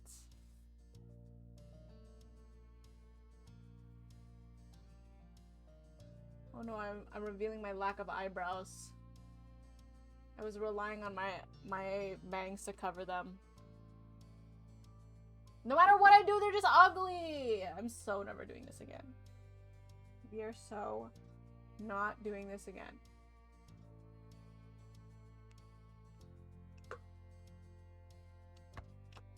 Okay. God, do I tell him?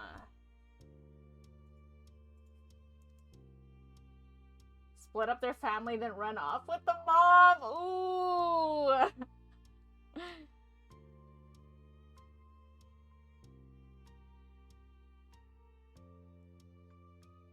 Okay, I guess... Wait, is it a bad thing if we did... No, I think it is still better that he hears it from me better than hearing it from his dad or something, or accidentally during dinner. The best scenario would be that I tell him after dinner, but I don't know if that's happening. So I'm gonna just say it. I'm gonna tell him. It's coming out. You took a deep, steadying breath to prepare yourself for the conversation. Now you just have to figure out how to tell him. You want to know something crazy?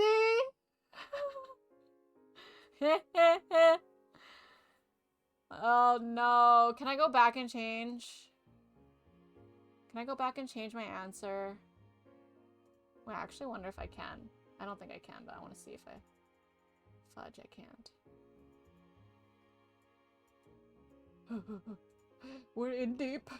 We're in deep. Okay, wait. Want to hear something crazy? Cove raised an inquisitive eyebrow at your casual tone. He turned to give you his full attention. Maybe. Oh, like what?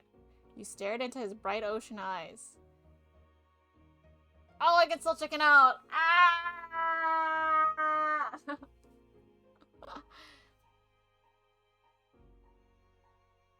I don't want to... he did look like he was kind of nervous for dinner today. That's why I'm so hesitant. Because he already seemed like he was worried about... Like he already seemed a little stressed out about this dinner today. Looks like you're playing Love is All Around Daddy version. I am. Oh, I'm hydrating. Thank you, Tom. Stay determined, Nikki. You've got this. Oh, man. I'm ruining dinner. I'm hoping he just takes it well. Like, he's just like, whatever.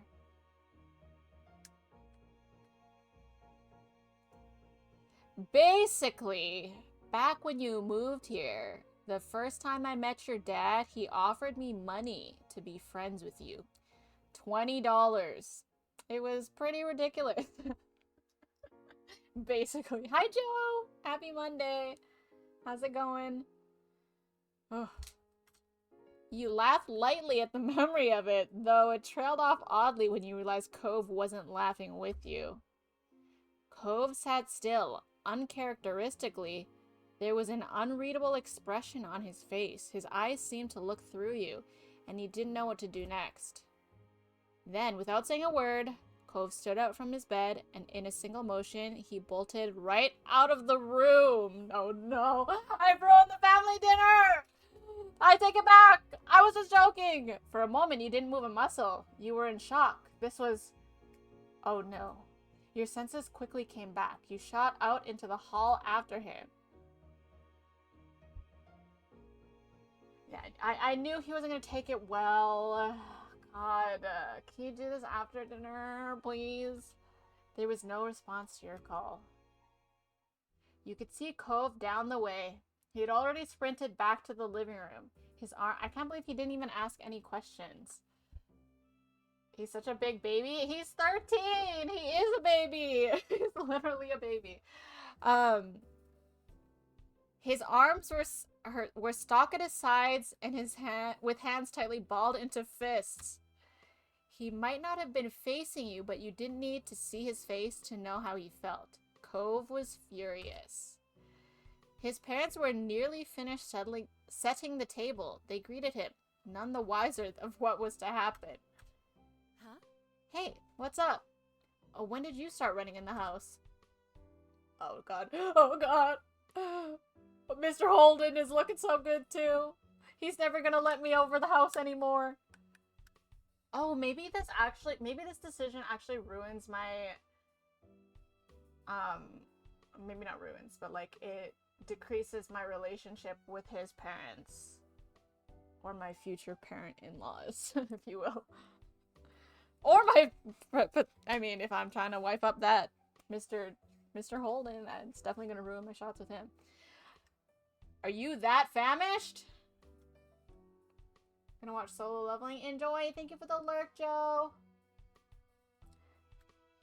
You were able to catch up in full and stand near Cove.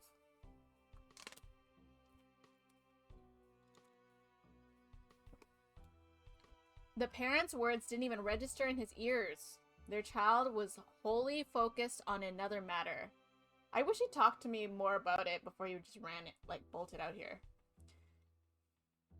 He was practically shaking. Cove took one more step forward and glared up at his father's face. You paid Nikki to be friends with me?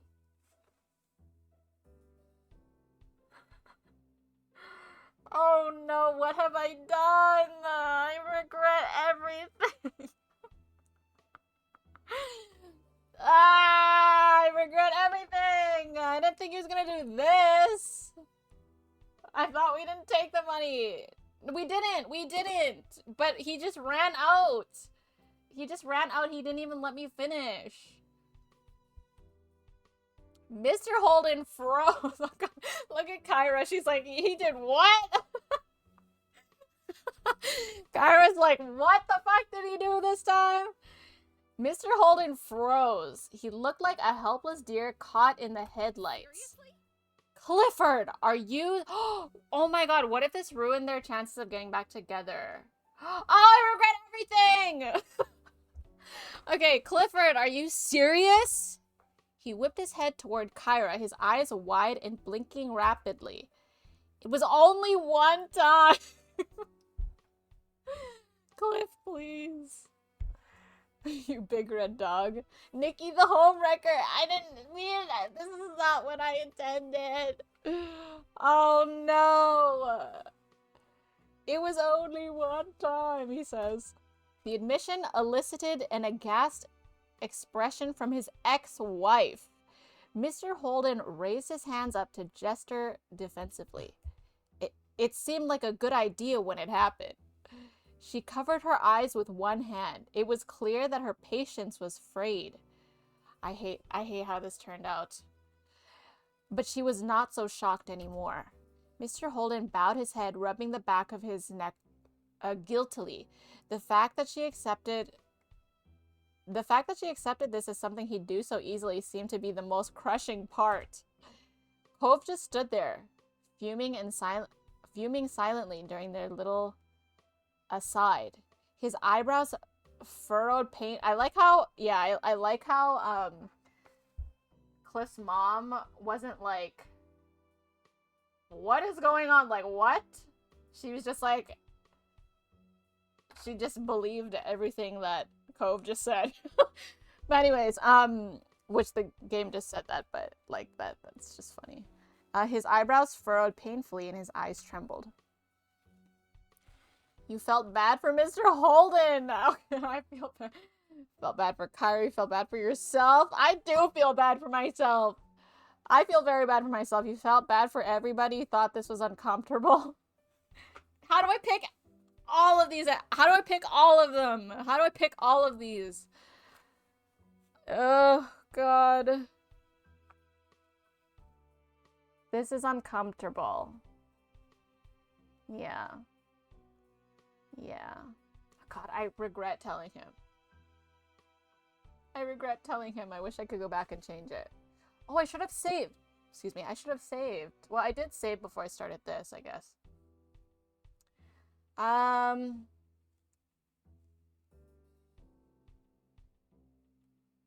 This is uncomfortable. You tried not to get in the way. Maybe that way the others would forget you were even in the room. They were pretty distracted. Finally, after what felt like an eternity, but must have been only minutes, the tense silence was broken by Cove. I don't want to stay here. That immediately caught his parents' attention. They turned on him with twin expressions of worry. Hey, wait a minute, bud. You don't have to do that. It's all right. They're still your room. We'll stay out of your way, I promise. Where could you go at this time of day? It's almost night. I can stay with Nikki.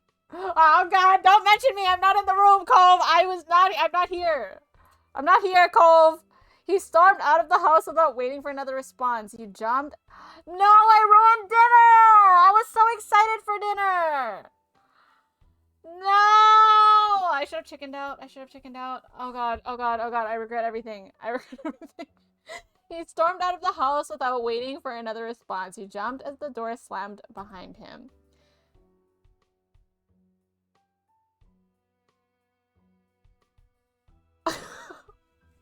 I have no idea what to do. It's snoo time. He's coming home with us. You can still stay for dinner. It's cool. Everything's cool. Yeah, I'll stay here and be like, so, dinner? He's going to seek you for comfort. I feel like I should have some words to his parents before I go after Cove, at least. So I'm gonna stay here. Cove's parents sighed deeply in unison once the door was shut. For a handful of seconds, no one spoke again. Then Mr. Holden slumped his shoulders, his gaze still lowered. Sorry, Kyra. Kyra shook her head. Though visibly unhappy, she seemed more disappointed than angry. I don't want to fight about this. I don't even want to talk about this, honestly, unless there's anything else I should know that's been going on while I'm away. No. There isn't. Fine. Then fine. Let's give Cove some time to calm down. We can try to convince him to come home later. Mr. Holden's mouth tightened, but he nodded in agreement. He seemed defeated. No, I disappointed our daddy. No! Okay. You shifted your feet, feeling awkward. Kyra glanced over at you, her eyes widening as if she just realized that you're still there. Your plan worked out a little too well, and now things are even more uncomfortable. What plan? My plan was to have a lovely dinner today, y'all. My plan was to have a lovely dinner. All right. Ah, Nikki. Sorry for this. I guess dinner's kind of ruined, huh? Could you go home for now? It wasn't like you had much of a choice, but you nodded anyway before making your way to the front door. You slipped on your shoes without a word. Just as you left, though, Mr. Holden quietly called out to you. I'm real sorry for involving you, Nikki. You glanced over your shoulder and met his eyes. Oh, you have an eye contact with him? The smile he offered you was a shadow of the real thing. You carefully shut the door behind you, letting out a deep breath. Then you began to walk. Kyra's still smiling. She knows what's going on tonight with Cove out of the house. What is that supposed to? Oh my god. I feel like the mom and dad actually may have had a shot of getting back together until I just ruined everything. I really hate that. I really hate that. I wish I could have told him after. I do want to go back and see what it would have been like, though, if I didn't choose that. Oh god, I feel like I ruined everything. Fucking fuck. You stopped once you reached the middle of the street. You glanced around but couldn't see Cove anywhere. You hadn't locked the door, so it was possible he'd gone inside by himself. There was only one way to find out. You made the very brief trip back and entered your house. By then, night had fully come. Cove was indeed there. Got here before me. Hi, Storm. This is a very interesting game. I am very, very invested. The story is really good. How are you, though? Happy Monday. Cove was indeed there. He sat sulkily on your couch, staring at his hands that rested on his lap. You closed the door behind you and approached him silent. I'm a little bit mad at Cove.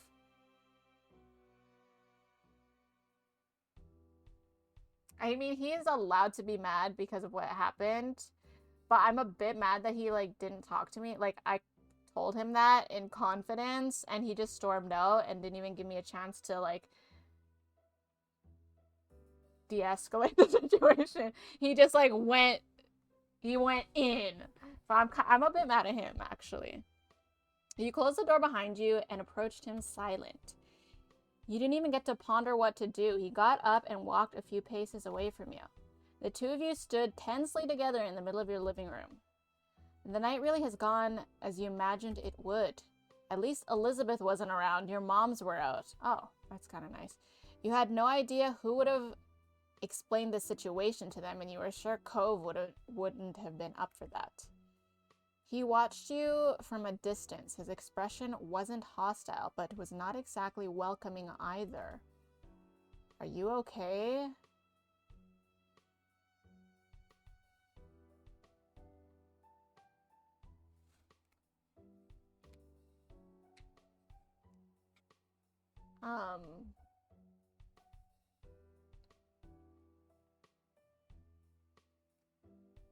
Now, Kith. Yeah, we're home alone. I don't know what to say here. Do you want to be doing this? I'm not sure in what tone I'm saying this, but like, if he's saying it in a more like, are you sure you don't want to go back to dinner?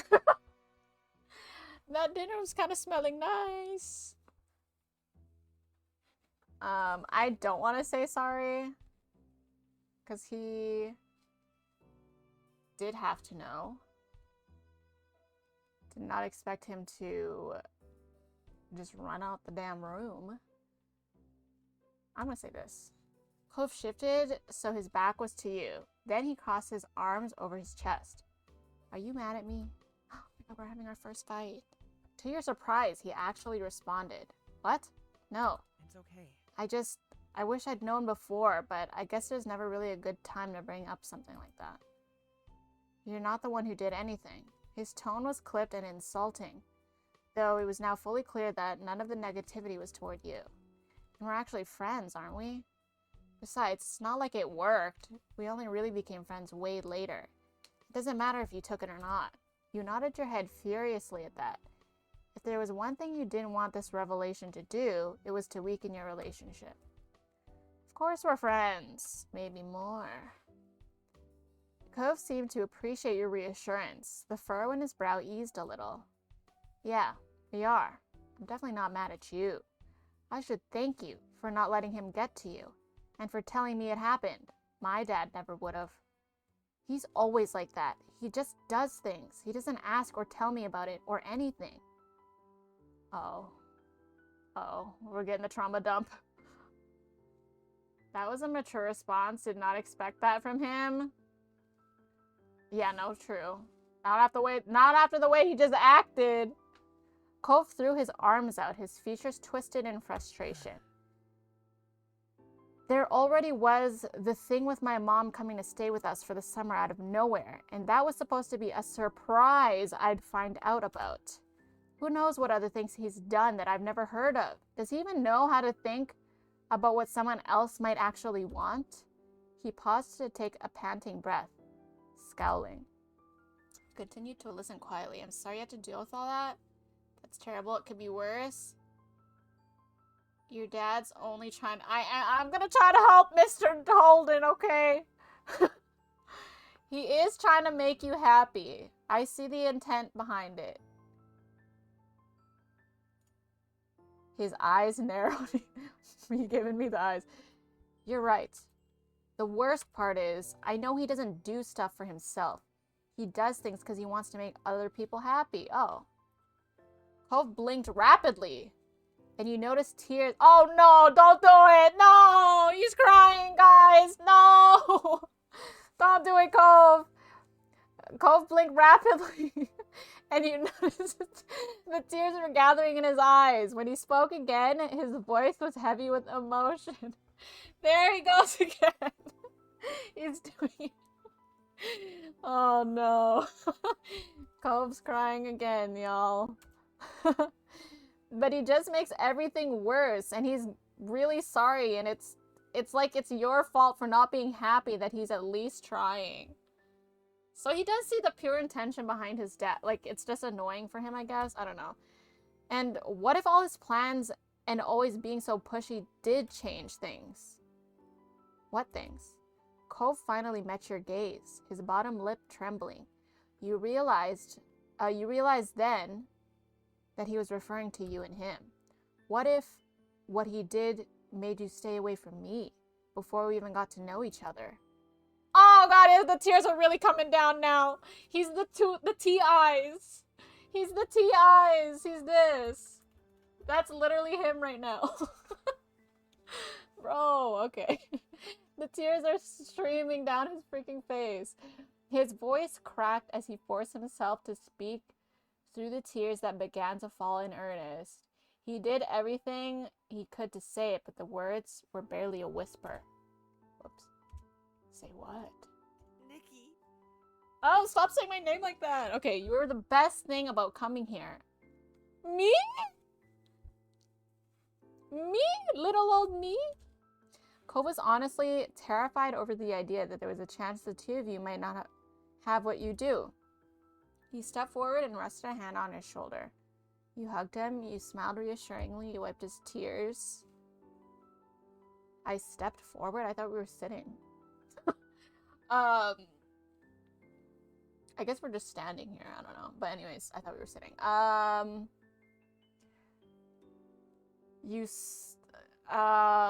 feel like a hug now, right now, is gonna lead, surely that leads to a kiss, right?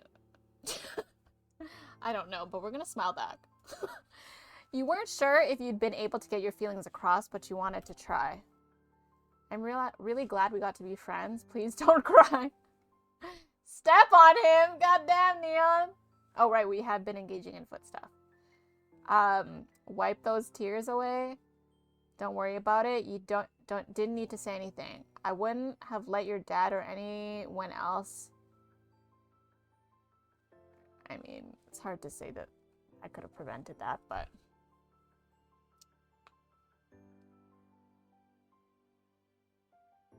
don't worry about it. I don't really like when you're like crying about something, they're like, don't worry about it. It's like, bitch, I'm already crying about it. Like, what do you mean? I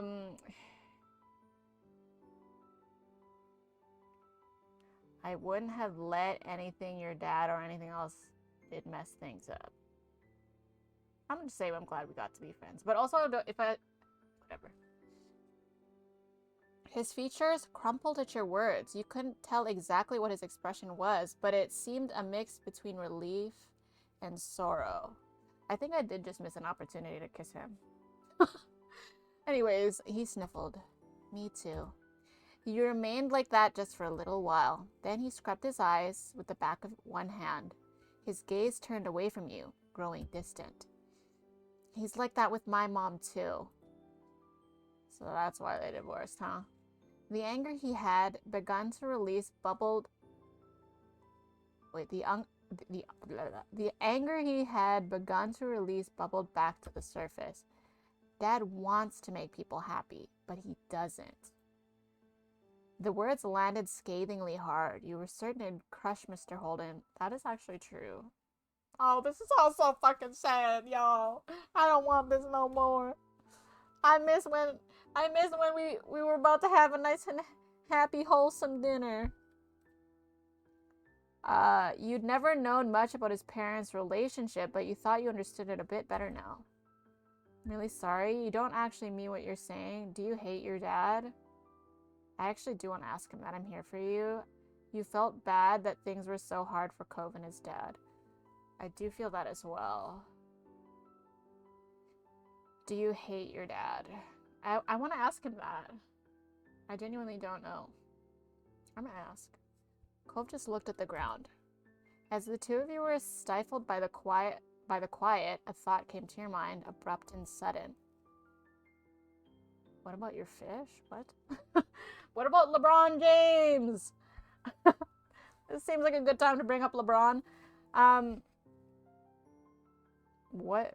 remember that day when it happened. What about your fish? What about your fish? I mean, the dad bought him the fish, but I'm not really sure where that is going. What about the fish? I remember that day when it happened. LeBron retired. God flush. Please not.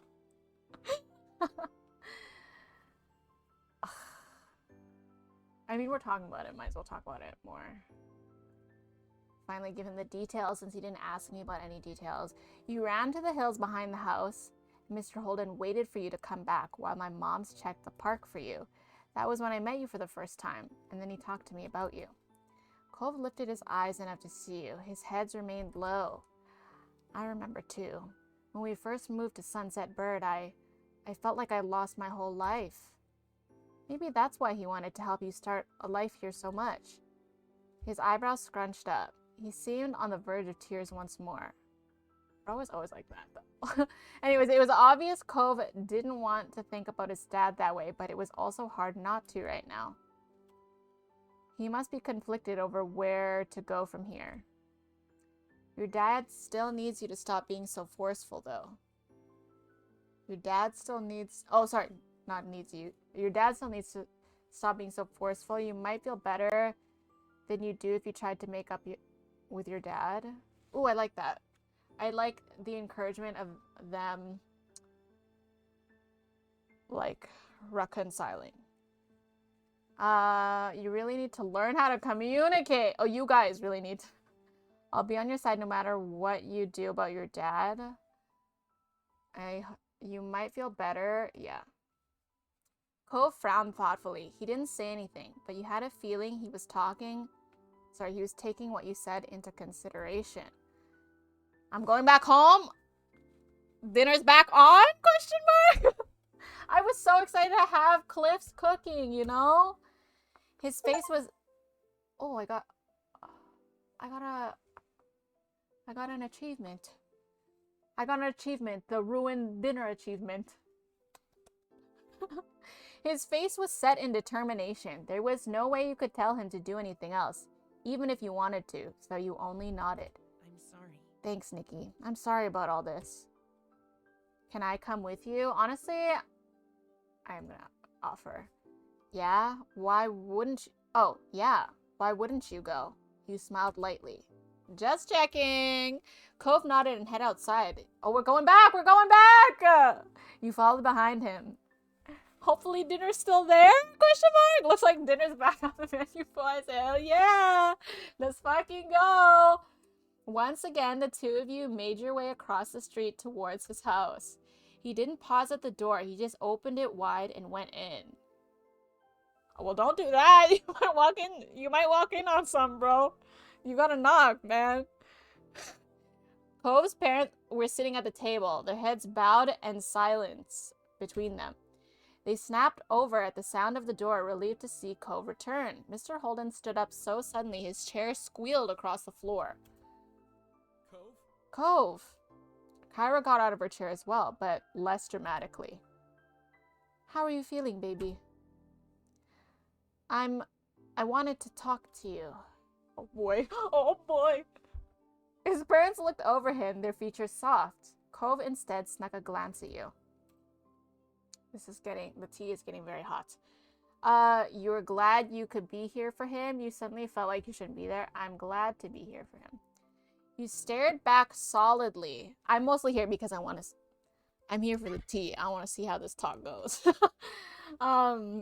You stared back solidly, hoping you could convey your support with your eyes. It must have worked, because Cove stood up a bit straighter. Cove then fully faced his parents. Mr. Holden stepped forward cautiously, his expression twisting in dismay. I am so sorry. I should never have done something so stupid. It's okay. It really isn't. That was a boneheaded move. I know he got that one from Kyra. I know Kyra was like, that is a bonehead move. Anyways, that was a boneheaded move, if there ever was one. I was bribing an actual child, one I never even met before that day. Okay, see, he knows what he did wrong. He's acknowledging and taking accountability. It was 13 years ago, or however long it's been. We were 8. What is that, like 5 years ago? I think we were 8. We're 8, and then we're 13 now. So it was 5 years ago.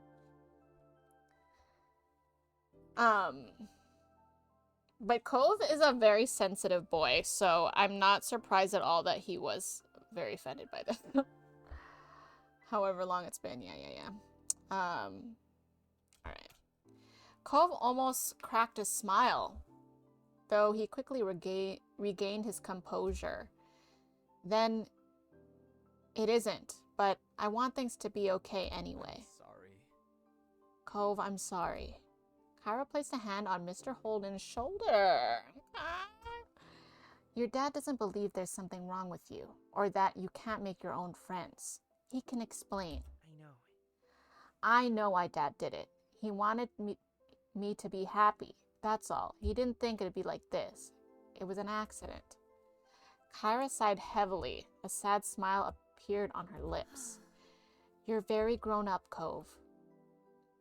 Mr. Holden brought his hands up against his forehead and began to pace around the room. He didn't seem to know what to do with himself. He turned back around to face Cove and Kyra. He looked more solemn than you'd ever seen him.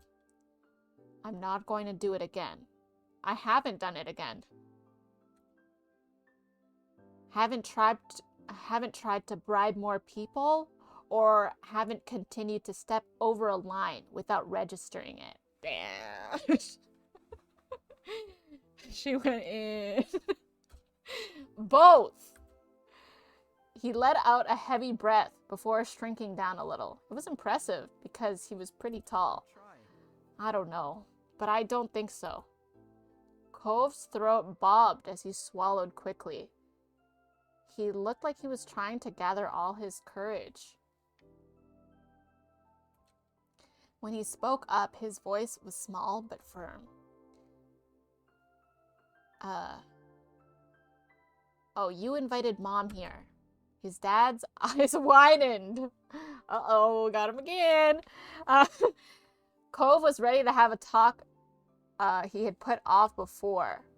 You didn't ask me if I wanted things to be like this, with both of you together again, for just a little while. Mr. Holden's hands slowly returned to his forehead. He was stunned, as if someone had just hit him. I did it again. I did it again, and I didn't even notice. What's wrong with me? Why can't I just do something right? At least Cove seemed relieved that he was able to say how he felt. You knew just how long he'd been holding that in, that's true. It was quiet for a long stretch. Mr. Holden had sat down in a chair, his shoulders drooped and his head in his hands. You looked at Cove. You watched his dad and how genuinely he was struggling with what he'd been told. Cove glanced down at the ground, then looked back at his dad. I'm not angry anymore. Slowly, Mr. Holden met his son's eyes. I can try to talk to you about things and what I feel about stuff. Oh, this is mature. I stopped saying that to you since everything happened. I didn't want to talk to you, but I still... Okay, no, because she's a travel journalist. I was gonna say, but like, okay, all this happened, but why did Mr. Holden get full custody of him? I'm going to assume it's because she's a travel journalist and she's like never home. But they never really went in on that. I like his mom. I like her too. I like both of them, honestly. I don't think Mr. Holden is a bad person. I stopped saying that to you since everything happened. I didn't want to talk to you, but you won't have to guess if you know. Mr. Holden broke eye contact at that, shaking his head. My child shouldn't have to take care of me. You shouldn't have to make up for my shortcomings, Cove. I can fix things. I can still change. Classic. Men. Anyways, after having something of an outburst, Mr. Holden turned his face away and spoke more guardedly. Besides, I'm used to that already. I might not get it right, but not a damn thing would happen in what's left of this family if I wasn't making the effort. It's always me. What's one more thing to manage? Dad. ... Oh god, they did the ... I see. You're right, Cliff. I know. But I don't think Cove wants to take care of you. He just wants to understand. And he wants his dad to understand too. That's what matters, isn't it? It was still as Mr. Holden digested what Kyra had said. He stared down at his empty hands, held out in front of him. When he looked at Cove again, tiny tears... No, not you too, Mr. Holden! No! No. Oh, God. This is where he got it from. Tiny tears glimmered in the corners of his eyes. This is how they got it. This is where Cove got it from. But we do like guys who cry. We love a sensitive man. Cove Holden, my beloved. Are you a big Cove? Hi, Bobby. Are you a big Cove fan? I really like Cove. He was really annoying as an 8-year-old, but I mean, most 8-year-olds are annoying. But I really like him now that he's older. Like, yeah, we're only 13, but I feel like he's already matured so much. He's very, very likable. But I'm like really into his parents, though. I'm like really into Mr. Holden and Miss Kyra. Why are we even in the room right now?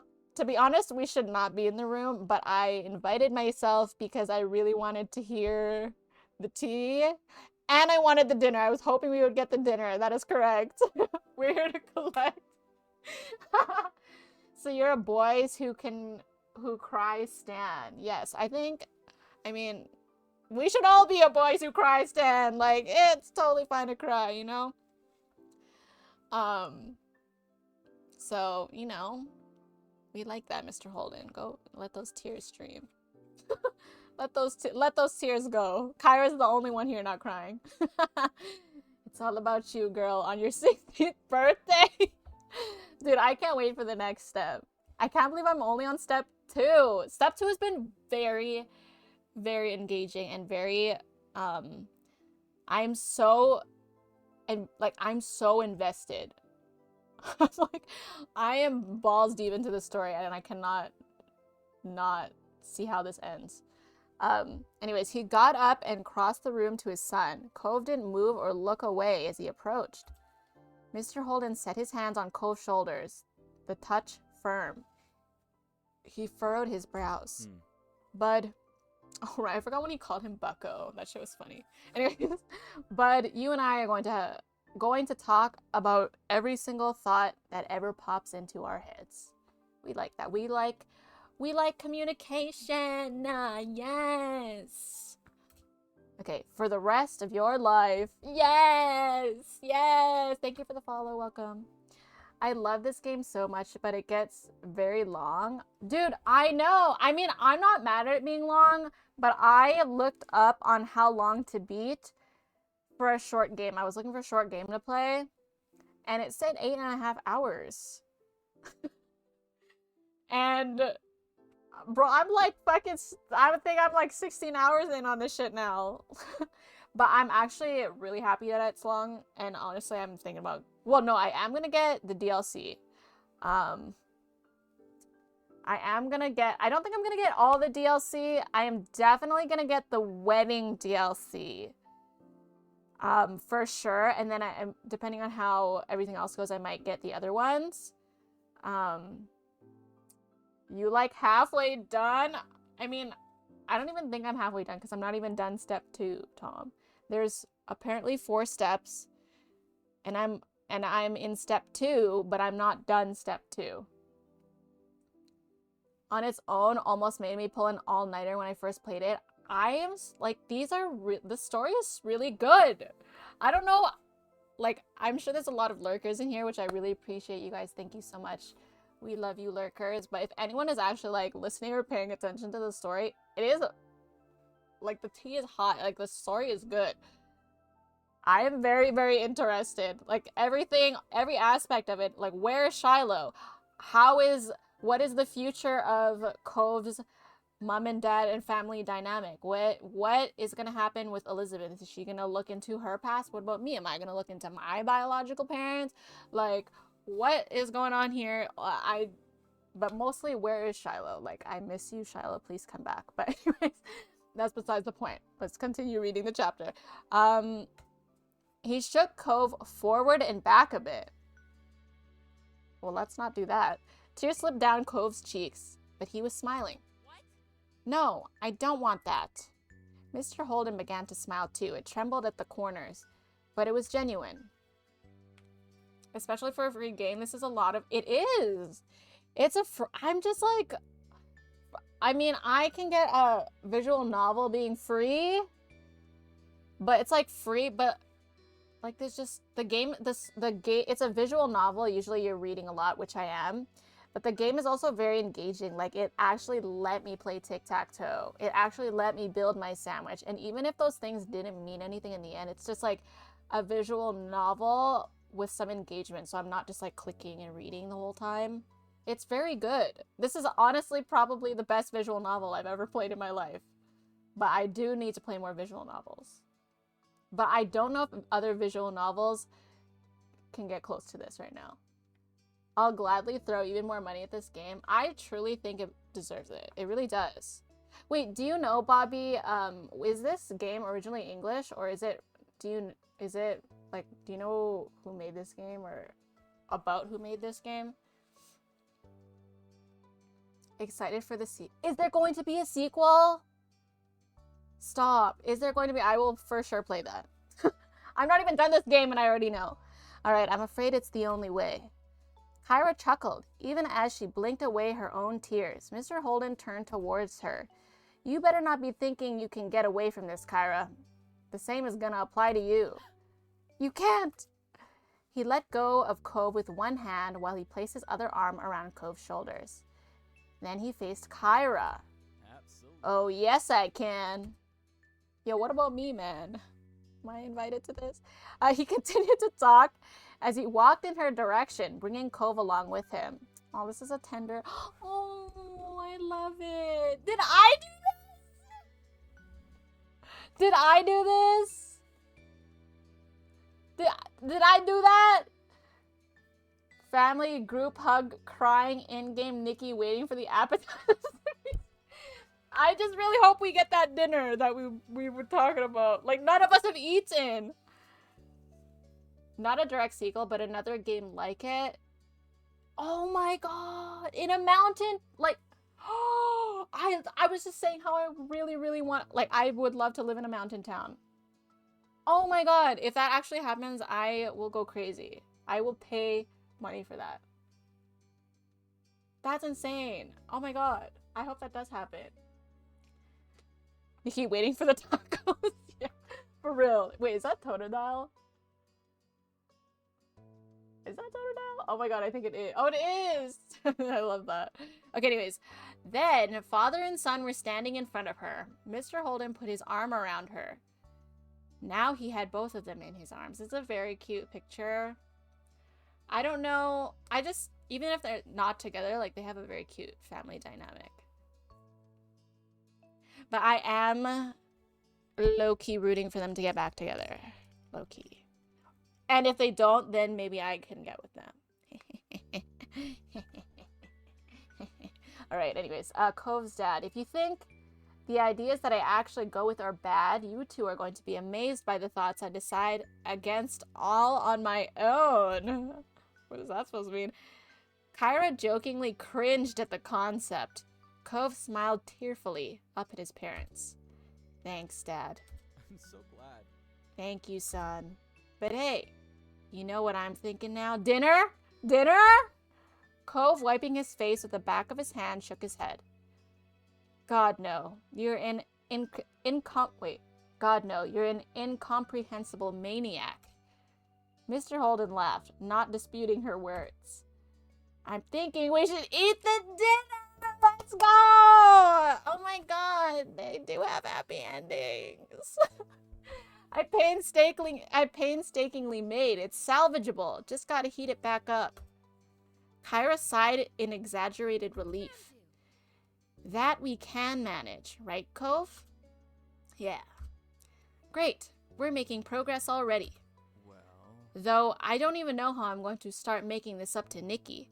Carrying that secret for all this time must have been... Okay, I'm glad he's not mad at me for revealing the truth. I thought he might get mad at me. Not mad, but like disappointed. But he seems to feel sorry for me too. Carrying that secret for all this time must have been quite the burden to bear. Plus, he didn't actually get any money out of the deal. He didn't take the 20. I'm not mad about it or anything. It was a hard time for your family. Either way, I or we will work on it. Okay, let's have dinner now. Cove ducked his head and spoke toward you. There was a tiny smile on his face. Do you want to stay for dinner still? I'd love to. Mr. Holden finally let go of his family. Kyra patted him on the back with a content sigh. You're very good, boys. I'm so lucky. Cove shyly rubbed his arm while Mr. Holden nervously rubbed his neck. Neither could make eye contact out of bashfulness. In that moment, they really did seem like father and son. Cove's family was nice, you thought to yourself. You were glad you got to come over. No, it's over! I'm sad. That was a good chapter. That was a roller coaster because I deeply regretted my decision of telling him the truth, but then I was able to turn it around. So the game was right that, like, I'm gonna say before I forget. The game was right that, like, so far, it's always a good ending. You left road trip for last. I know, I want to read it. Should I just read it? It's already 10. I feel like if... Fuck it, we can read it. We don't have to read the whole thing, I guess. I feel like I should... It would be good to read this last one before, like, and then not start the next one. But I think I can start this one. and not necessarily finish it the whole way through. But also I have a hard time believing that I will not. Road trip is very good. Road trip sounds exciting. Even though you were awake, the sun had barely peeked its head above the horizon and the sky above was still dark, though listening by the minute. Usually you wouldn't be up so early, especially during summer vacation, but today was different. Today, instead of the lazy days you were used to, everything around you was a flurry of activity as both your family and Coves prepared for what lay ahead.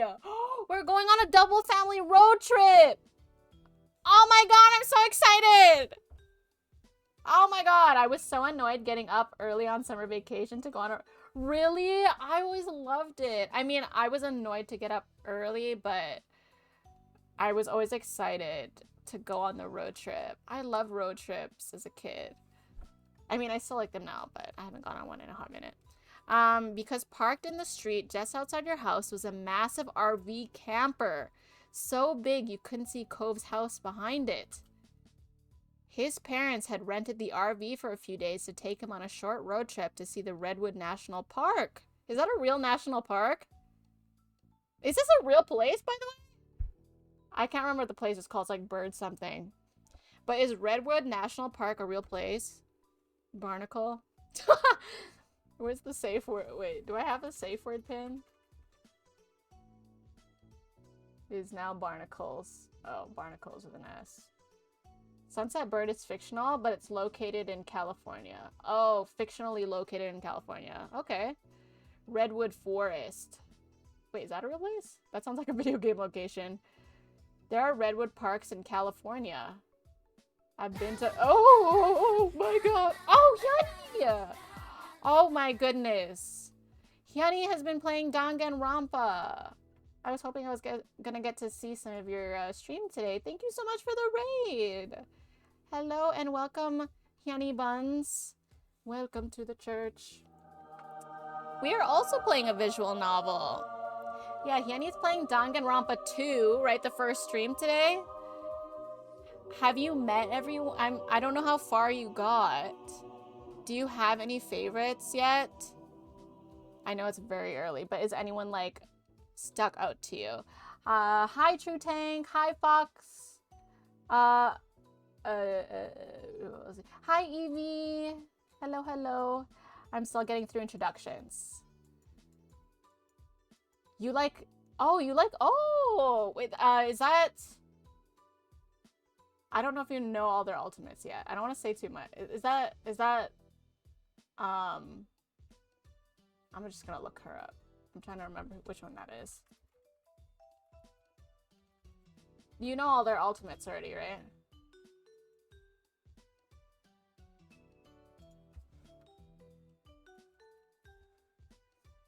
Oh, it is. Okay.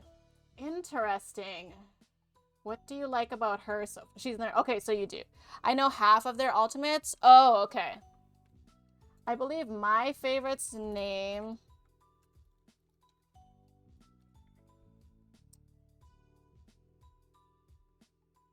Okay, I just want to make sure I got it right. Have a great rest of stream. Thank you. I'm Nikki, by the way. Welcome in, guys. I am also reading a visual novel. It's actually so... I literally think this is the best visual novel I've ever played. And it's free. I just had the most roller coaster of emotions going through this game. Like, the chapter that I just did was insane. I don't even know how to explain it. The chapter, I mean, not just that chapter, but previous ones. Oh my goodness, Ricarda, thank you for the 51 months. Thank you. How have you been? Nikki, are you an avid follower of Daily Dose of Step? Of Step? No. Wait, should I know? What is that?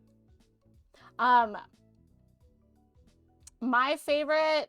Now I gotta add this. Oh my god, Hyuni, I feel like you would love it. It's a visual novel, so yes, it's lots of reading like Danganronpa, but it's just as engaging as Danganronpa. Like, I think most visual novels don't have a lot of activity in them, like it is mostly reading. But the cool thing about Danganronpa is there is the engagement with like the mystery solving, and then there's the trials. Those are very engaging. So you're not stuck reading the whole time. But like this one's also engaging. There's no trials or whatever, but they have like these little activities and stuff, and like they always give you the choice in the story, which is really cool. I don't know how to explain it without giving it away. But anyways, my favorite character is Kazuichi Soda. He's the guy with the yellow jumpsuit. Everyone hates him. I think it is very much a hot take that I like Kazuichi, but he's got the yellow jumpsuit and pink hair. So you may have met him, but I don't know if his ultimate has been revealed to you.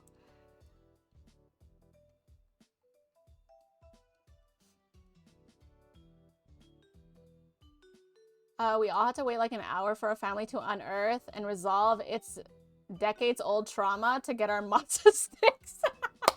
Yeah, I honestly wonder what Mr. Holden made for us. But guys, please go follow Hyunibun if you don't.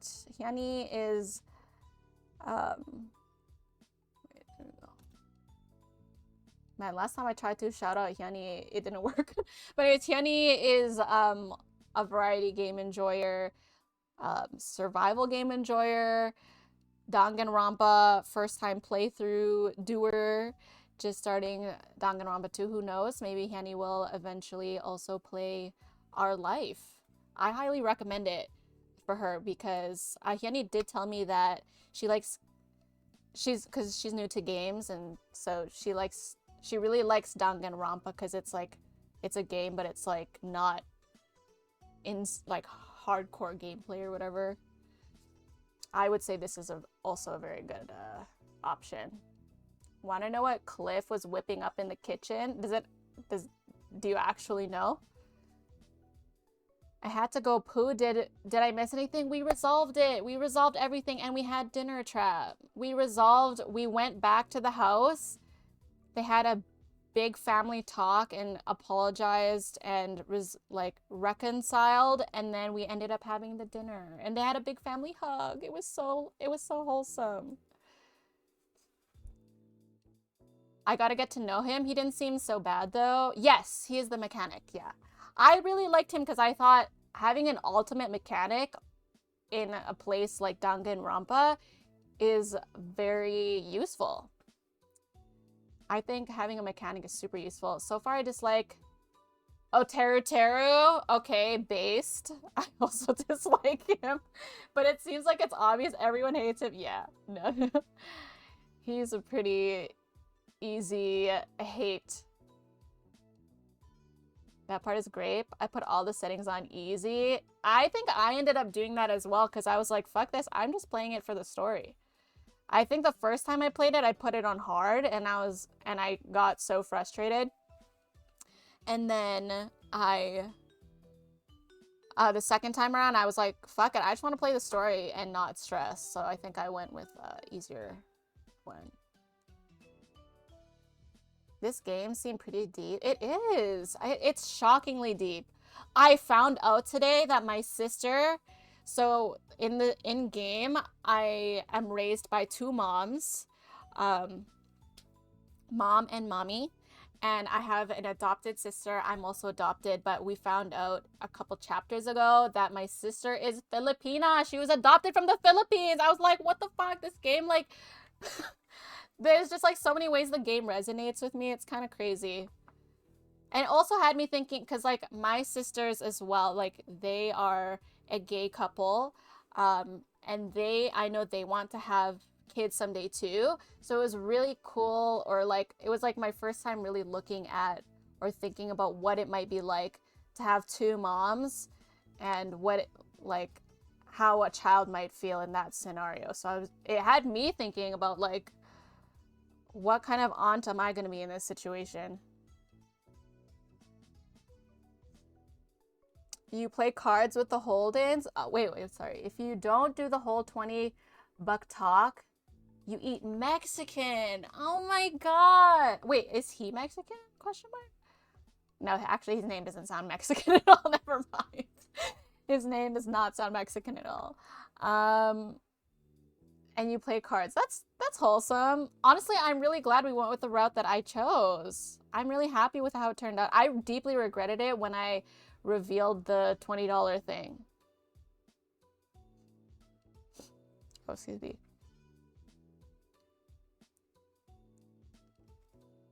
Bobby, is that real? I might like that outcome better. Really? It wasn't just me. Wow, what? Yes. Pam and Lonnie, my beloved. Oh, Lonnie. Yes, Nolani. I was like, huh? This game makes you seem... Yeah, and it was really cool. I don't want to, like, spoil too much in case you want to play this, but it's really cool because it also, like, asked me deeply about, like, my preferences as a character. I mean, you can choose your answers as you wish, but it was like, I was born a male, I was born a female, but so you can be trans in the game if you like, or you could be like non-binary, you can be not like you could be ace, like it was very, like all the options were there and I was able to choose them. It was so cool. I'd never seen that. And they let us make our sandwich. We made a sandwich. They let us make our sandwich and they had gluten-free option. Crazy. In my playthroughs, I usually leave the $20 talk under the rug forever. I do it in step 1 so I never have to deal with it again.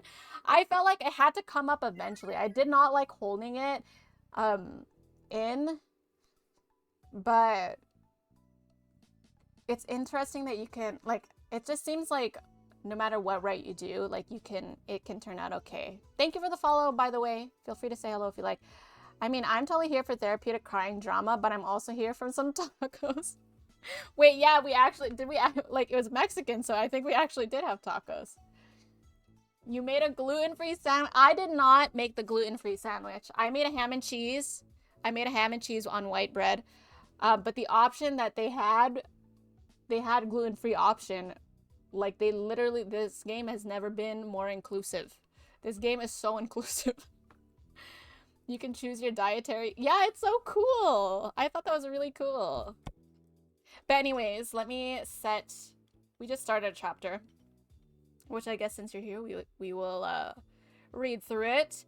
But thank you for the raid, honey. Appreciate it. Don't feel bad if you have to go and eat or whatever.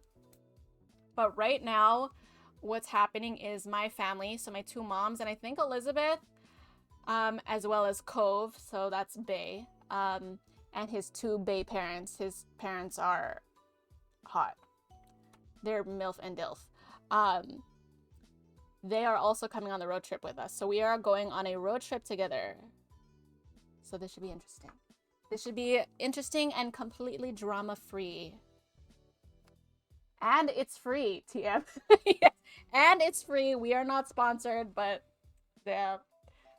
I would happily promote this game for whoever made this game because I think they did an amazing job. I'm assuming we are still children. That is correct. We are 13. At the start of the game, we were 8, so we have had a time skip, but we are only 13. Back to Gigantic RV. Correct. Okay, welcome to comfy visual novel time. You glanced at Cove. He was standing nearby, taking in the scene in front of him. Oops.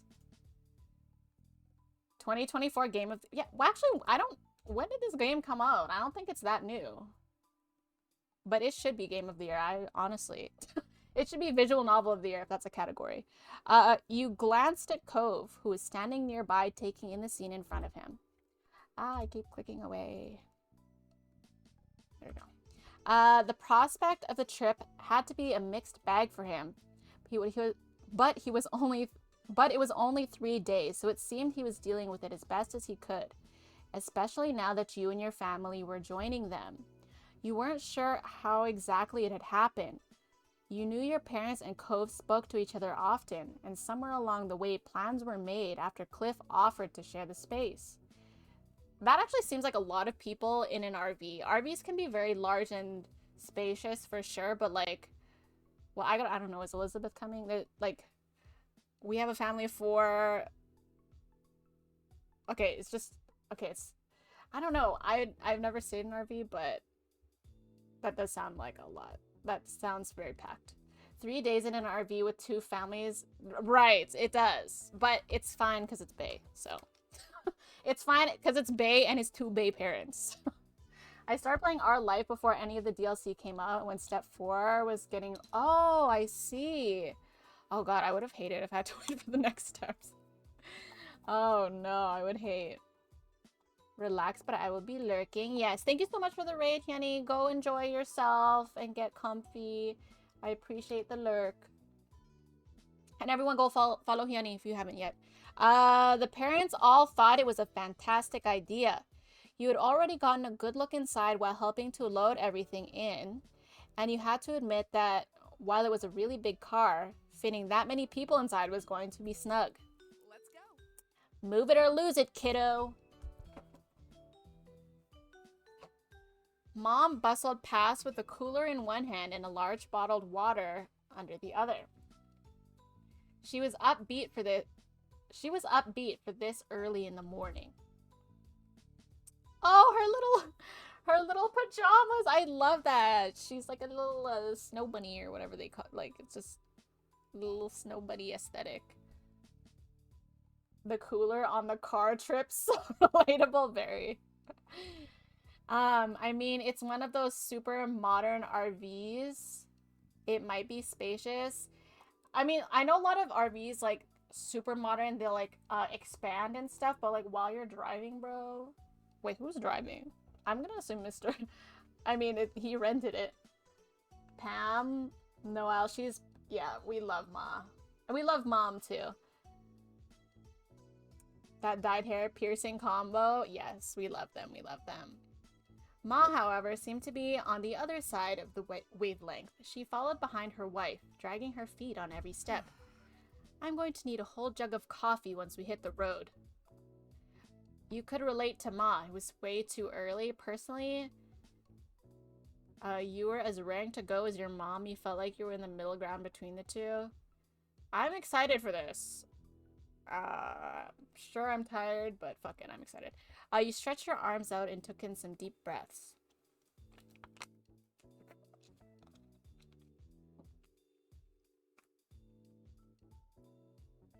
The air was still a little damp from dew, but you didn't mind it.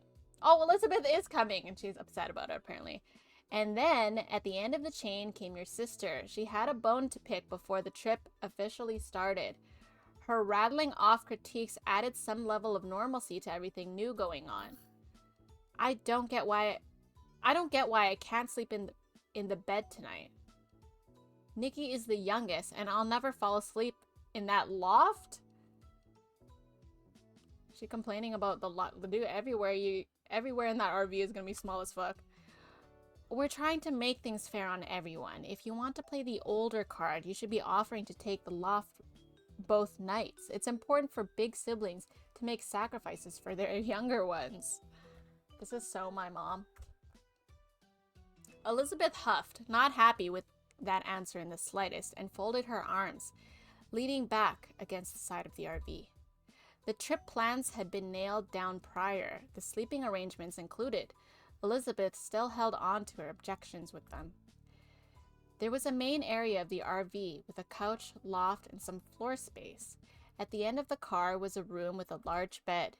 Your moms were sharing the bed. Kyra was on the couch, and father and son intended to sleep on the floor. The adults determined you and Elizabeth would switch between the small loft above the driver's seat and sharing the bed with the moms. Oh. You were fine with the arrangements? You were excited to sleep in a loft? You felt sharing a bed with your parents was gonna be awkward? You were looking forward to a sleepover with your moms? Oh, that sounds fun. You weren't too happy either, but it didn't want to make a fuss. You thought it was unfair that Cove had to sleep on the floor. I'm sure they bought a cushion or something. I'm fine with the arrangements. As long as you had a place to rest your head of some description, it didn't bother you. Alright, you lot. Does everyone have everything they need? We're heading out in 5 minutes. Now's the time to double check. You don't want to forget something important. At the word, Elizabeth yelped and dashed back into the house, her bedhead hair bouncing behind her as she went. Ma came over and gave you a smile, sending her hands on her hips. How about you, Nikki? Do you have all of your clothes packed? toiletries, deodorant, floss, anything else you can think of. You were confident you had it all. You weren't sure about that. I'm a pretty good packer, I think. Wanting to make sure everything was organized and ready to go, you had packed the night before and set your alarm too. Yup, I'm good. That's great. We'll have to wait for the ones who weren't as organized, but we'll be heading off shortly. I love her little robe. I want one of those in real life. The round trip? Damn, okay, the road trip seems to be a popular one. Sharing a bed with moms? How do I share a bed with his mom? The other mom? How do we share a bed with Miss Kyra, though? Okay, wait. We're not being creepy. With a few minutes left to spare before leaving, you mentally went over what you had packed for the trip: clothes, a pillow and blanket, usual day-to-day gear for most people. You also had more personal things, such as... I was going to say my Nintendo Switch. Nintendo Switch, for sure. A ball. Your camera and MP3 player. Okay, gaming console. The drive to the Redwood National Park would take an entire day one way. Goddamn. So you wanted to make sure you had a way to entertain yourself while traveling there and back. MP3 player. With so much time going to be spent driving in the car, you wanted to make sure you'd be able to have some music to put on. Camera. It was just a little pocket camera you had gotten from your mom's, but you couldn't miss the opportunity to take some new snaps.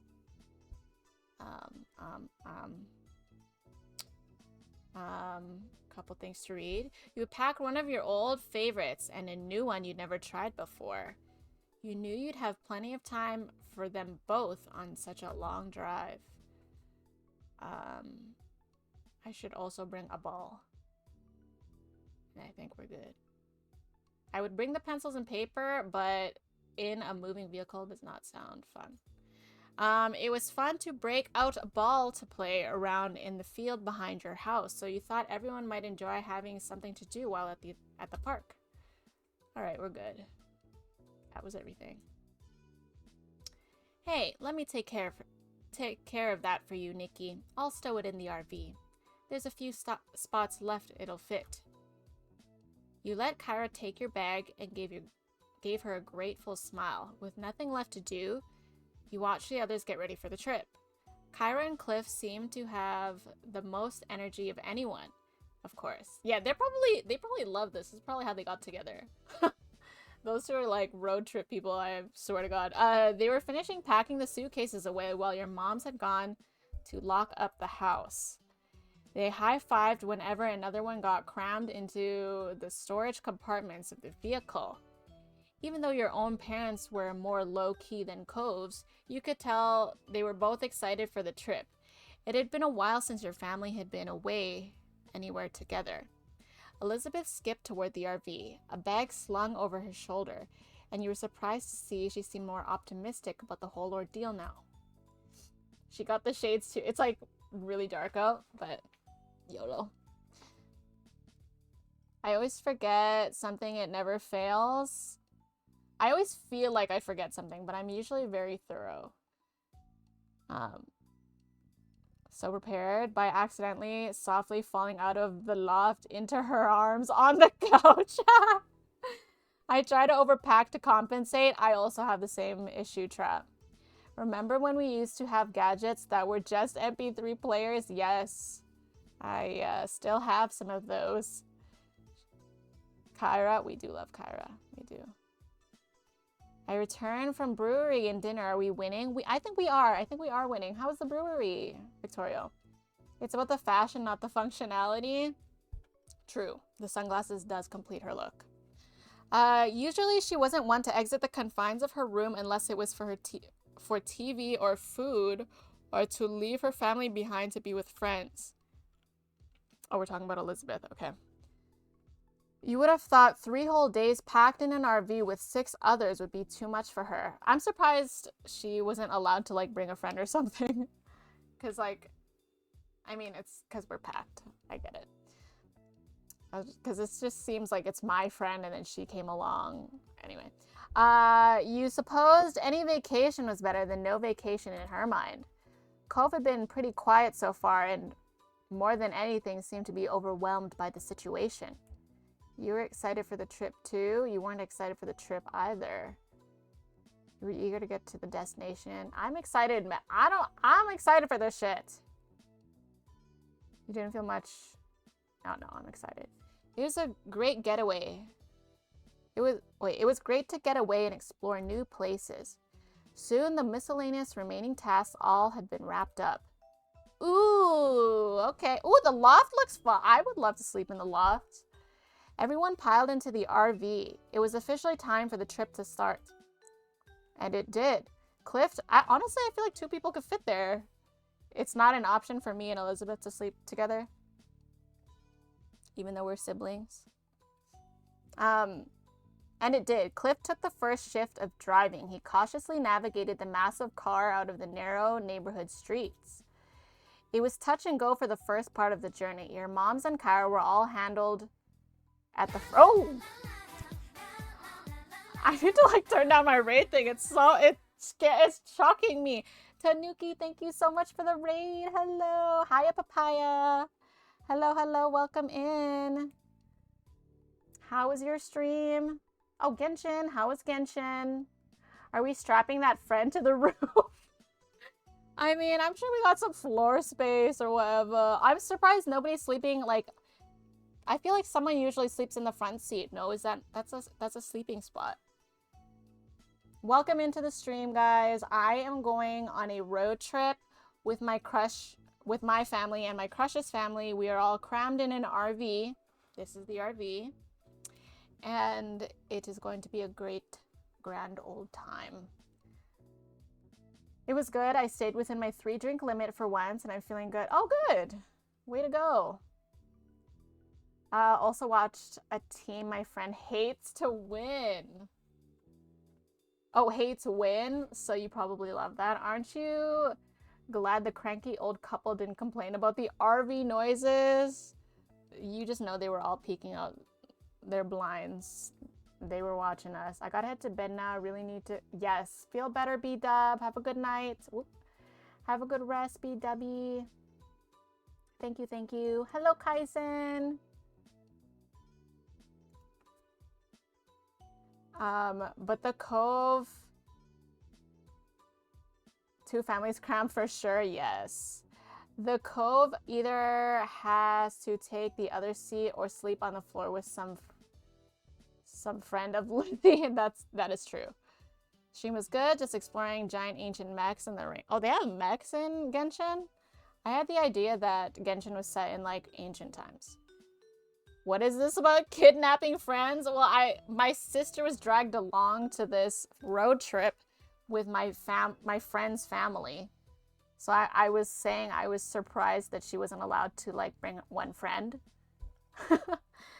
But it would have been cramped for that friend in here anyway. Like there's nowhere for someone else to sleep. If you don't kidnap your friends, are you even friends? True. Alright, it was touch and go for the first part of the journey.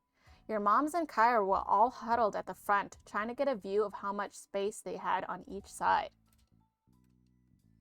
There was a sense of relief when the first long leg of the trip was hit and the RV would only need to go down one stretch of highway for miles.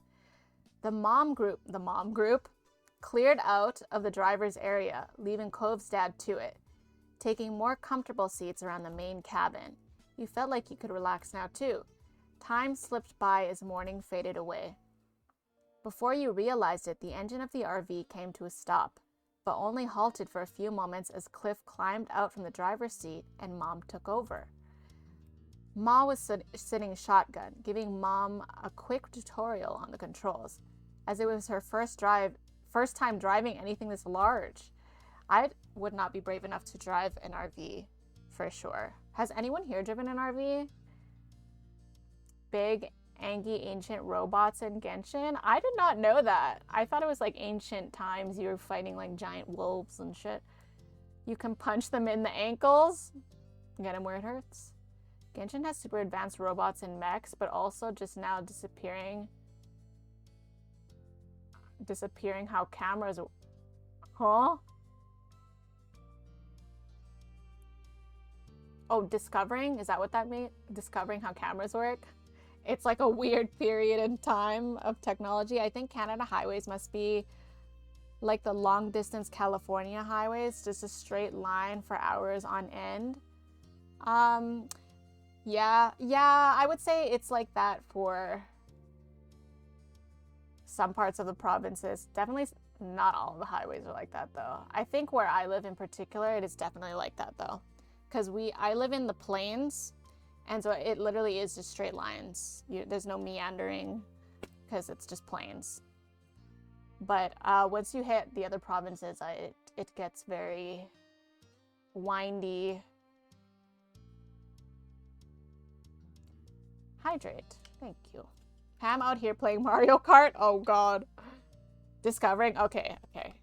That's interesting. Cliff groaned as he headed toward the rest of you, stretching his arms above his head and loosening up his muscles. Oh, damn! Cliff with the sunglasses! Oh my god, my eyes. Oh, we're making good progress.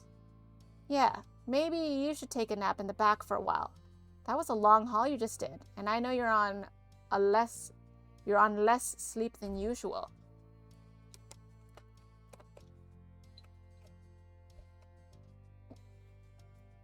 Can I express... Sorry. Something I find... Something that is very random. Something that is very random and... whatever. That I find very attractive in a guy is when he, like, drives. I find that it's, like, very random and not necessary, I guess, but it's just like a nice extra thing. But I find it very attractive when a guy drives, and he drives well.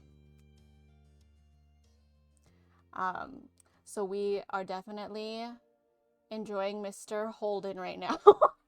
That being said, are there a lot of accidents of people falling asleep at the wheel because of the straight road?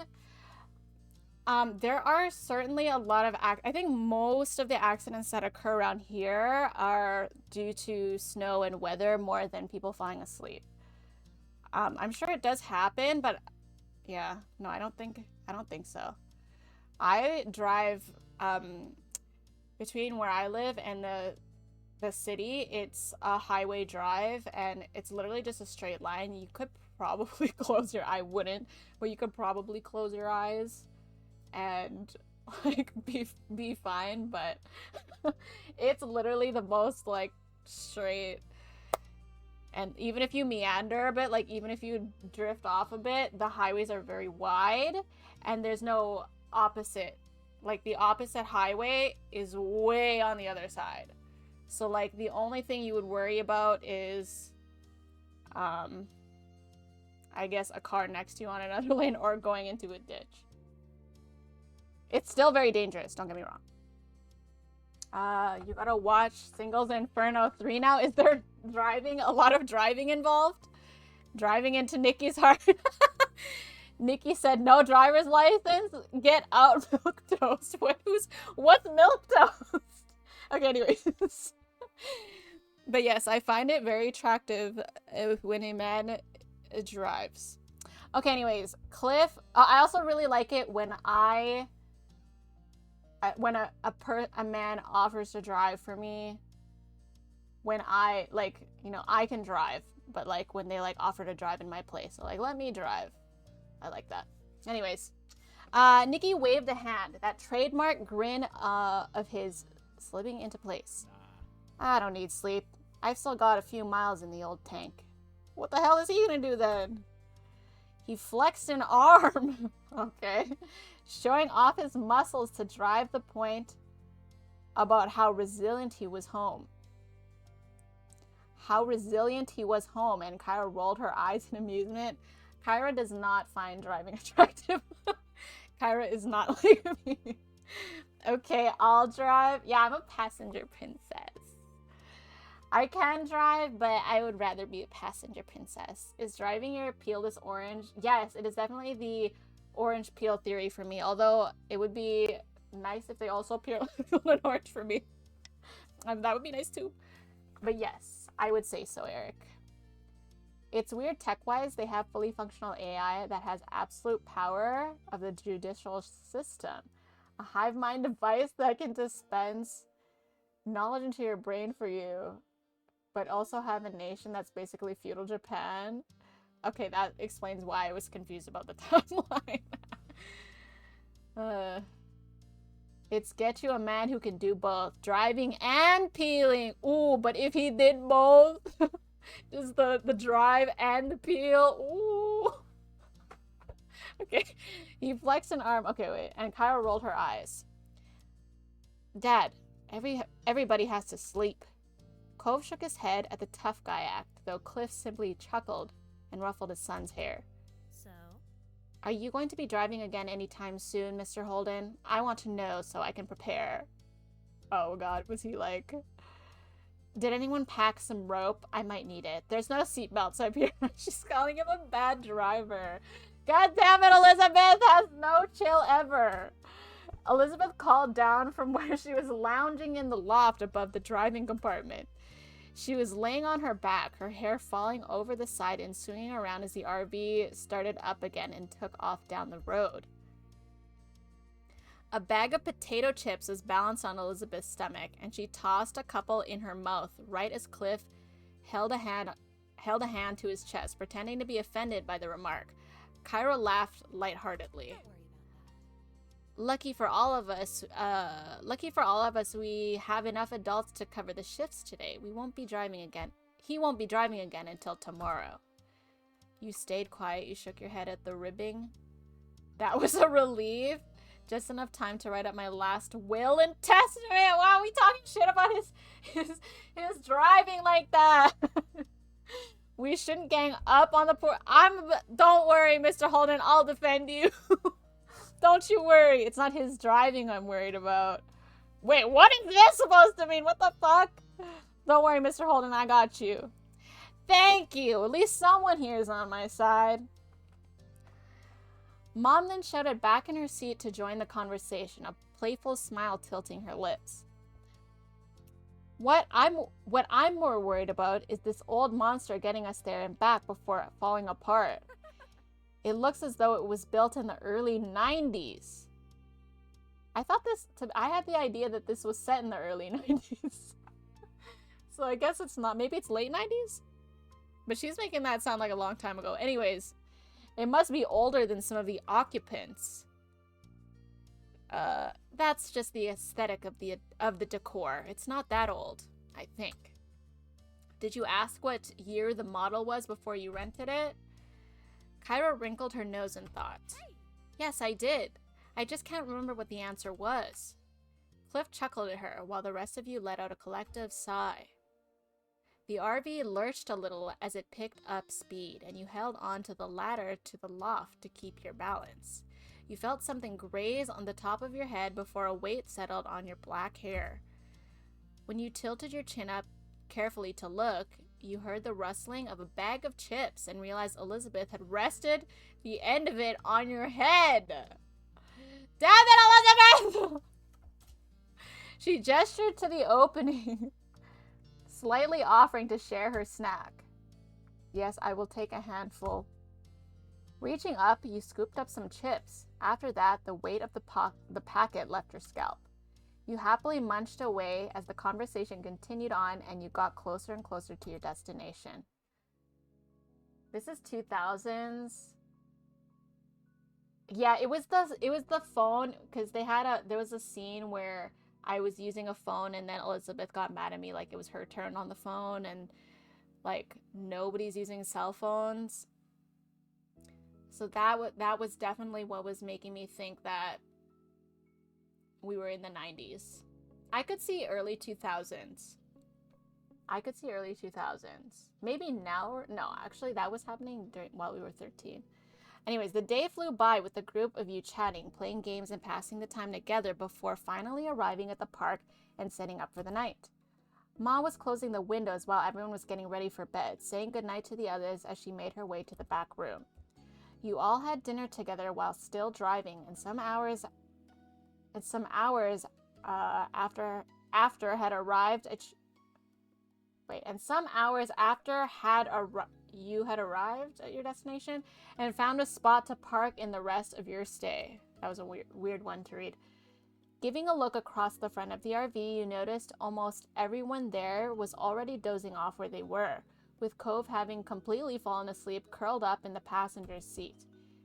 He must have done so while Kyra was driving the last leg, and they had decided not to disturb him. Kyra herself was the only one up there who was still awake, flipping through a magazine next to a portable light from her spot on the couch. It seemed Mr. Holden needed to sleep despite his claims. You followed your moms into the back room and closed the door behind you, crawling onto bed. I went in between them? I thought I was just gonna be on the side. Not me being in between them. It was a queen-size bed, so there was enough space for the three of you together without too much squishing. Get a good rest, Nikki. We've got a big day ahead of us tomorrow. Fantastic. I'm looking forward to are we gonna see bushels? I'm looking forward to the bushwalk in the morning. It's been a long time since I was out in nature like this. There will be plenty for us to see. You stayed awake for a little while longer while your moms whispered about the park and forests in general. Oh, here comes my fire.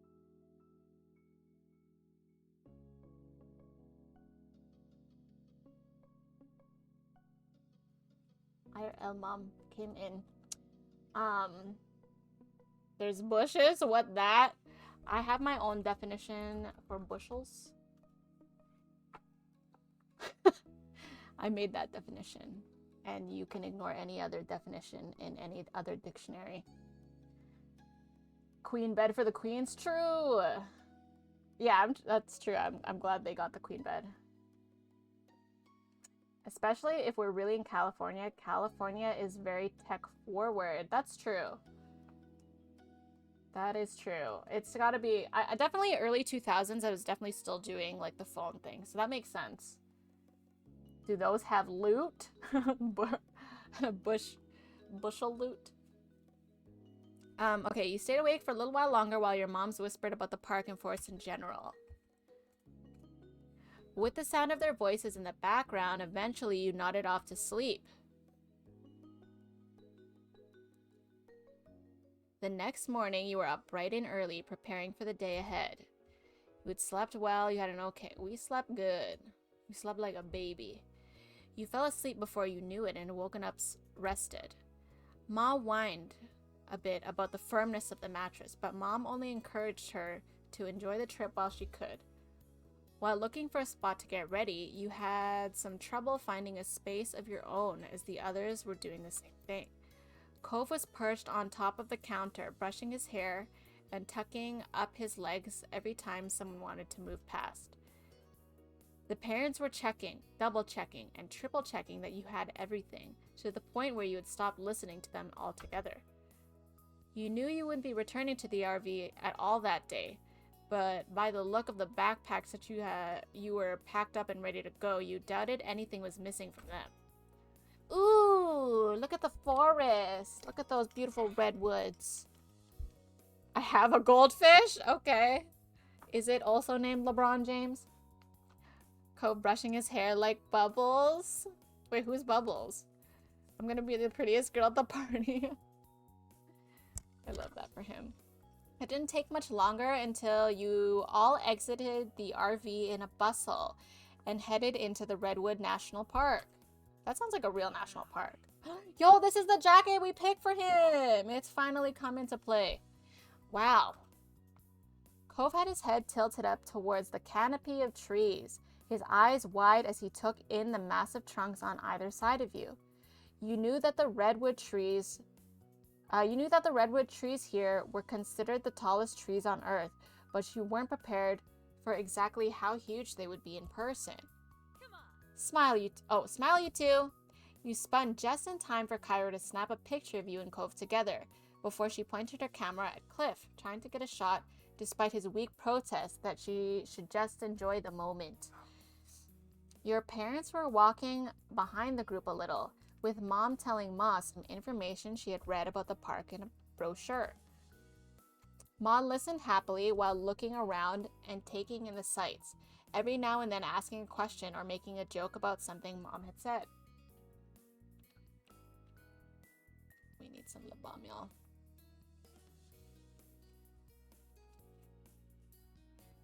Ma listened happily while looking around and taking in the sights, every now and then asking a question. Oh, I read that. You smiled at them, thinking your moms must have read a couple of pamphlets to know so much about the park. Maybe you should come and work here as a tour guide if you know so much about the place. Elizabeth teased, earning a squeeze on the nose from your mom. She seemed to be enjoying herself, but you thought that might be because she was amused by everyone else's reactions. You were in awe of the redwood trees. You were fascinated in the sensations surrounding you. You were in a good mood. You weren't as impressed as the others. You were embarrassed that the adults were being touristy. I'm impressed by the trees. I literally said, ooh, look at the trees. Say hello to these ancient trees. I want to see gigantic ass tree forest like this. Cove with the drip. Yes, sir. We chose that for him. Oh, Bobby, do you know if the choices that we made throughout the story, did that determine how Cove looked? Or is that just default and then they let you customize? Anyways, surrounding you on the other side, the enormous tree shot up into the sky, the sunlight peeking through their canopy and speckling the path in front of you. The sheer size of the redwoods made you feel like a tiny ant bustling along through the forest. The adults had decided on some casual nature walks rather than any serious hiking, and you strolled along at your own pace, taking in the scenery. Elizabeth sped up a little, smirking at Cove as she fell into place between the two of you, and immediately you could tell by her expression she was going to say something taunting. I can't believe our families are actually on vacation together. She threw her arms out, speaking with a genuine sense of bewilderment. I would have joked about something like this happening, but now I'm not sure I want to give them any more ideas. Cove smiled at her, even if it was a little awkwardly, and continued walking along. Just watch. Next year, they'll be talking about their next new amazing idea. She put on a fake voice, deeper than her own. We should sell both our houses and move in together. Think of how much we'd save on the mortgage. She's onto something. It will just be a little community in there. It was clear that Elizabeth was being sarcastic. Cove simply shook his head, not really being bothered by her. You suppose he was used to it by this point. Dude, Shiloh would have been perfect here. I wish Shiloh was here. We miss him.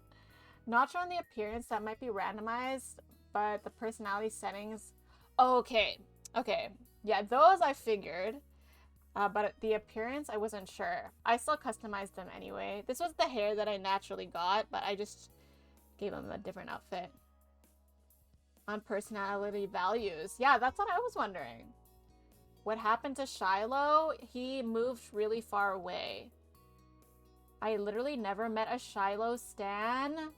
Wait, do most people hate Shiloh? I fucking love Shiloh. Oh my god, stop.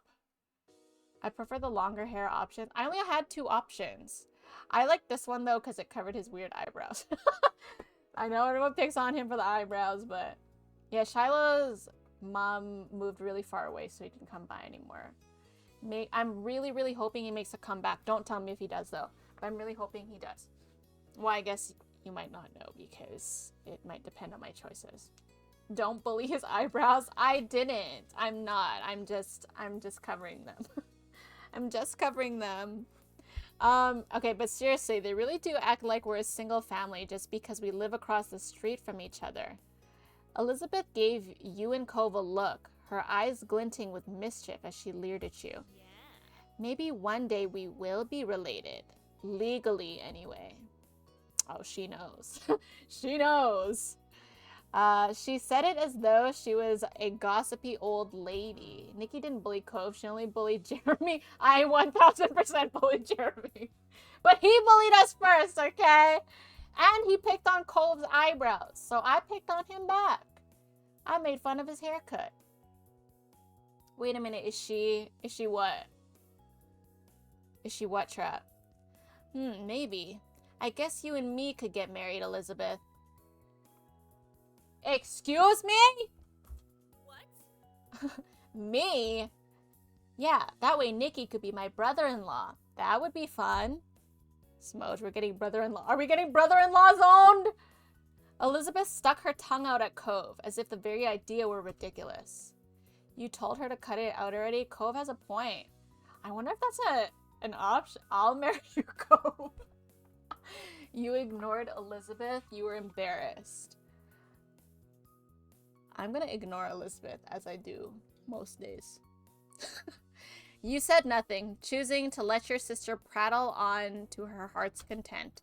You knew from the years of experience that the best way to annoy Elizabeth was by not giving her any attention at all. Cove, you're an idiot.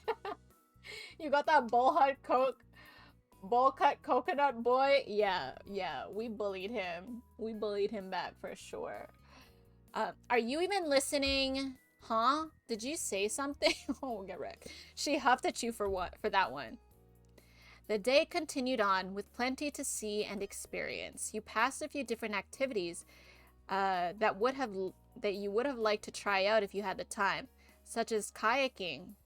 Yo, throw back to the time I read that word as kayaking. There was a time that I read that word very wrong. Anyways, such as kayaking and rock climbing. Rock climbing sounds fun, but Ma said that would have to wait for another trip. There was a little stream during the walk that you sat beside and set out a picnic for lunch. Ooh, that sounds lovely. Nibbling on a selection of fruit, sandwiches, and chips. Various birds flew by overhead, and you made a game out of guessing the species that were hanging out in the trees nearby. You even managed to get a couple of them right, including the kingfisher that grabbed half of Cliff's sandwich. God damn. Why are we always picking on poor old Cliff? Trap decks kayaking.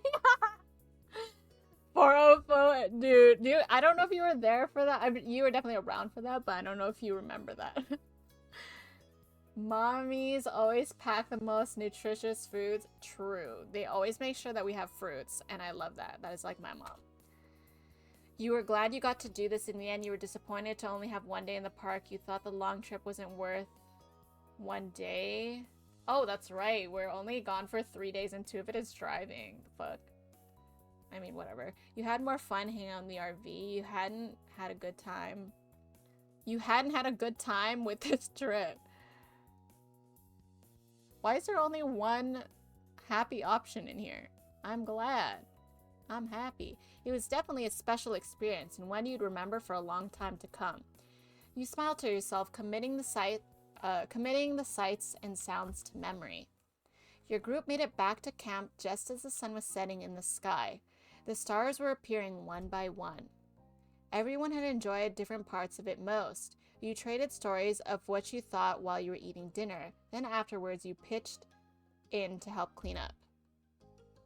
You, along with Elizabeth and Cove, got to head back to the RV early and spend some time together while the parents stayed outside longer. It was nice to have the space to yourselves after the cramped journey there. And while Elizabeth had locked herself in the back room with her headphones, you and Cove were left in the main lounge area. You headed up to the loft to relax. I'm hanging out with Cove, bro. What the fuck? We might as well get comfortable. Who knows how long they'll be out for. You took a seat on the sofa while Cove sat down on the other end, tapping his fingers against his knees. You know, I hardly ever see you wearing a jacket, especially in summer. Yeah. I like wearing as few layers as possible. It's easier that way. I'd rather be cold than extra hot. It's kind of a pain to carry extra clothes around. My parents made me bring this jacket. I'm the same way. I would also rather be cold than hot, but it's very easy to remove layers, so I would have still been happy to. I love layers and accessories too. I love wearing layers. I prefer the cold, but I love wearing layers. Where's that option? Where's that option? Okay, I love wearing layers. There's something about a lot of layers that makes me feel all snug and comfortable. Cove smiled lightly at you and nodded. I've noticed. He noticed? Because Cliff is our comedic relief. Poor Cliff. I don't remember. It was really funny. I was just like reading the top 10 tourist attractions in a country. It was when I was traveling around the world via the internet.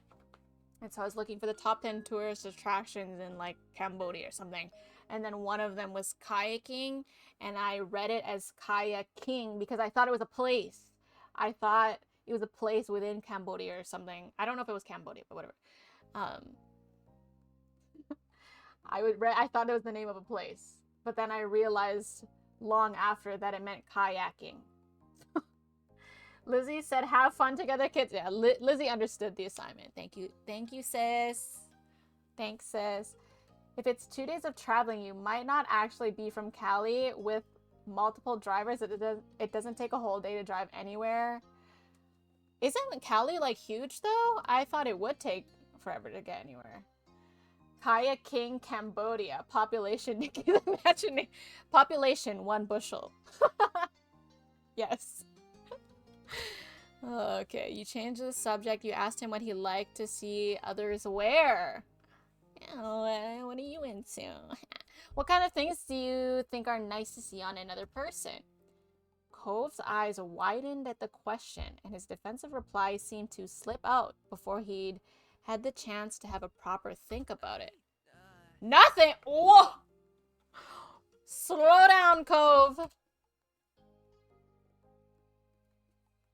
That was funny. Sure. You want nothing? I'll give you nothing. He still did, however. I didn't mean it like that, you know. Yes, you did. Yes, you did. Cove said, get nude. You dirty boy. You're also on a coast. Oh, that's true. We might have to diagram this game out. Yeah, no, I get it. It's because, like, it depends. I guess it depends where Redwood National Park is. I always assume Sunset Bird is more in south of California. I don't know a whole lot about California, but I also would have assumed that just because of the beach vibe. But I'm Canadian, so I am clearly not an expert in the subject. What does the name sound familiar? Which name? I know. Answer with what you mean then. Isn't there anything at all that looks good when you see it on someone? Cove mumbled under his breath, and you couldn't quite catch the words. He was having a difficult time with the subject. It was a topic that made him uncomfortable, so you let it go. You had a little fun, and that was enough. You changed the subject. Is he uncomfortable? He just looks shy. He doesn't seem uncomfortable to me. You're not very good at these conversations, are you? I swear I won't make fun of you. I just thought it would be fun to talk about. I'm a fashionista. Like, my character likes fashion. This is a perfectly normal conversation for— Oh! How many jump scares are we having today? Shallow! Thank you for the raid. Is it today? Oh! Where are we in Sekiro? Hello, Shallow and friends. Welcome, I am Nikki. We are on a family road trip with our bae and his family. That is the hot tea that is happening right now. this is bae on the screen. He is covered by words, though. Hi, Kiono. Hello, hello. Soup guy Estes. Hello, hello. Hello, hello. Hoshi, good to see you. I just swam past a giant fish. Do I remember a giant fish in Sekiro? Have you found your bae yet? I think we are pretty settled on our bae. I mean, we've got multiple baes. We are also T alert. We're kind of into his dad, but he's not an option. So we are you know, we will woo him instead. Shallow, wallow, rady, weighty. I like that. I heard this is it is. It's actually probably the best visual novel I've ever played. So if you're into visual novels, highly recommend. I'm in step 2 out of 4, so spoiler alert if you're trying to avoid spoilers from this game. Get close to the son to get with the dad. If that is a possibility, I'm going for that strategy. Either the mom or the dad, because his mom is also fine. The whole family is just good looking. The genetics is geneticsing. And if you're into moms, also highly recommend. There are many yeah, this is true. There are many mom options here. Stacy's mom, but make it Cove's dad. Yeah, but also his mom is also beautiful. My moms are beautiful. My sister's a little annoying, but she's cool. Yeah, I would say I'm pretty good looking, but you also never see what I look like. I pretty much look like this, except I didn't give myself the bangs. But yes, welcome in. Thank you so much for the raid, guys. Go follow Shallow. Shallow Lake. Go follow Shallow if you don't already. A friend to the community. I feel like we all are familiar with Shallow, but he plays... I mean, he's a fellow Lost Ark player. I haven't seen him stream it, though, but he plays Sekiro and, you know, a variety of games. Actually, the previous games that you played before that I'd never heard of, but they look really cool. You're a chibi in a pair of hands. That is true. But I have not even seen my pair of hands yet. I don't know. We'll see. We'll see. I mean, I've customized it, but I have certainly not seen no hands. All right. Okay. So we were asking him what kind of clothes he likes to see others in, because we're kind of being a little flirtatious or whatever, and he's really shy to answer it. Or Bay is a little shy.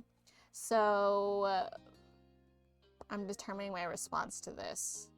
I think I don't know what green means, but you're not very good at these conversations, are you? I want him to be open with me. Yeah, I'm not. Cove seemed pretty grumpy about your statement. Oh, it like that. But you weren't ready to give up so easily. I'm still waiting on an answer. Cove sighed and looked down at his lap where he was fidgeting with his hands, still reluctant to give an answer. I don't know. You made an unimpressed sound over how this was going. Are you sure? Okay, now I'm pushing a bit too much.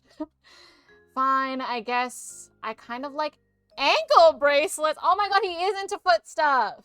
Insert foot emote. Insert foot emote here. He isn't. Okay. Ankle's part of the foot. Okay, okay. That look. He's into ankle bracelet. Is anyone else here into ankle bracelets? I was not expecting that answer. I thought he was gonna say, like, shorts. I don't know. Or, like, a wetsuit, because he's a surfer boy.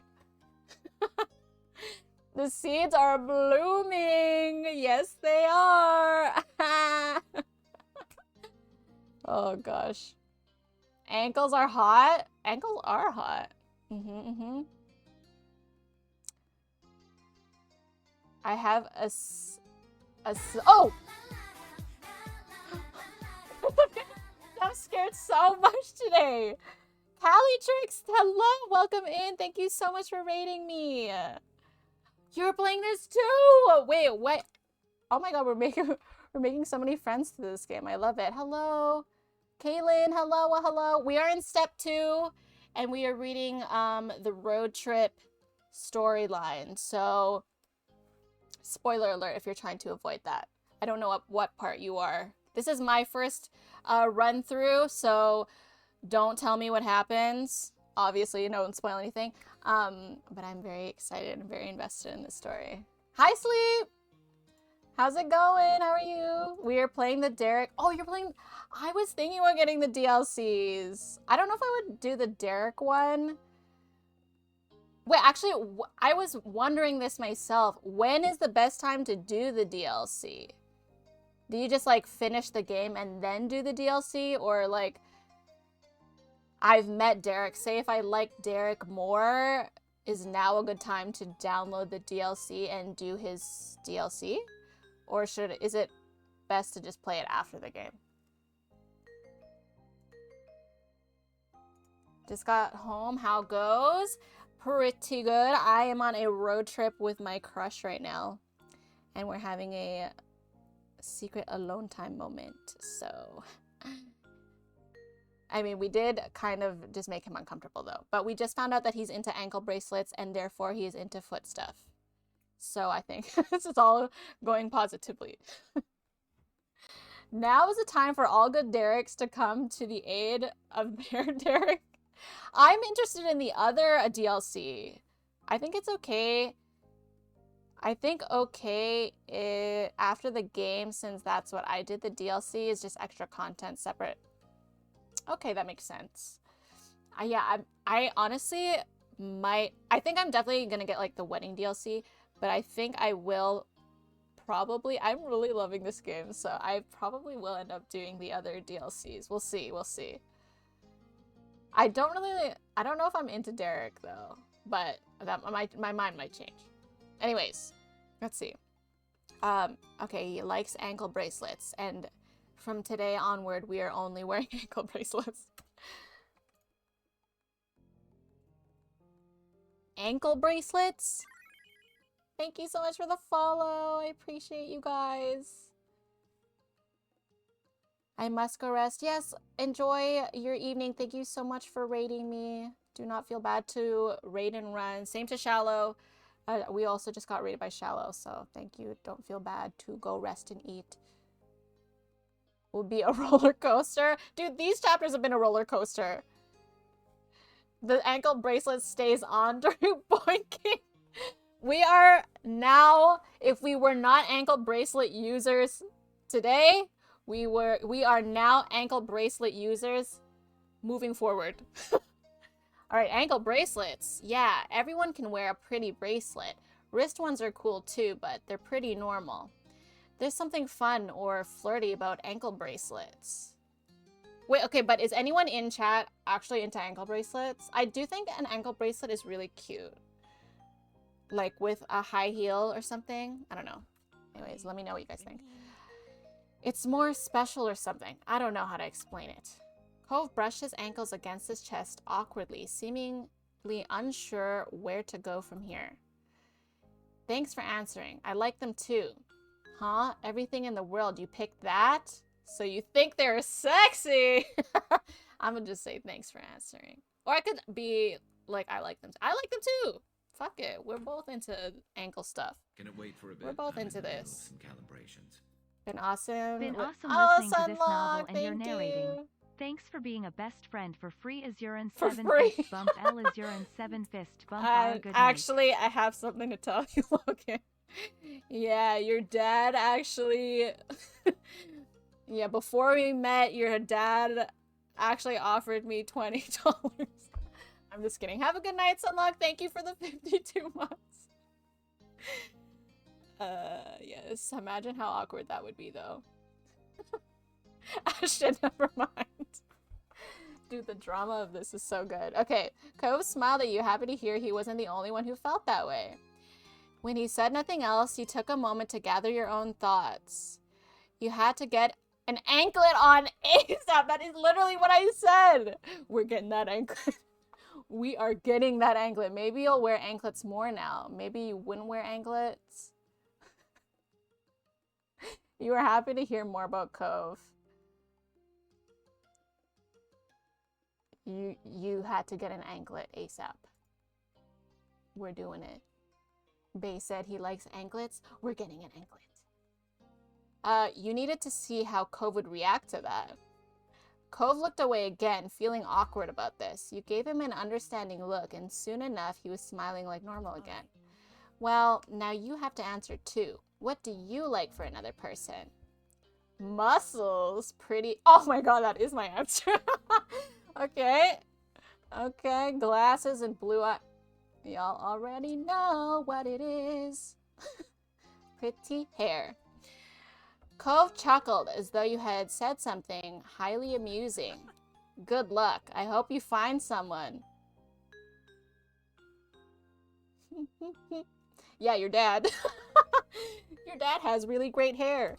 And your mom. With the topic abruptly dropped off, Cove officially had no more to say on it.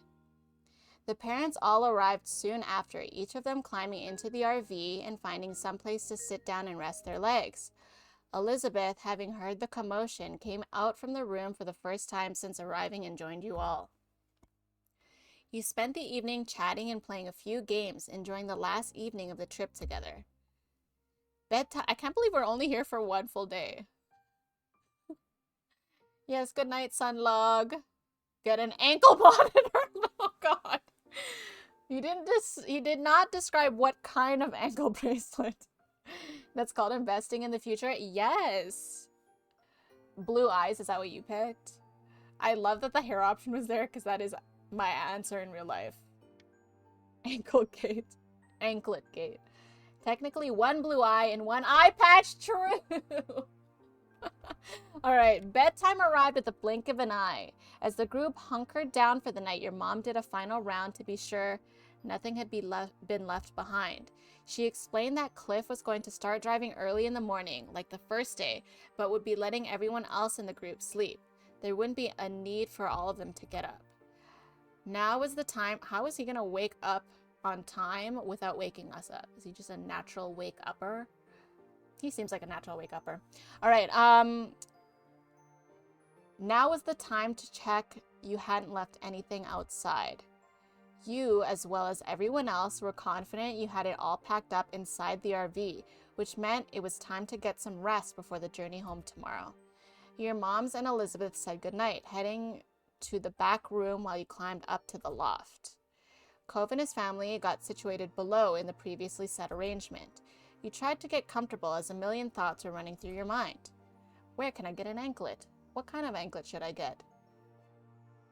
Lots of thoughts here. Lizzie in the back rooms, yes.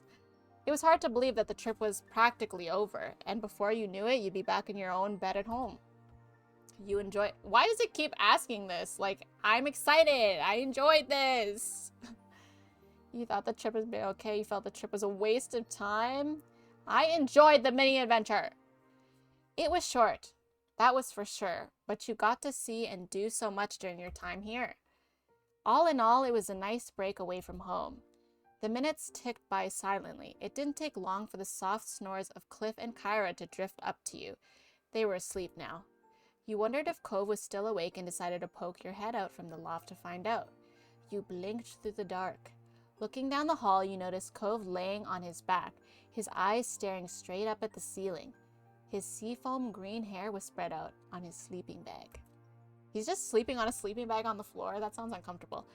He must have felt you watching him because suddenly his eyes locked on yours. It was difficult to see much in the dim light, but you could make out the crooked smile on his face well enough.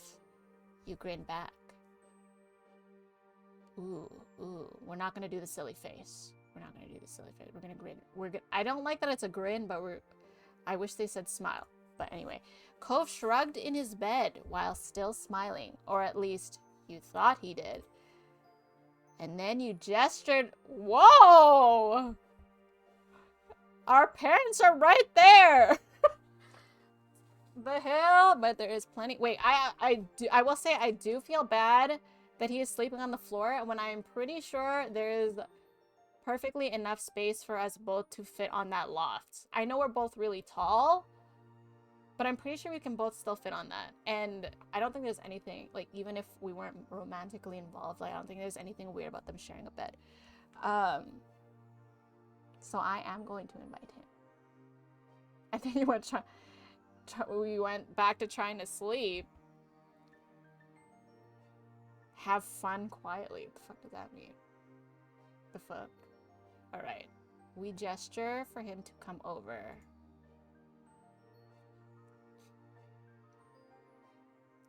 Is wearing 3 anklets at once too much?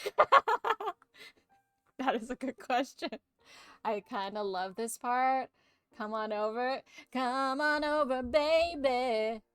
Cove looked unsure about it, but you were happy to see him slowly start to sit up anyway. His sleeping bag rustled as he moved, though he tried to go slow and froze up like a deer in the headlights every time he made a sound, watching his parents for any sign of movement. Eventually, he managed to maneuver around his sleeping dad and make it up. What ladder? There's a ladder? Anyways, make it up the ladder, standing on the bottom rung, where he looked up at you and whispered, "Oh, what?" Hi. Just tell him to come over and be like, hi. Yeah, get into the loft, man. Get into the loft, bro. You want to come up? His eyes widened just so. You could only tell because he had come up to where you were. Cove glanced behind him. Glanced behind him quickly at his sleeping parents before turning back to you. Okay.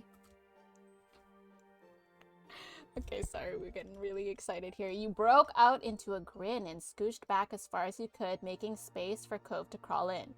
He was very tall, so it wasn't a great fit for him, but he managed to squeeze himself in. You understood how that felt, and with the two of you in the loft together, there was barely any room to move. We look comfy as hell. I mean, I'm not in the shot. We're looking comfy as hell in here, if you ask me.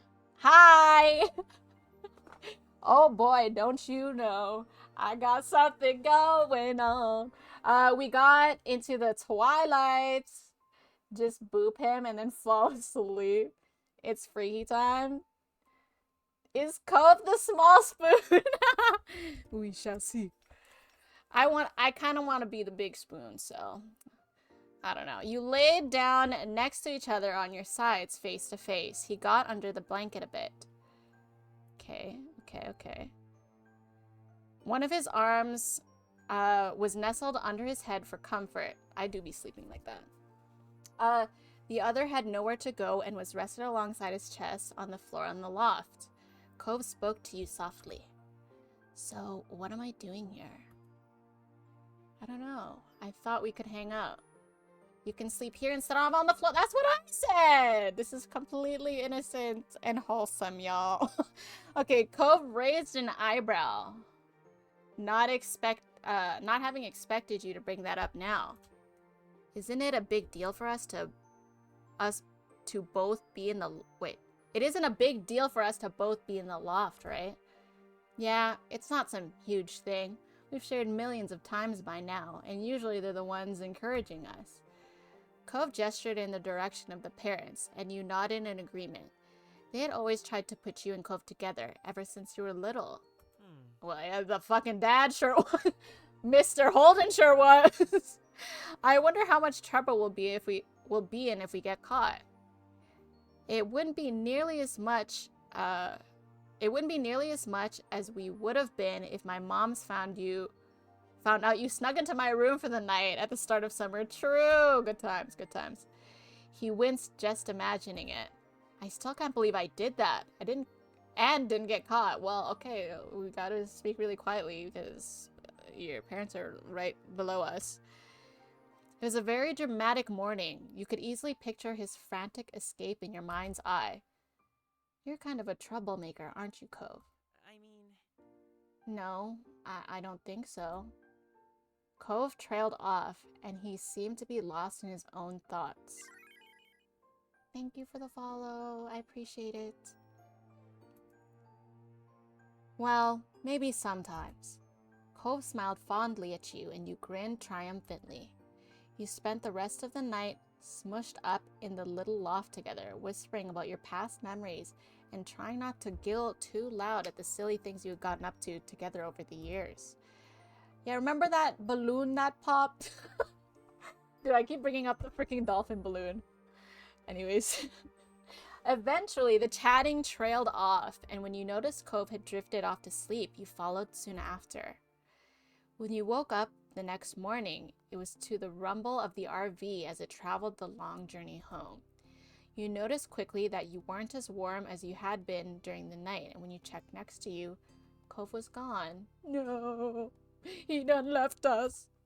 Blinking sleepily, you peeked over the edge of the loft to find out where he had gone. Maybe he had snuck back to his spot on the floor during the night.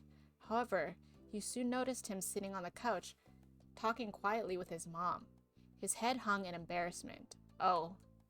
He been caught? He been caught? He got raptured? He got raptured. Cove the bad boy. True, we like those. That won't hold up in court, they said out loud in earshot of their whole family.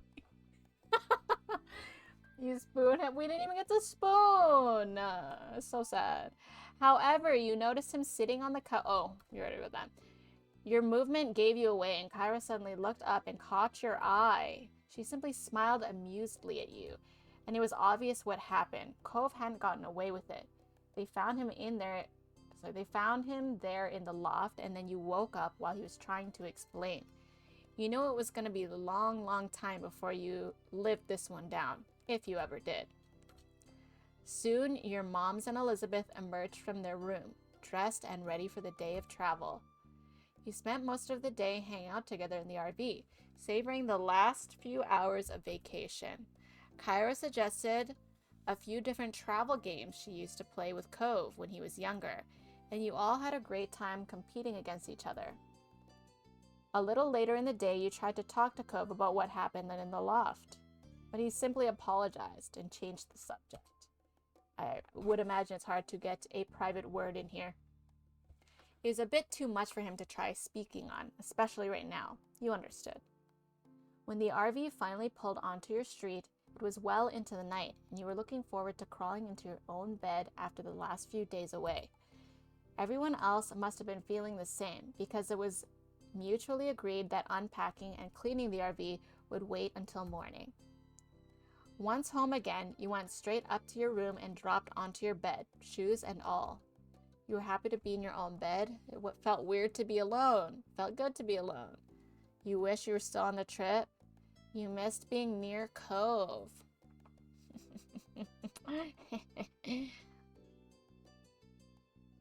It felt weird to be alone. Miss being near Cove. Let's do that one. The two of you had basically been living together for 3 days. It was nice. But she knew that it wouldn't be the last time the two of you would spend time together. And that thought comforted you. With those last few thoughts drifting through your mind, it wasn't long before you dozed off to sleep. Tomorrow, life would go on like normal.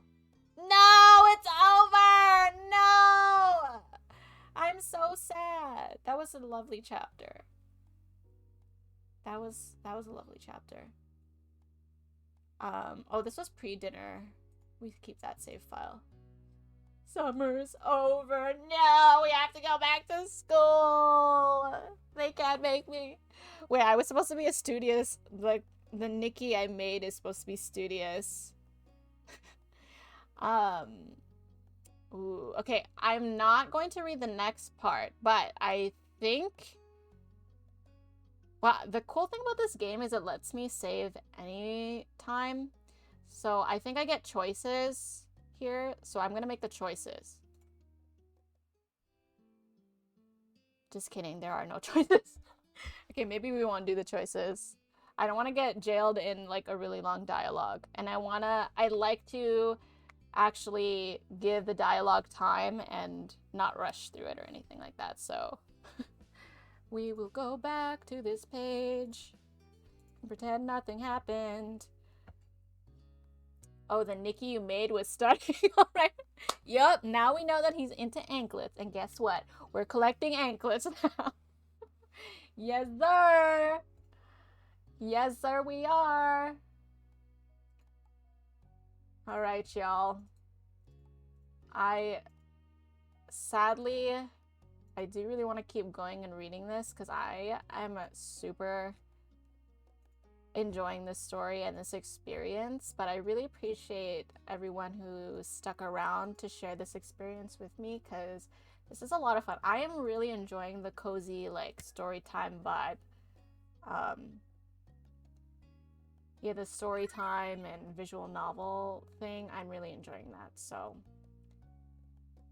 I thank you all for being here for it. Let us see. It makes me so sad. Like, I'm the only person that is streaming this right now. This game deserves more love, if you ask me. If you ask me, this game. Also, thank you for the follow. Buying an ankle bracelet now. Hell yeah. Thank you for streaming. Thank you guys for being here. Let me just see who we can raid.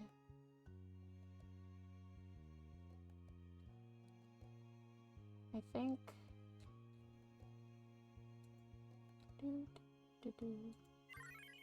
Oh, thank you for the follow as well. So tomorrow, tomorrow there will be no stream, sadly, because we are doing the Studio Ghibli movie night. If you guys don't know, I haven't watched any of the Studio Ghibli movies growing up, so I've been watching them for the first time in the Discord every Tuesday, sometimes Monday.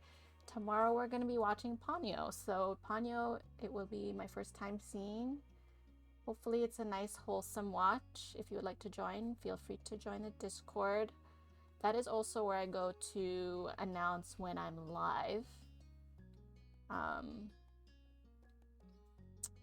Gosh.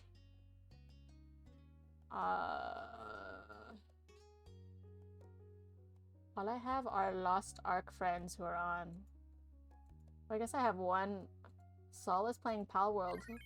We did raid Saul yesterday, though. Wait, who else is on?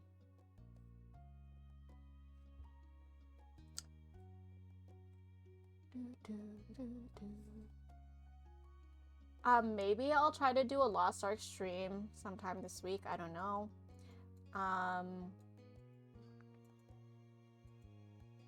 I'm super excited for the next step, though, because we're gonna grow up again. Have fun with Ponyo. Yes, Ponyo, Ponyo, little fishy in the sea. Oh, have you seen it? I've never seen it.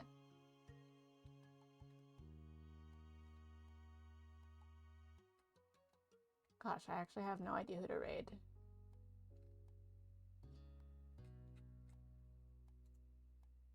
I actually have no idea who to raid, so we're just gonna, we'll just raid Sol again. we go again. Bring it back. I like doing comfy raids. People that I know. And I know that Sol is a cool dude, so. Sol is a fellow Lost Arker, but he's playing Pal World, which is a very popular game right now. I'm sure a lot of you guys are playing it. So if you are into the chill vibes of Pal World, stick around and say hello to Mr. Sol. Mr. Sol, Sol, Mr. Golden Sol. Ghibli is my childhood. Ponyo is my childhood. Oh my god, I wasn't expecting that. Okay. I don't hear about Ponyo from a lot of people. I always hear about, like, Howl, Castle in the Sky. Like, I don't know. I always hear about all the other ones. Spirited Away. I don't think I ever hear people talk about Ponyo.